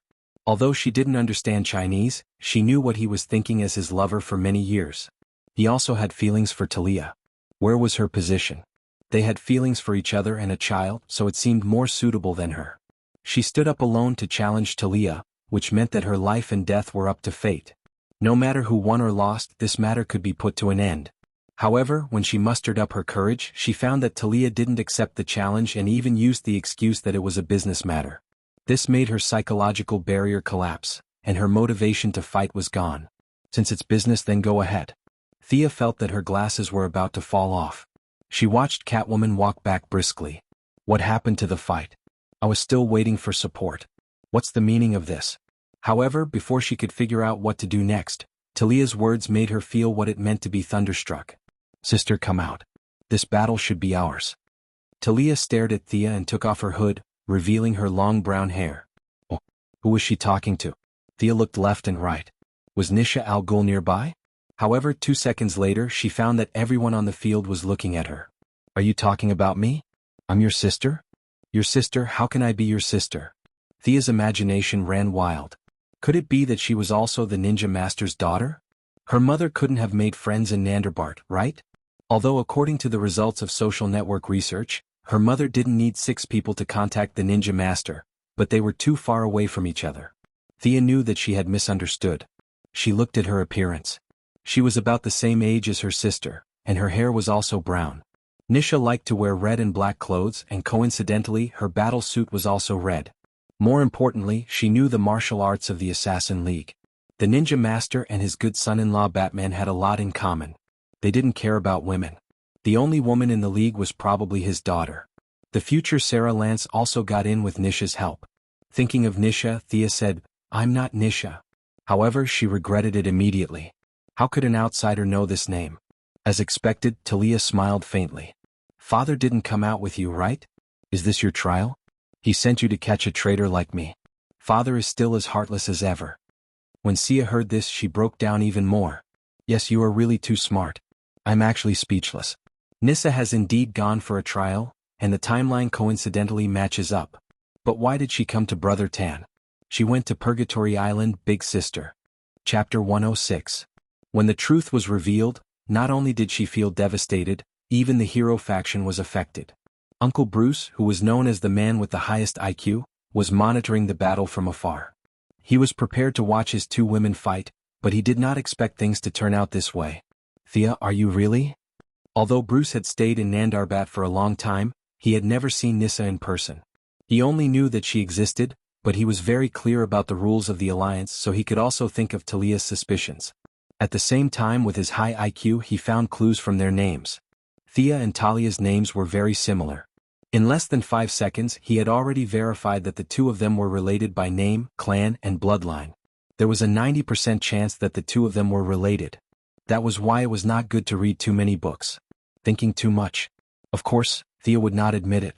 They were not related to each other in the first place. Ninja Master was also a famous bad boss. What did she have to do with him? We are not related, trust me. Her tone did not dispel Batman's suspicions. Old Master Bruce did not know how to react when his promising junior suddenly became his sister-in-law. He could only say that the world was so small. In fact, if Thea took off her hood and saw her face, Talia would know that she had guessed wrongly. Ninja Master had an Arabian face, but Thea's ancestors were all Caucasian. As long as one was not blind, they would be able to tell the difference. However, revealing her face was not in line with her principle of keeping a low profile.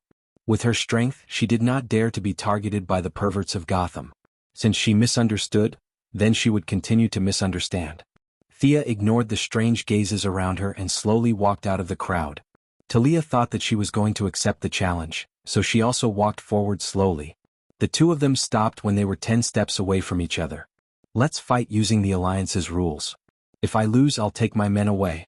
If you lose, the same goes for you, Talia suggested. She then waved her hand and many men in black appeared around them. They were all wearing leather jackets and carrying bows. Thea didn't know if these were the elites she took with her when she betrayed the Alliance, or if they were recently trained. She sized them up and estimated that there were about 100 of them. If all of them were as strong as Yao Fei, they would be able to affect the balance of the battlefield. That's a good idea. Thea agreed with her. Batman, who was watching the battle from afar, couldn't wait for his woman to leave as soon as possible. He didn't want her to cause any more trouble in this lifetime. All right. Thea had the same idea. The two of them took off their bows at the same time and gently placed them on the ground. They looked at each other and drew their weapons. They each held their weapons and made a mysterious gesture. According to the Alliance's rules, this was a greeting to the ancient gods. Therefore, even though the Ninja Master was now rotten to the core, he was still a very traditional person who abided by the rules. The disciples he taught all knew this set of etiquette. Malcolm, who had been his adjutant for a period of time, was naturally familiar with this set of movements. For some reason, Old Ma taught Thea everything without thinking. This caused a certain misunderstanding. The Assassin's Alliance had a strict hierarchy, and the movements of each level were actually slightly different. Coincidentally, Old Ma used to be an adjutant, and he taught the movements of an adjutant. Talia had been the Master's adjutant for a long time, and before she betrayed the Alliance, she was also an adjutant. Old Ma could even be said to be her successor. This caused the movements of the two women to be exactly the same. The audience on the field could only see that the movements were elegant and simple. But looking at Thea's skillful movements, Batman, who was one of the 3 people on the field who knew this set of movements, couldn't help but ask through the headset, "Thea, are you a member of the Alliance?" She wanted to say that she wasn't from the Alliance, she was from the Horde. But at this time, Thea was fully focused on watching Talia's footsteps. She didn't have the time to explain. She said in a low voice, "No." But her words still caused a slight flaw. Talia waved the wolf fang in her hand and slashed at her neck. How could Thea be hit by such a simple slash? She held her sword with both hands and raised it up, blocking Talia's slash. Then she kicked Talia's stomach. As a teacher who trained Yao Fei and would train Green Arrow in the future, Talia was very experienced. She leaned to the side and dodged the kick. Then she changed her slash to a slice. Following the blade of Thea's sword, she slashed at her finger. Thea flicked her wrist and used the stabbing technique of Spanish fencing to attack Talia's middle. Not bad at close combat. Better than your archery skills. Talia immediately changed her move.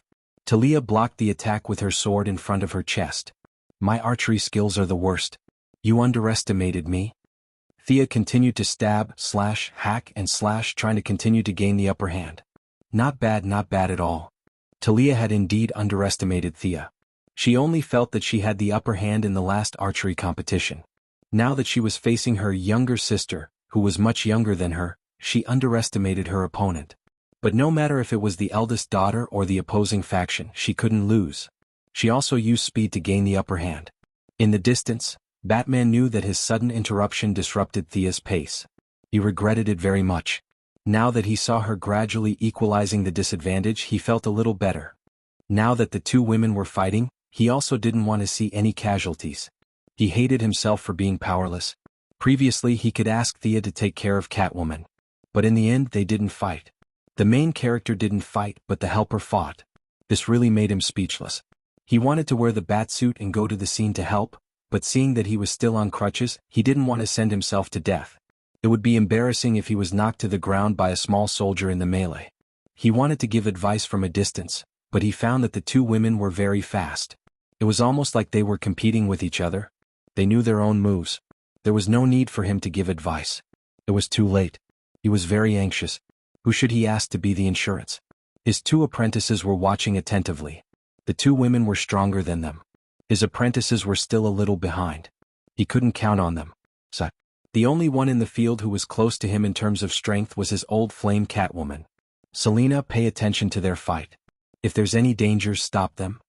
Bruce knew that Catwoman would understand his intentions as soon as he said this. He was helpless to let one lover protect another. Sure enough, Catwoman understood what he meant. She was jealous. She snorted heavily to show that she heard him. After that, she didn't say anything else. The fight between the two women in the field had reached a climax. Thea was slashed on her left shoulder by Talia, and Talia was punched in the face by her. Blood flowed down the corner of her mouth. The two women entered a stalemate again. They took 3 steps away from each other and took the opportunity to recover their strength. At the same time, they kept moving around the center of the field, trying to find each other's weaknesses. Chapter 107. Their fight this time was different from the previous archery contest. Last time it was just a casual exchange. At that time, Talia was worried about being ambushed by a ninja master, and Thea didn't want to fight her, so both of them were very restrained. This time it was different. Talia felt that her sister was valued by her father, and she couldn't get rid of the anger in her heart. Forget about Catwoman, she even forgot about her own son and husband, Batman. She just wanted to prove that she wasn't worse than her sister. At first, Thea was forced to do something beyond her ability, but she was strangely dragged out to take the bullet for Catwoman. She felt that this was Gotham's first injustice. Plus, she was worried about Batman's woman and Green Arrow's future teacher. But after a few dangerous situations, she threw away her worries. Who's afraid of who? There was nothing wrong with Catwoman being paired with Batty, and she could teach Green Arrow herself. There was nothing to be proud of. There was only one word to describe it, and that was fighting head-on. The two of them rested for less than half a minute, and then they continued to fight. Both sides were confused. Didn't they agree that this was Gotham's internal conflict? What was the meaning of these two outsiders coming here to fight to the death? They didn't dare to say anything as they watched the fight in full swing, and could only watch silently. Talia had spread the news all over the world, and everyone knew that she came thousands of miles away to find her husband with her child. Now that they saw her and Thea fighting fiercely, they couldn't help but think of something. I heard that she's here to fight for her husband? One of the Penguin's subordinates said to the people around him. I heard that the one fighting her is her sister. One of the Court of Owls, who claimed to be well informed, pointed with his sharp claws. Why is this sister fighting so fiercely? One of the Gotham Police Station's 5th Division's 12th Operation Team asked. You still don't understand? It's obvious that the two sisters are fighting over something. I can't go into too much detail. One of the veterans, who claimed to be very experienced, told the people around him a story that couldn't be told. Both sides had nothing to do, so they could only kill time by gossiping. The story became more and more bizarre, and after a lot of artistic embellishments, it now seemed quite plausible. As for Catwoman, one of the protagonists of the original story, She had long been forgotten by the masses. Therefore, when the final version of the story finally reached Catwoman's ears through her little friend, Miss Firefly, she was dumbfounded. The story had evolved into a very melodramatic one. Talia's younger sister had admired Batman since she was a child. When she grew up, she came out to seek true love. When her biological sister found out about it, she resolutely opposed it, which led to the war in Gotham. This news was leaked by one of Talia's subordinates who had followed him for many years.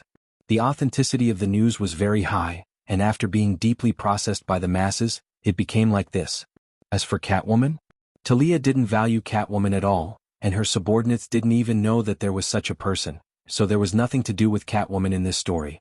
Catwoman, who was brilliantly ignored, didn't know what expression to make. Her eyelids drooped and she felt the gazes around her. She could only think, you guys can just ignore me, I'll steal everything from your house later. She didn't know that not only did she take the bullet, but she also took the blame. Thea and Talia's duel had entered the final stage. Talia had the advantage in terms of experience. Both of them were taught by their fathers, but when compared to a ninja master, the difference was obvious. Although Thea had been trained by Madame Shiva for a while in the later stages, her experience was still not as good as Talia's. Thea had the advantage in terms of physical strength. She was just 16 years old, while Talia was already in her 30s. She had also given birth, so her body had already passed its golden age. Don't believe what the experts said about not harming the body when they said that giving birth was not harmful. That was all nonsense. No heroine had ever become stronger the more she gave birth. Ha! Thea tilted her head to avoid the oncoming blade. She turned in the opposite direction with the force of turning her head, and swung her sword towards Talia's waist with her left hand. Talia was a little tired from her previous moves, so she couldn't stop in time. She could only bend her knees and fold her upper body in half to form an iron bridge to avoid the extremely fast sword. Thea didn't let her off. Before she could get up, her right hand caught up with her left hand. She exerted force with both hands, and the horizontal slash turned into a downward slash. Talia didn't have time to get up, so she could only roll half a circle and use her legs to clamp Thea's legs, trying to bring her down as well. Thea saw through her intentions and knew that she couldn't fall into her rhythm. She exerted force with both legs, and her left leg moved forward while her right leg moved horizontally, forming a T-step. This wasn't the technique of a ninja master. This was the Kalaripayat, an ancient Indian martial art taught by Miss Shiva, who claimed to be Han Chinese but actually had some Indian ancestry. It was a type of ancient Indian martial art that incorporated many sacrificial and dance movements. This set of martial arts was just SOSO for Sia. She always felt that punches to the flesh were the way to go. She had never been interested in this kind of fighting style that looked more like a dance than a martial art. But today she suddenly used it and it really worked. A ninja master might know this martial art, but Talia really didn't. When she exerted force with both legs, she realized that her opponent wasn't moving at all. She knew that she was in trouble. Sure enough, Thea saw this heaven-sent opportunity. She swung her right hand in a half circle and slashed at Talia's neck. Talia was still on the ground, so there was no way for her to dodge. She was upset at the thought of being defeated by her sister, who was half her age. Was it really meaningless for her to train so hard? Was her talent really that bad? Unwilling to admit defeat, he also used the knife to stab Sia's heart from the bottom up. Selena, hurry. Uncle Bat was so anxious that he almost jumped out of the monitor. The two exchanged blows so quickly that it was too late for them to react. Catwoman took out a throwing knife that she had prepared beforehand to save the day. Of course, Thea wouldn't die together with her. She was already prepared for a counterattack. When she saw Catwoman's knife coming at her, she pulled out a dagger that she had never used in this battle. With a clang, she parried Catwoman's long knife. She placed the sword in her right hand on Talia's neck and said calmly, "You lost." "Thea, don't." Batman was the only one who could plead in her ear. Gordon wanted to say something, but he forced himself to hold it back. "Kill me for your trial." Talia threw the knife to the ground calmly. She didn't get up and sat on the ground ready to die. "Trial my asteriscus." Thea had already won. She wanted to complain again. "Will you drop equipment if I kill you? Will I get an achievement?" Besides, Batman wouldn't let her do it. However, it wasn't right for her to stop now. This was a sacred thing for the Assassin's League. Didn't you see Talia's 100 or so lackeys watching in silence? None of them had the intention to save their boss. Batman, who knew the rules, was also in a dilemma. Hastily interrupting was equivalent to insulting both of them at the same time. So he could only watch the result silently. Thea was stunned for 5 seconds. Damn it, why isn't anyone giving me a way out? Just as she was thinking about how to end the fight, someone who didn't know the rules and thought that he was the boss jumped out.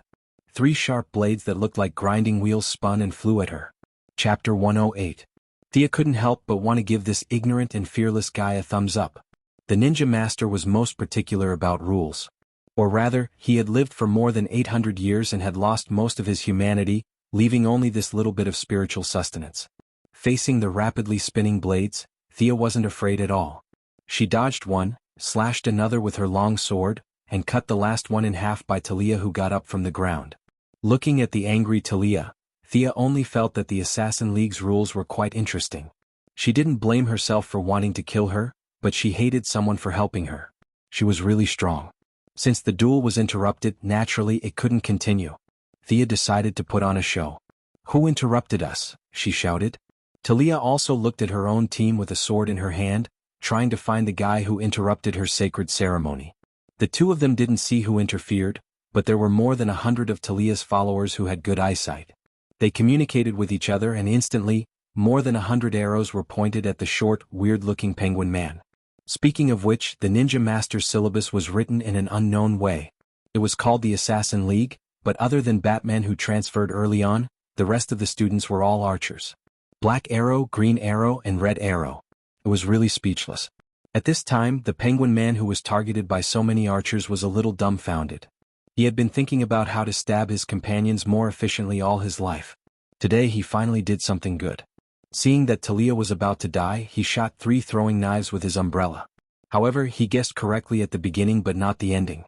With more than 100 arrows pointing at him, it definitely didn't feel good.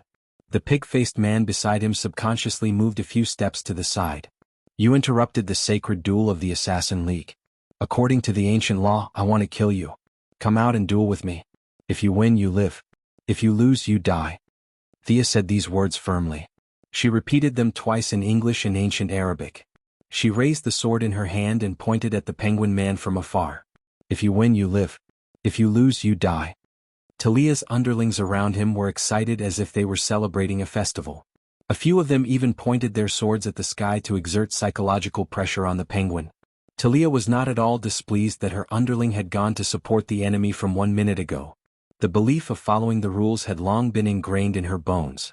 She did not feel like the one being saved at all. She also drew her sword and pointed at the penguin man. "Come out. You must die." The people on Gordon's side were a little confused by this matter. Looking at Thea's stance, she was trying to cause internal strife. What a genius. Batman understood these rules. Seeing that the people on his side had nothing to do, he told them about the life of the ninja master as if he was telling a story. He also talked about the various good and bad rules in the Alliance, which made the listeners a little dumbfounded. There was actually someone in this world who had lived for 800 years. Thea did not know that her clear past had been wrapped up by Uncle Bat using the mysterious atmosphere of the Alliance, making it seem blurred. Is there some kind of misunderstanding? The penguin man saw that the crowd around him had automatically emptied out. He did not dare to fight with Thea. The two women had fought for half an hour, and the flashes of their swords were frightening. He had relied on schemes to get to where he was, not fighting. Plus he was a cripple. How could he win? The will of the Alliance is not to be questioned. You insulted the sacred duel, which is the same as insulting the ninja master. Thea felt that her acting skills must have improved a lot. Did she have anything to do with the ninja master? She was just using the tiger's skin as a flag. Sure enough, when she mentioned the ninja master, Talia's underlings roared to help her. At this moment, the penguin man really wanted to faint or someone to shoot him. As the former underground emperor of Gotham, although he had never met the ninja master, he still knew about the ninja master. He only felt that the ninja master was a legendary figure. Did I insult him? No, I really wanted to help. Okay, if you don't want to come out, then I'll just do it. Thea knew when to stop. It was fine to use the tiger's skin for a while, but if she used it for too long, it would attract the tiger's attention. Her relationship with Old Ma could not be exposed, and Talia was also a defector.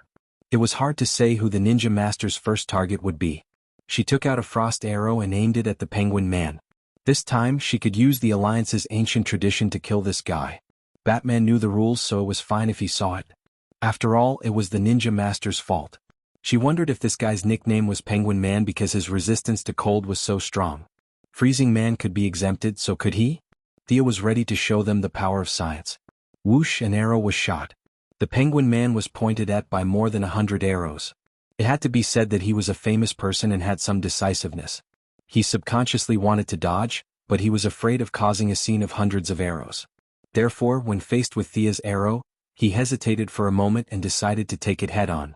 He hoped that he would not die. In order to leave a good name for the righteous side, Thea did not aim at his vitals. Instead, she aimed at the penguin man's lame leg. Puff! The moment the arrow entered his leg, the penguin man felt the surrounding temperature drop. He knew that he had been tricked. Wasn't it supposed to be a normal arrow? These were the last words that appeared in his mind.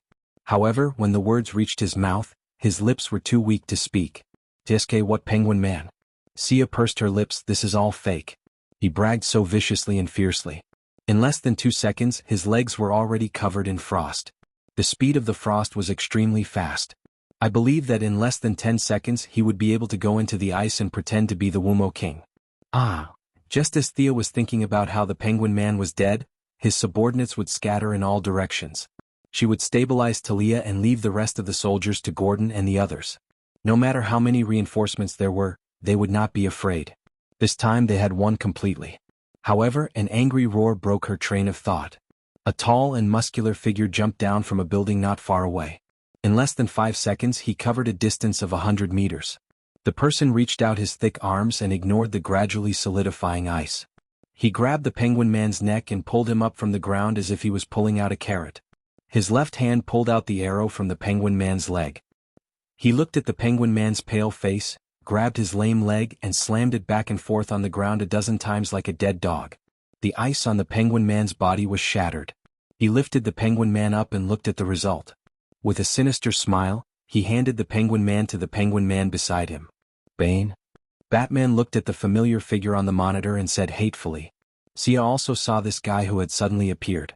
She had expected this. After all, Talia was here, so Bane wouldn't be far away. It was just that this guy had ruined her plan, which was a little annoying. Today Bane came fully armed. His muscular body was at least 2 meters tall. He was bare-chested and carried his iconic green canister on his back. From time to time, liquid would enter his mouth through a tube that was covered by a mask. He said in a muffled voice, "Talia, this is not what we agreed on." Chapter 109. Talia sneered. "I don't need to explain to you what I'm doing." Bane, with his huge head, looked at her without backing down. Now is not the time. The two of them exchanged glances in the air. In the end, Talia waved her hand and the hundreds of men in black put down their bows. "I won't be participating in today's battle. You can have fun." Talia blew Thea a kiss and left with her men. "Do you want to suffer the wrath of the Alliance?" Sia glared at Bane fiercely. It had to be said that she was a little too immersed in the role. She had perfectly imitated the vengeful spirit of a ninja master. To be honest, Bane didn't dare to provoke the master. Even many villains who were so bad that they were fuming with smoke would keep a respectful distance from the master, who had no magic and no technological equipment. You don't know how many trump cards he has prepared in the past 800 years. As a junior, Bane doesn't dare to confront him face to face. But he couldn't back down in front of so many people. Talia, who could have split the firepower, ran away first, but she fought for a long time, so it was barely acceptable. If he ran away without fighting, it would be too embarrassing. He had taken so much money from the Court of Owls, so he had to deal with it. I have no intention to be the Master's enemy. I also respect the rules of the Alliance, but this guy can't die today. Bane's words could be described as groveling. He had never been so cowardly since he became famous. He secretly hated the Penguin Man. Why did you interfere and cause trouble? If Thea was still the same as before, she would have stepped down. She didn't want to fight with Bane. This guy had a big head and a thick neck. He looked like a warrior boss with infinite strength. It was too easy for him to deal with an agility type like her. But the ninja master's tiger skin could scare Bane, but at the same time, it was a double-edged sword. It also limited her. If she said, "Okay, then let's go home," that wouldn't be in line with her previous image. Anyone could see the problem. This role-playing game had to continue. Thea said gloomily, "Then you can try." After saying that, he used his fastest speed to draw an arrow. He didn't use his eyes to aim, but instead used his powerful perception to shoot an arrow at the unconscious penguin. Bane had also been paying attention to prevent her from attacking, but he had never seen Thea shoot an arrow. He had only heard from Talia that she was not as good as her. Now that he was facing Thea's highest-level arrow, he had underestimated her. It was too late for him to run over. Penguin was the one with the most underlings present. The Owl Court had paid him a large sum of money so that he wouldn't die here today, so Bane had no choice but to give it his all. The green canister behind him boiled violently, and a large amount of venom flowed into Bane's body through the pipe. Ah! His arm visibly thickened. He grabbed a gang member beside him and threw the arrow at Thea. If the trajectory of Thea's arrow could still be vaguely seen, the human sandbag that Bane threw later had exceeded the retina's reception limit. The unlucky guy took Thea's arrow head-on and was killed before he could even make a sound. That's so fierce. The people present might only think that it was powerful, but Thea, who was close to the limit of human physical strength, knew the huge gap between them all too well. Her arrow's speed was about 300 feet per second, which was 90 meters. If the arrow kept moving at a constant speed, it would be 300 kilometers per hour. However, Bane's hasty throw was estimated to be more than 500 kilometers per hour. If the weight of the arrow and the air resistance were taken into account, the value would be even higher. It was true that strength created miracles. The ancients didn't lie. This person could only be defeated with wisdom, not brute force. Thea was momentarily stunned by this guy's shocking move. Bane's hasty use of the venom to strengthen himself was actually not a good thing. Now that the venom was attacking his brain, he threw away his worries about the Alliance and glared at Thea fiercely. This is indeed the Alliance's style. A bunch of scumbags who only know how to sneak attack. Do you dare to fight me one-on-one? Thea had more than 500 underlings with her, so how could she fight him one-on-one? She would spare his life this time, but next time she would bring a skateboard and beat him up. Layla, are your snipers ready? Let's shoot him twice first. I want to see how strong his defense is. Thea's so-called 2 shots was just an adjective. The Heaven's Eye Society's agents understood perfectly. The snipers from 3 directions fired 5 shots without stopping. Bang, bang. Bane was very experienced. Perhaps because he was not very agile, he had no intention of dodging at all. He covered his face and heart with his hands and took 15 bullets head-on. The bullets were enough to penetrate a 4 mm thick steel plate from 1,200 meters away. However, such an impressive result was ineffective against Bane's strong body. The bullets were stuck in the muscle layer, and the ones at bad angles only scratched Bane's skin a little. With his strong self-healing ability, bullets were constantly squeezed out of his muscles and fell to the ground. No matter how confident Thea was, she did not think that her bow and arrow could be stronger than a sniper rifle. As for using her sword to fight, it was not within her plan at all. This guy was destined to be dealt with by her master. She would rather be a bystander. However, if she wanted to dodge, she would have to ask Bane for permission. He wanted to scold Thea for not following the rules of the martial arts world. What happened to the cold weapons competition? She looked cool when she squeezed out bullets, but in fact, how could the bullets not hurt when they hit the body? Although the venom accelerated the healing of the body, it did not come without a price. The venom would constantly corrode his brain. Every time he used it, he would need to recover for a long time to keep his mind clear. He did not want to waste time talking nonsense.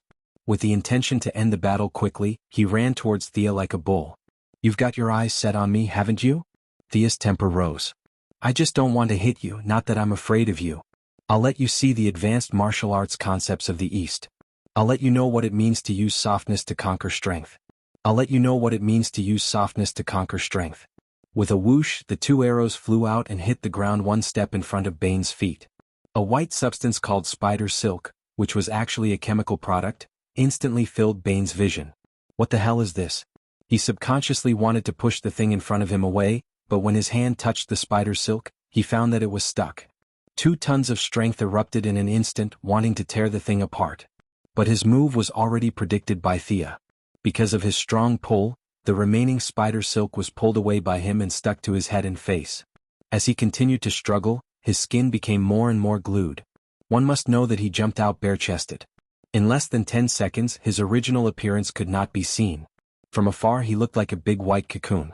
Don't be in a daze, quickly organize the attack. Thea felt that her companions might have been too busy watching the show and had already forgotten what they were here for, so she kindly reminded them. Chapter 110. Before they could react, Thea swung her sword with her right hand and pointed it at the sky. For the glory of the Alliance. No, the words quickly changed to, for the freedom of Gotham. When the first gunshot rang out on the battlefield, she had already found cover and rested in a corner. It couldn't be helped.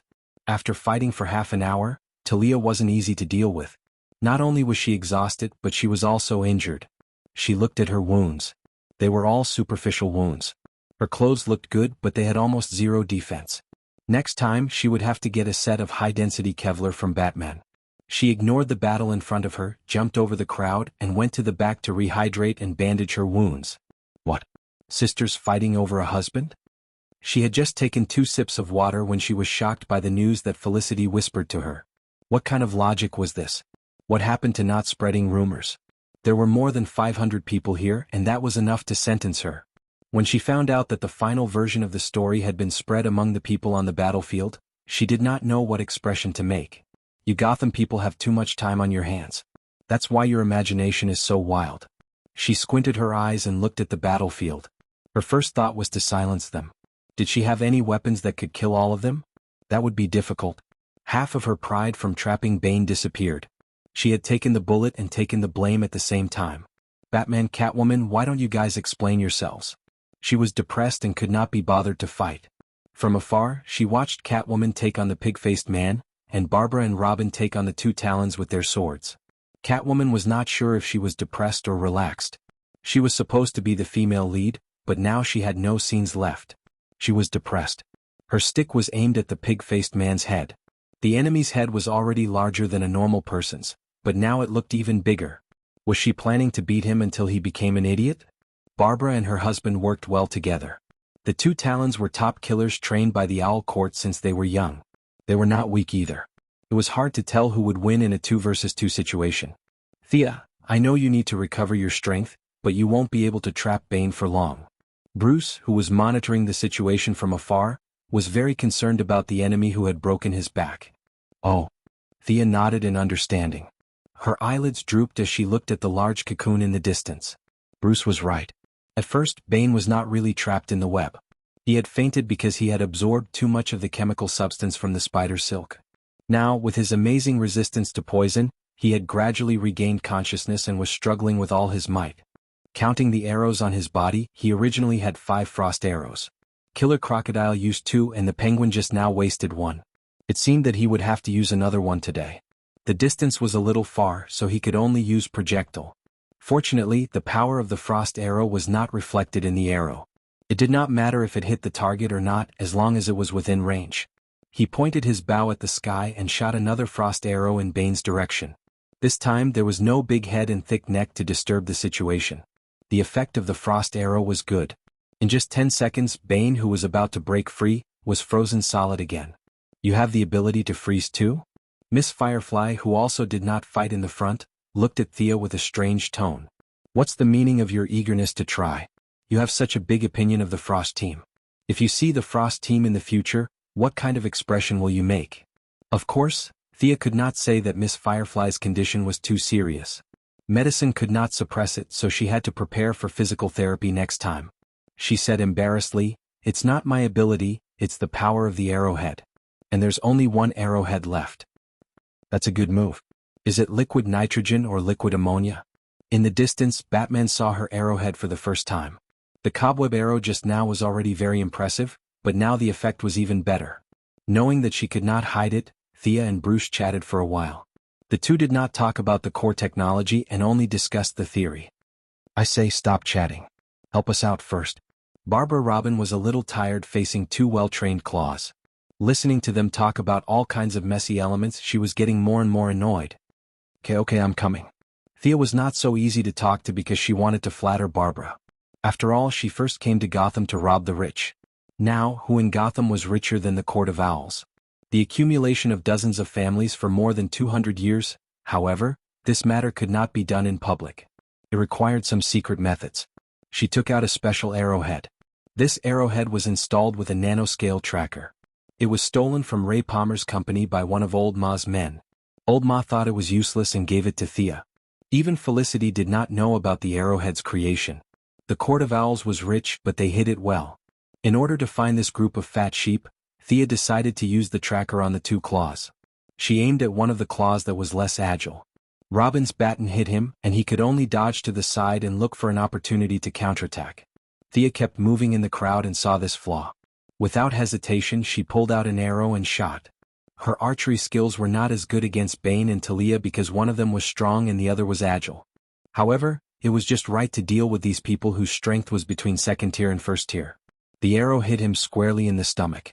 Ouch. Even though the claws were brainwashed and did not have any sense of right or wrong, they could still feel pain. Knowing that he was ambushed, he waved the sword in his hand like a windmill and forced Robin to back off. He gritted his teeth and pulled out the arrow from his stomach. He looked around for the person who ambushed him. At this time, Thea retreated back into the crowd. She turned on the switch on her glasses and confirmed that the nanoscale tracker had entered his body and attached to his organs. She nodded with satisfaction and turned off the tracker. Now was not the time. Sia, our spies have reported that the major crime families in the city are gathering their forces and rushing towards us. Lara, who had always been quiet, reported the bad news at this time. How far are we? Less than 2 blocks. Was this premeditated or did the Court of Owls do this on the spur of the moment? Thea felt that it was the latter. Talia's departure had dealt a heavy blow to the balance of power between the two sides. This was probably something they did not expect. If they were attacked from the front and the back, they would definitely lose. Thea observed the strength of the people in the battlefield. Selena, come back quickly. Catwoman heard the order and quickly sent the pig-faced man away. What's the matter? Thea handed her an arrow. You've seen it before. It's my magnetic arrow. I need you to insert it behind the enemy. It's best if you can cover the enemy within a range of 50 meters. Chapter 111. Sir, order your men to wait for the signal. Once the enemy is out of weapons, we will charge in and take them out. The field was too big for Thea to shoot that far, so she could only ask the parkour expert Catwoman to do the job. Thea, the thermal imaging shows that the enhanced man is coming out. Felicity, who had been staring at the monitor, also brought bad news. Robin, go prepare the wavelength transmitter. Thea fired a barrage of arrows to force Talon back. She then covered Barbara and herself as they retreated back to the main force. Regardless of whether they retreated or counterattacked, it was always a good idea to regroup. Catwoman, who was as agile as a human could be, ran from high to low. She weaved through the crowd and buildings. She had an excellent sense of direction, and after a few turns, she arrived at the back of the main force. She then used the dart technique to insert the arrows into the ground behind the battlefield. It's done. Catwoman said to Thea behind her. Find a place with thick walls and hide. Thea estimated the time and pressed the switch on the bow. Just like yesterday, a low humming sound was heard. Whoosh, whoosh, whoosh. Many of the Arkham bandits were shaken by the loud noise, and they didn't even notice that their weapons were gone. Attack. Director Gordon couldn't wait to blow the bugle and raise the star-spangled banner high. The old man took the lead and rushed up with his pistol. His men saw how reckless the director was and how the enemy had lost their weapons.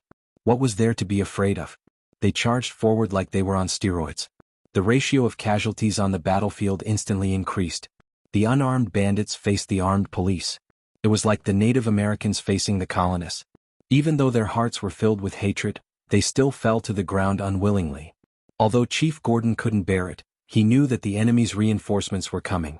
Having been on the battlefield, he knew his priorities and didn't mention anything about the Miranda Clause at all. His subordinates were also in a killing frenzy and had long forgotten that they were police officers and not soldiers. In later history, this day would be known as the Gotham Massacre. Countless humanitarian defenders sat in air-conditioned rooms and expressed their dissatisfaction with the massacre caused by the Gotham Police Department. Of course, this was a story for later. At this moment, not knowing that they were in the middle of a historical event, the police officers were rather restrained, but the hot-blooded citizens and veterans were overjoyed. They could no longer control the violence in their hearts, and they held their submachine guns and fired at the empty-handed criminals. In less than a minute, the dark ground of Arkham Square was dyed red by the blood of sin. Both the elite scarecrows and the loyal penguins fell to the ground in droves. To be honest, Batman didn't feel good when he saw this scene, but he also knew that he couldn't stop it. This was war. Either the good guys would be sacrificed or the bad guys would be wiped out. It was impossible to knock everyone out and take them away. Thea and Gordon's decision wasn't wrong. Thea, on the other hand, didn't feel guilty. These were all bad guys, so if you locked them up, they wouldn't do anything bad? She noticed that some of the veterans were losing control, so she walked over to Lara and whispered, "The enhancers are about to attack from the west. You should lead them there and hold off the first wave of attacks." Both of them knew who she was referring to. The mastermind behind the scenes started to panic. Seeing that his men were being slaughtered like never before, the enhancers that he controlled did not leave through the door. Instead, he used explosives to open up a path, and over 200 enhancers charged out. The ones facing the strong enemy were the veterans. They were purposely led to the side by Lara's agents in disguise, and they were just in time to face the strongest wave of attacks since the beginning of the war. Thea didn't immediately order for the sonic weapons to be used. Instead, she watched coldly. On one hand, she wanted to reduce the number of uncontrollable factors, and on the other hand, she wanted the enhancers to enter the attack range. As the veterans continued to die, until there were no more enhancers coming out of the asylum, she nodded to Robin. This time, the sound wave was different from Sia's magnetic arrow. Her magnetic arrow was purely collateral damage. Master Bat's infrasound was the real deal. Before anyone on the battlefield could notice anything, the 200-plus enhancers had already started to stagger. The effect is not bad. Thea gestured to Director Gordon. Let's continue. Can these people still be saved? The old director was still trying to salvage the situation, but Thea shook her head. The genetic transformation is irreversible. They are no longer the original citizens, Director. The old director, who was known as the Executioner Gordon in the years to come, had nothing to lose. What difference did it make if they killed 300 or 500 people? With a wave of his hand, everyone started to focus fire on the new targets. It had to be said that the effects of the biochemical experiment were obvious. These people were much stronger than the dead bandits on the ground. Many of them could still run forward after being shot 4 or 5 times. But as more and more people fell to the ground, the remaining few with thick skin had to face the barrage of 5 or 6 guns at the same time. They were bleeding profusely, and the sonic weapons were still emitting infrasound waves, which increased the casualties of the enhancers. Bang! An earth-shattering sound pulled Thea's gaze to the east. Bane, who was frozen by her, had made countless cracks in the ice. Half of his strong arm was already stretched out. The loud sound was the result of his all-out attack. This was the first time Thea saw someone who could defrost himself. Although this method was a little violent, this guy's strength was indeed beyond scientific calculation. This was too exaggerated. Did she have any other way? Thea, get out of the way. He has lost his mind. Batman knew this enemy well and quickly reminded them.